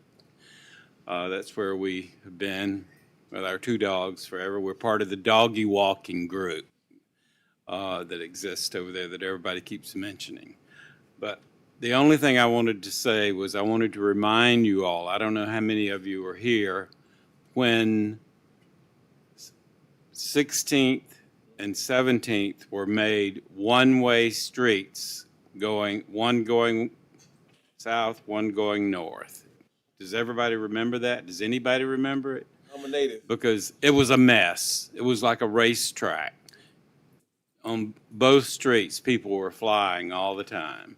And we still get that in our neighborhood to a certain extent. People, we have one little raised street intersection. And sometimes I think we've talked about needing more breakers, to slow people down because they do fly through there. And the last thing I'll say is we do not see enough monitoring through the police department or whoever monitors to slow people down. I see it in Victoria Park, I see it in Coley-Hammock, and it's a constant thing, running stop signs, speeding, and going all the way. But we do hope that the other neighborhoods will support us for what we want, and this plan, hopefully it'll work. There's no perfect plan, I don't think. Anyway, thank you very much. All right, thank you. Margaret McCormick. Thank you. I really just feel like saying that I support the consultant's plan, but because my dad wrote this and I am speaking on behalf of my parents who have lived on 17th Avenue for the last 50 years, I'm going to actually read what his words. So like I said, firstly, my name is Julie Donovan, and I'm here representing my parents, Bernard and Peggy McCormick. Our family has lived, like I said, for 50 years on Southeast 17th Avenue. We strongly support the city consultant's plan and oppose the one-way pair proposal for 15th and 16th Avenues. We think it is misguided as it would only slow rather than speed traffic through the neighborhood. It would require a traffic light at 16th Avenue and destroy the present median. The result would be gridlock at 16th Avenue, similar to what we often see on 15th. Furthermore, it would greatly damage property values on 16th Avenue and present problems for adjacent neighborhoods that are not presently affected by the traffic problems on 15th Avenue. Growing up on Southeast 17th Avenue, I have seen several changes to the traffic patterns between Broward and Las Olas Boulevard.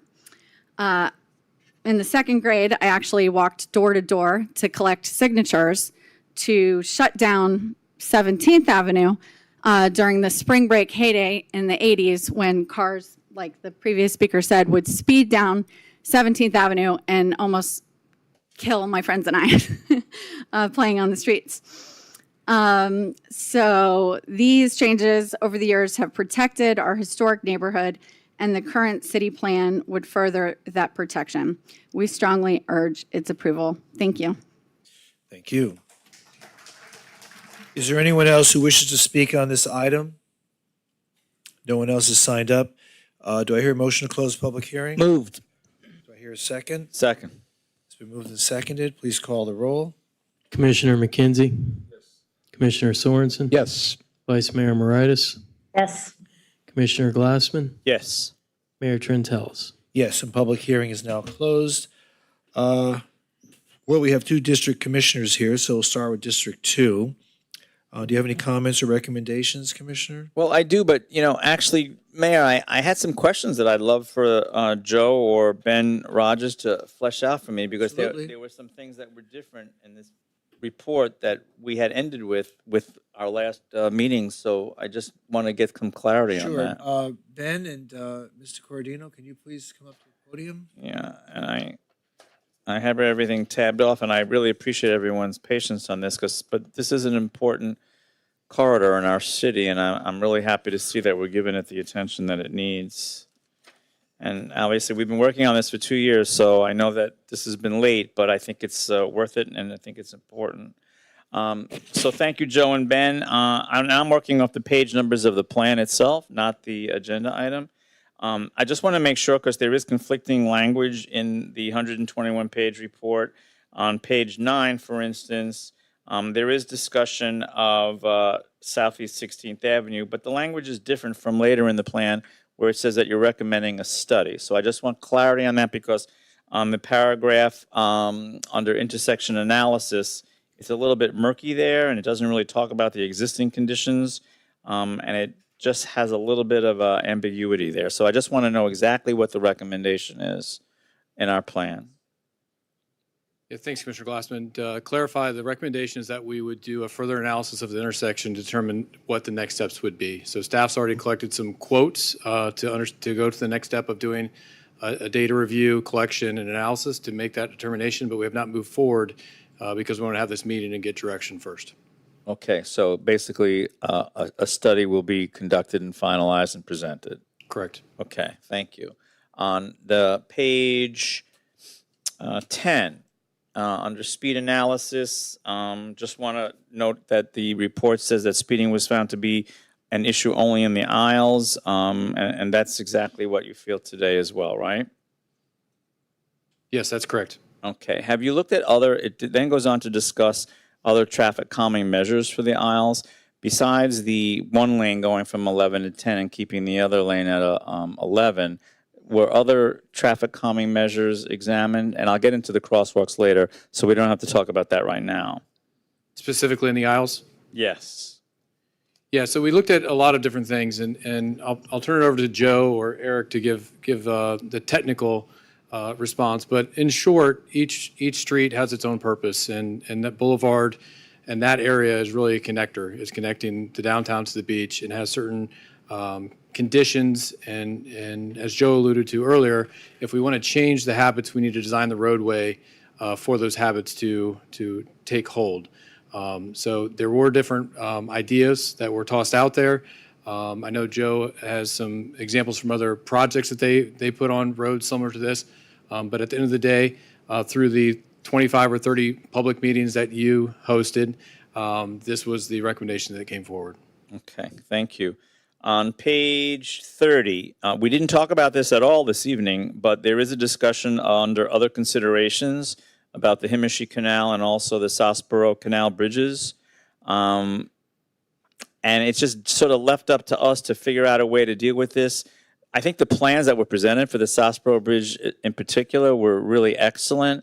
But I just want to know, moving forward, Ben and also I guess Raj, how quickly, and Chris, how quickly can we see this in a CIP for Public Works in dealing with that bridge? Yeah, so that's one of the things that we'd have to work out when we go from the vision to the design is the timing and sequencing. I have had conversations with Raj and his team already. They've already started pulling some of the historical elements to this bridge and analyzing the need and where it's at. But I believe right now, and I don't want to speak for Raj, I want to say the rehab for that bridge is somewhere around $300,000 and a full replacement somewhere around $3 million. Okay, big ticket, but again, I think the recommendations for the Sospero Bridge would go a long way in terms of traffic flow and also for assisting pedestrians and bicyclists along that stretch. So, I mean, I think it's crucial, but again, Chris, I don't know what you can do to figure something out with a CIP for that sooner than later, but I think that's really, really important to so much of what we've been discussing this evening. Let's see. Okay, crosswalks. That's mentioned on page 44, but I'll get to it a little bit later when it's a little bit more detail. On page on page 70, there's just some more of that conflicting language again about 16th Avenue, but I think you've cleaned that up for me.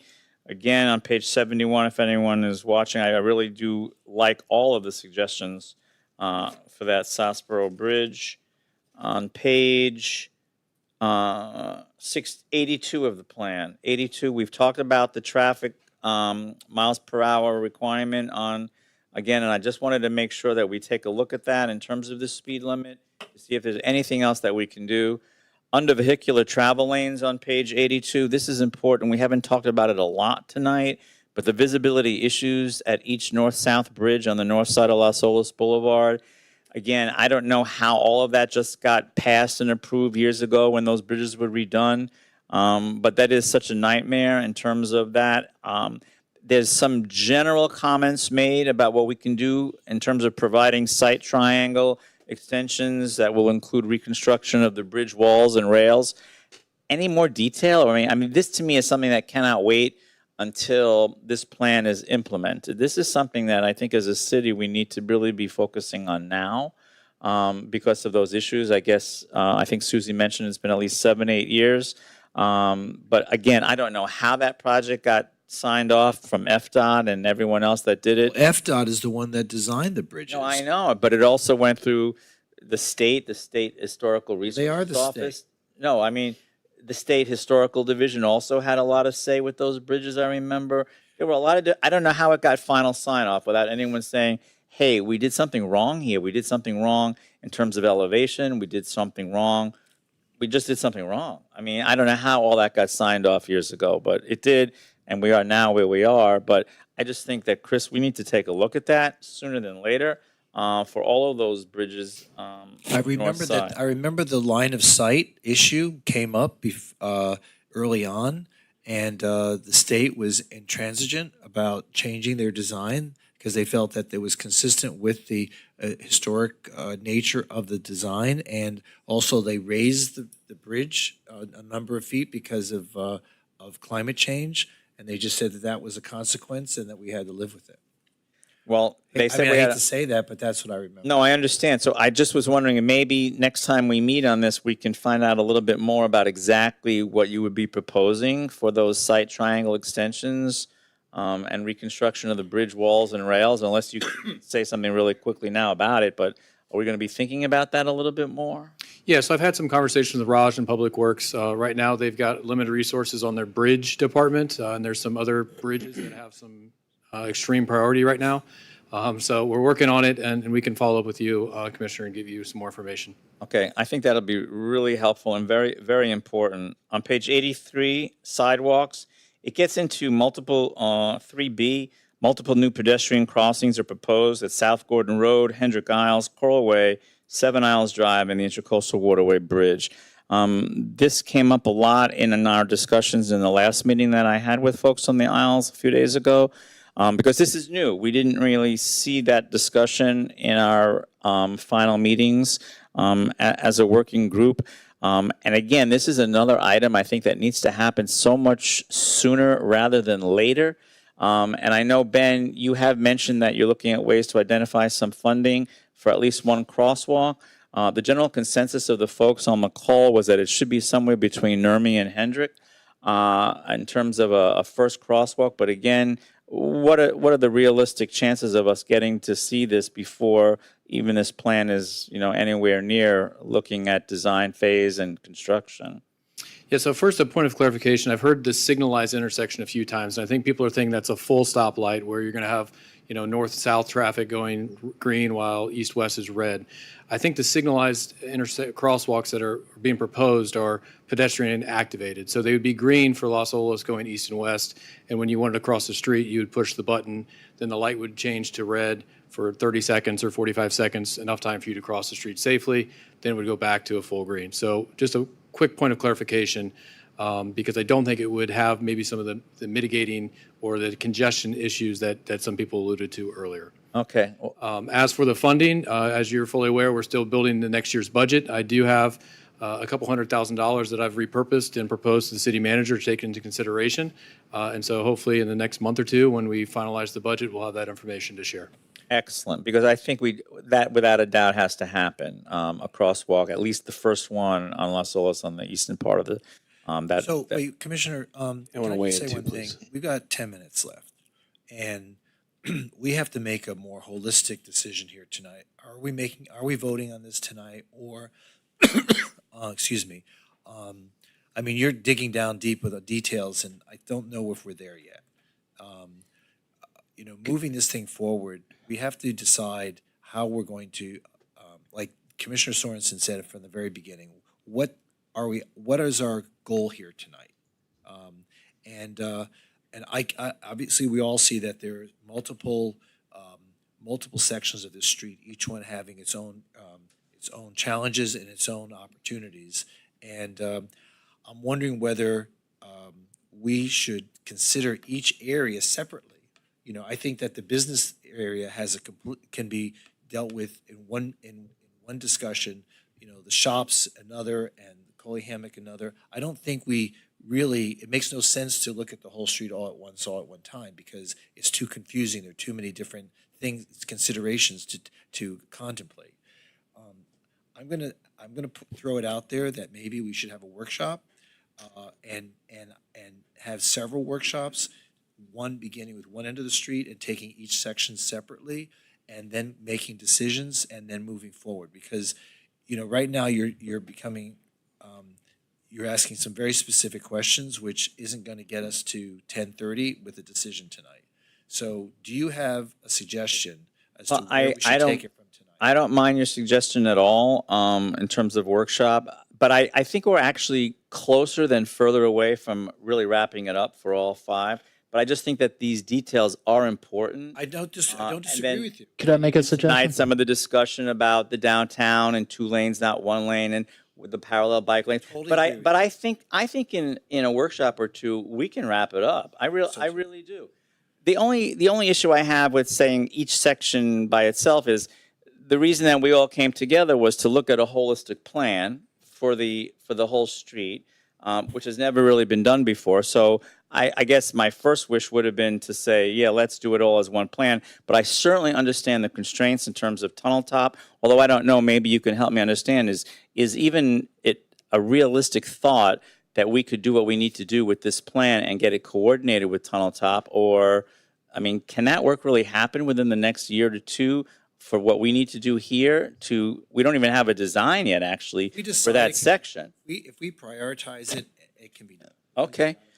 But so to answer your question, I mean, don't forget that, Commissioner. No, and I understand what you're saying, Mayor. Maybe I'm not in as much of a rush tonight as other people might be, but because I think that the questions that I have are important, especially for my part of the They are important. part of the In district. terms of process, in terms of where we're going from here. Yes. I think all your questions have merit.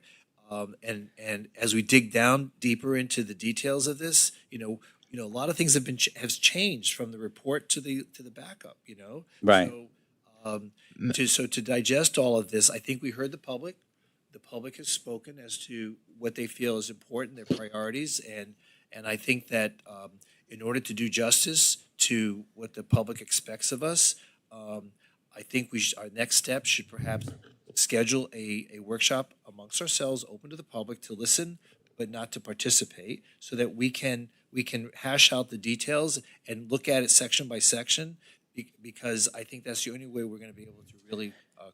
Mayor, can I jump in here? Because I think we've got some good alignment on parts of this, and I think others we need to dig in a little bit more. So I think we've got good alignment from starting from Andrews, and I think we've got good alignment from Andrews to Federal, keeping it basically as it is. I think we've heard that loud and clear. I think we got good alignment there, basically not doing a structured bike lane. So I think that's number one. Okay, so I think if that's the consensus, Yeah. I mean, I haven't heard from Vice Mayor, but she's nodding her head, so I assume she might be in agreement. Feeling that. Yes. Can you see my face? Yes. Sorry.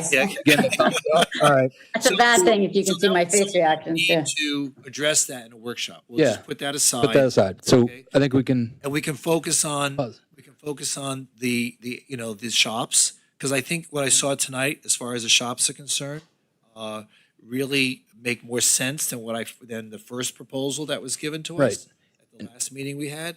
And I think it would really, I mean, I love some of these bulb out with, with public art and things like that.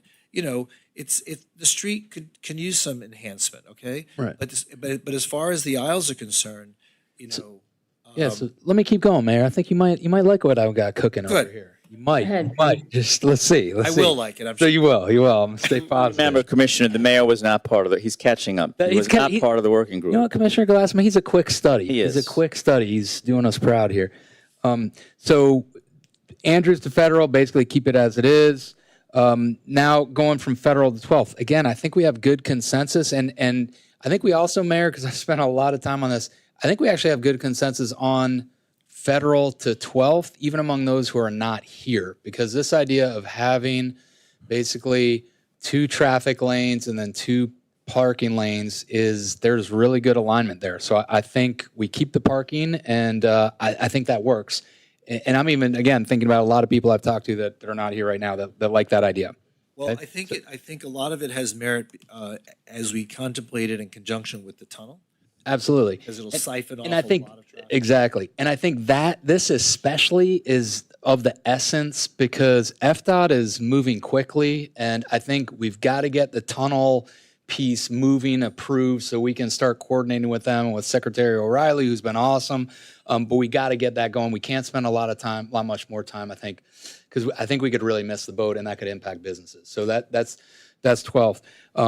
So that's kind of, federal to 12th. I am concerned about the 15th Street and that possible taking of some of that land. 15th Avenue. 15th Ave, and some of the taking of the land. That's not going to be an easy take. So yeah, it's not. It concerns me, and we do need to continue to improve 15th. So my thinking there is, so that's 15th. So concern there for the moment. 16th, all we're committing to is a study, which I think makes all the sense in the world. Study 16th Ave, see what's possible there. The plan doesn't commit to anything; it just commits to studying. So I think that's fair. 17th, I think we have alignment on 17th on continuing just basically having it be northbound traffic and not an ingress into the neighborhood. So I think that's good. I think the only question that I'm hearing from folks is a little bit of this takings piece, but I'd still like to move forward with everything we've just described to 17th Street and saying that Cordino, the 15th Street, we've got to kind of talk a little bit more, but let's kind of move that section, Andrews to 17 Ave forward. Let's workshop, spend some more time with the aisles to really kind of dig into this. Commissioner Glassman has good questions and to get more there. And then I think we can get alignment there too. And the beach part, I don't really see any changes there. Do you see any changes? It's really not in the scope. I know, but it's Yeah, I part of agree. But I think Transportation and Mobility knows already that they need to do work with the beach community there, just to coordinate with a lot of the other work that we did in that whole Las Olas corridor that we've already done through the CRA. So what are you recommending then, Commissioner? So I'm recommending we move forward with the plan from Andrews to 17th with these, what I've just articulated. I mean, those agreements, I think we're all really, really well aligned on. And again, the driving reason for this, I think we've got to get this to line up with a tunnel with FDOT. If we don't, I'm really concerned about us missing the boat and costing more money than we should be. Does it matter, though, that the wording does still have to change in this plan? I mean, are we able to approve something where the wording still needs to change? I think we can approve it with the what we just articulated. Or we can, if we need to bring it back with these, pending these articulated. Well, the mayor's idea of a workshop or two, I mean, I would rather see that happen much sooner than later. We can do it within the month. Yeah, I mean, I think that we can wrap it up, but I'm just nervous about giving our go-ahead to a plan that if anyone sees the plan says, oh, wait, that's not what we can do, or you can change that. You can or say I mean, we've got, here's the initial plan. They can come back with the plan next commission meeting and say that here it is. Yeah, Here's an update. I think we need to see the changes that we've all That's agreed fine. upon in the actual document. Yeah. Commissioner Sorensen, can I say one thing? When Yes, yes, Vice Mayor. When you said accept the plan from Andrews to the tunnel, do you mean keep 4 lanes of traffic, keep it how it is? Yes. Yes, so Okay, accept so that's the what plan you- as I articulated it with. As you articulated. Okay, so keep the 4 lanes of traffic there. We like the no median, parking on both sides of Las Olas. We like that. And possibly, like you said, removing the aisles. I don't think we're ready for any consensus on that. I definitely hear what the neighbors are saying. I do believe we have consensus on that one pedestrian crosswalk, though. I do have that written down in my notes as well. And then I just want to give a kind of a quick story or a quick plug for closing 16th. I know there's the property that we do need to analyze and look at before we take some of their property to widen possibly 15th Avenue. But in terms of 16th, up in on my street where I live, actually, so I'm off of 15th Avenue up in District 1 near Pinecrest, we actually had on my street 60th. Traffic used to be able to come from 62nd onto my street, and they would cut through instead of staying on 62nd Street. And years ago, they changed that. Unfortunately, there was an accident there, so they changed it. And so you can no longer cut through that street from 62nd to get on 60th, which is where I live. And it completely changed the character of that street. So Vice Mayor, can I just interrupt you for just 1 second? I Yeah. need a motion to extend the time of the meeting till 11 o'clock. Will you make that motion? Yeah, so moved. Okay, do I hear a second? Second. Okay, all in favor, say aye. Aye. Any Aye. opposed? Okay, no, I'm sorry. Yeah, no, thank you. So that is the one part. I don't think you had a necessary an opinion either way on that, or I know you said you wanted to study it. I think that's what you said, Commissioner Sorden, you wanted to study that a little bit more. I am a fan of closing that for the neighborhood and keeping the traffic on the main streets like Las Olas, 15th Avenue. I understand there may be a little bit more traffic for people using those streets, but my priority would be the neighborhood, specifically Coley Hammock. And once again, if I didn't live on the street that went through the same exact experience, I wouldn't be able to share that. So I like everything you said, Commissioner Sorensen. I would like to see us move forward with closing 16th personally, but that's my opinion. And if you want to study it more, I appreciate that. But I do like the idea of maybe prioritizing some of these a little bit more. I know, Commissioner Glassman, you're kind of going through your list, and I do think we need some immediate action items. And, you will come up with your list. I know you and Commissioner Sorensen will do a good job on that. But I think it does make sense. We're starting with Tunnel Top Park. It's kind of like, when Brightline came to our city, we really don't have anything else around it. It would be nice when Tunnel Top Park comes to Las Olas to finish off what's around it also.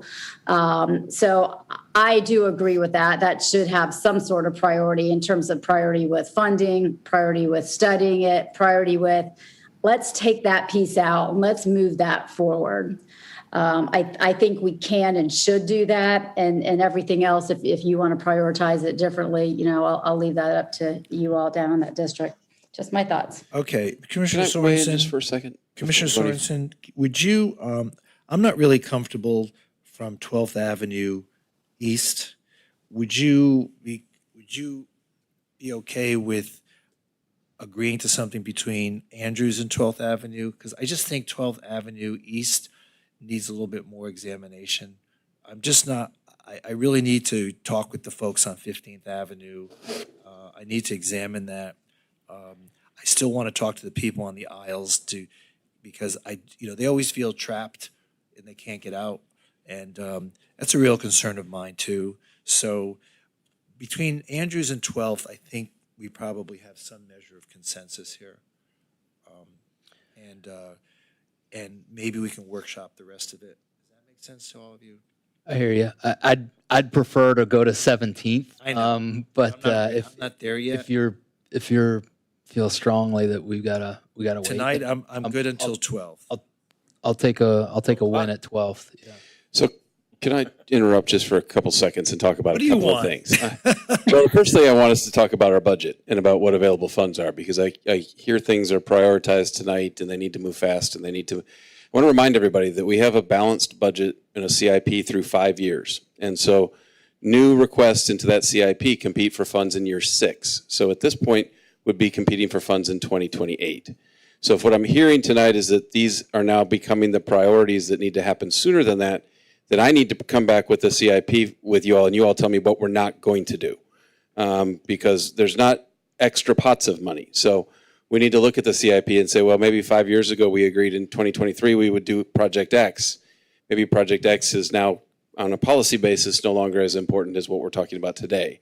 But you know, there's not this extra pot to go to that doesn't all of a sudden mean we don't do something else. And I just want us to be mindful That's of fair. that. But what about, okay, but going forward, future aspects of this, we can always seek MPO funding too, correct? We could, and that's just, I'm just suggesting what our budget would hold as on a pay-as-you-go basis, you know, in the CIP of the general fund. To do the immediate stuff. I'm hoping that there's about 17 different funding sources to make portions of this plan happen.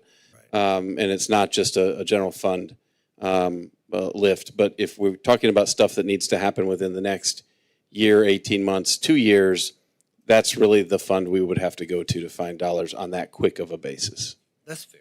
Yep. Yeah, absolutely. And Chris, do you see any possibilities in terms of federal government infrastructure plan making its way through the system now, or other pots of money that we might be able to tap in if we're shovel ready? Absolutely. Every day we're seeing new information out of Washington as it relates to infrastructure. And we've got a lot of people connected into that, both in Washington and here. And so as those opportunities present and we can make application for grants, we put in every possibility for a grant we could this year, every earmark that was asked for. You know, we've really tried to maximize what our take would be out of federal funds. What about the county's becoming penny sales tax transportation traffic? Are we? But you made a statement which is really pivotal, and that's shovel ready. If we can at least get the designs done. That's what I'm saying, right? Because they all want shovel ready. All these programs want shovel ready. So in a different topic, if we're moving towards, I'm starting to see there's consensus building towards moving towards accepting part of the plan. And I'm not sure how we do that. So I don't know if we can carve out a portion of the plan and accept it that way or not. Only if it's identical to and there are no changes, because you have no reference points. What you're actually doing is you're approving a published plan. So if you're changing it, you could run into a problem, because even if you say as amended, the specificity just isn't there. Sure. So how about this? How about I just touch base with Cordino Group, and how about if they come back at our next commission meeting with a updated Andrews to 12th plan for our approval based on our alignment tonight? For approval at a future night. For approval at that meeting. Right, correct. Which you can do, because unless the resolution's introduced, if nobody introduces it, it just doesn't go. I'm more comfortable with that. It's not published. I don't want to waste any more time. Trying to go back to this record. And So let's go. So again, Andrews to 12th Ave. Cordino will do an update in the next couple of days. If that can be disseminated out to us, and then we will quickly have to get it to neighbors for analysis and feedback and discussion. Next commission meeting, that'll be on the agenda. And then I guess the next piece, Mayor and Commissioner, would be workshopping 12 to 17th, and then the aisles. Yeah, so we need to get our offices to coordinate at times. I'd like to do it before the break. Yeah, I'd really like to do it before. Yeah, okay. So you'd like to do workshop before the break on the balance of On the balance. 12 to 12 east to the beach. Understood.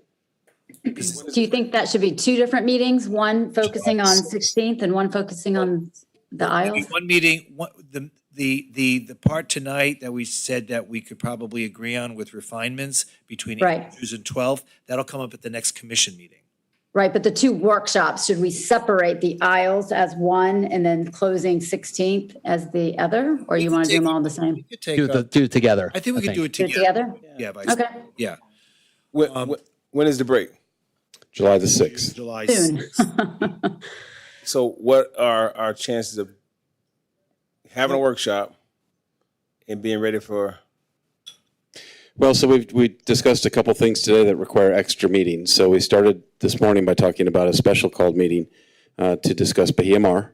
And so we've thrown dates out for a special meeting to discuss that towards the end of June, first part of July, with the different staffs to see if you all are available.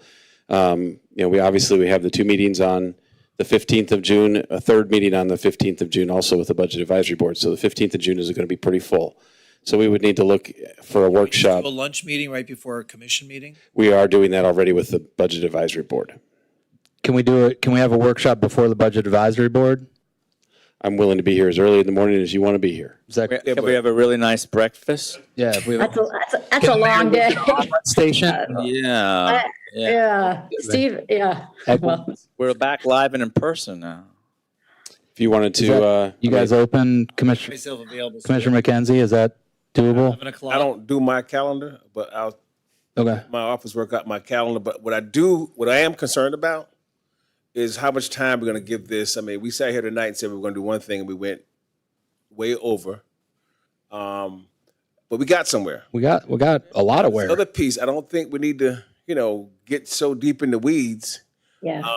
Because I think how we got here is because 5 different neighborhoods said, I want this, I'm not going to bother you about your stuff. And then we finally broke it up and said, hey, let's do it their way. We got somewhere. So I don't think we need to dictate to them. I think we need to listen and just move this thing along and try to get to a funding source later on that we can fund this in another 30 years or so. Okay, so why don't we, if we can. That was a joke, Mike.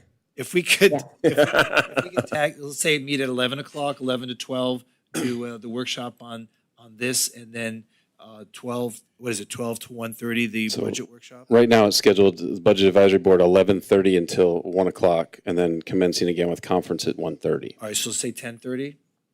I can't quite make that time, but I'm going to go back to maybe what Commissioner McKenzie was saying. Do you all just want to workshop this back with your neighborhoods and people and bring it back to us? Or do you think all 5 of us need? Does it have to be all on the 15th? Yeah, that's a long day. Because even tonight, I was expecting the 2 of you to show me something that I can just vote up or down. And we went through this.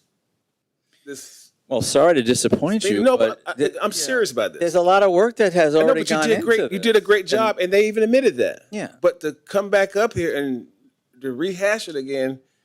But hold on, let me. But I get a chance to speak. Yeah, I'm sorry. I don't think it's rehash. And but that's how I see it. Okay. And we gave you this job to do, and we trusted you. So come back and say, hey, this is it, man. This is what we're doing, and we voted up or down. But to rehash it, it's just exhausting. And these folks, I mean, someone said 30 years of working on it. Someone said 1916. They started working on 1936. I mean, we've all realized this is an issue. And you've done great work. So get with these folks. Come back and say, hey, this is it. This is what they want. Yeah, but. And then we can have coffee and some fruit and get it done. But if we're going to go another 3 hours, we'll never get it done. Not talking about 3 hours, talking 1 hour. Yeah, you say that. Yes, we are. We're just saying we're not. I've extended this meeting twice. Okay, so we're just looking for a workshop for about 1 hour just to refine the issues on between 12th and the beach. And between now and then, we'll be able to speak with our folks. I don't have a neighborhood. You don't have a job? Mayor. I don't, yeah. Mayor, let's do this. So how about this? I want to be able to talk On with an island by yourself? Yeah. I want to be able to talk with people, but more importantly, I want to be able to review the concepts in more detail. But I do think we need a workshop to just iron out those last items. So, how about this, Mayor? And I don't want you to think that I haven't sat with these folks that have been talking to people riding around on golf carts or crawling over speed bumps to get to where we are tonight. We've been talking, but you're the leaders. So I'm glad you've been talking, but I just don't see why you would think that spending another hour, 2, 3 is not worth it. Well, all right. We're making progress. How about this? Okay. June 15th, workshop, 4 p.m. to 5 p.m. So we end the conference meeting by 4 p.m. We can budget our time and go from 1:30 to 4 o'clock, 4 o'clock to 5 o'clock is a workshop for the remaining portion of Las Olas. All right. Is that all right? We'll try that. Chris? Or what about July 6th? Why don't we do it before our July 6th meeting? Let's do it earlier, Commissioner, or Vice Mayor. Okay. So- Need more time. yeah, in case we need more time We and to can- possibly I bring like that that. plan. We can make that work if we forego or make them very, very brief commission and manager reports. Absolutely. Right. We're all willing to do that. Let's get rid Bound of to the commission forego our reports. reports, yeah. Even better. Rid of them. But I Or second- no reports on the We said 15th. that Got before it. too, and somebody brought it back. Okay, so that's what we'll do. I have a 4 p.m. This guy. yes. Much better than 10:30. That's it. We'll have Okay. the 11:30 to 1 workshop with the Budget Advisory Board, and then we'll, okay. We'll publish this for a time certain at 4 o'clock. And Chris, you're fine then. You don't have too So- much for the so, conference Alan, that what do day. You're okay. I can This trim item it is accordingly. concerned. Okay, good. Thank you. So we can't You have- approve it, we can't approve Right. it. I mean, you're not approving or disapproving it. So if nobody's introduced it and nobody introduces it, it just Why don't you keep it? Why don't we keep it active on the agenda in case Yeah. they do decide to take action on the 15th? Let's just defer it to the 15th. you can defer it. You don't have to do it to a date certain, but you can defer But they're it. bringing back to us a new plan. Yeah. That's We're fine. not Your voting on that. resolution is essentially, you're not voting on it. You're just essentially Okay. deferring it. As long as So it works. the plan that's attached to it will be the one that's. Okay, I'd so we like don't to- need a I'd like to motion, we hold don't need a the- motion to defer. No, we do. Yeah, I We would. do. We do. So I do hear a motion to defer the item until June 15th. Moved. Do I hear a second? Second. Okay, moved and seconded. Please call the roll, Mr. Clerk. Commissioner McKenzie, Yes. Commissioner Sorensen. Yes. Vice Mayor Moritas, Yes. Commissioner Glassman, Yes. Mayor Trentels. Yes, and so, The what is man it? with no neighborhood says yes. Hold on. So, R2 is deferred to June 15th. Okay, is there any further business of the commission tonight? I do have one request. If One. Yeah, go ahead. Mine can be last. So mine is just that I don't really often have the opportunity to tell you all the same thing at the exact same time. For the purpose that I've talked individually with a couple that I have crossed paths with. But earlier today, I just want you all to know that for our 4th of July festivities, we have signed a contract and will be bringing the Beach Boys to perform on our beach in July in advance of the fireworks that evening. So you all have heard it now here that will be our that'll be the headlining event for the 4th of July Is this the year. bid paying for this? Surf. Wow. They're still alive? Surf. They are. Sorry. Hey! Wow. Thank you. So the Beach Boys I were the had no first idea. concert I ever attended. What about the Beatles? Wow. Personal. Nice. Jesus. Thank you, Chris. Well, I saw them in Boston when I went to school. All right, so, okay. Any further business of the commission? I do have one request. Yes, sir. For a closed door session for the next meeting. Should be relatively short, no more than 20 minutes.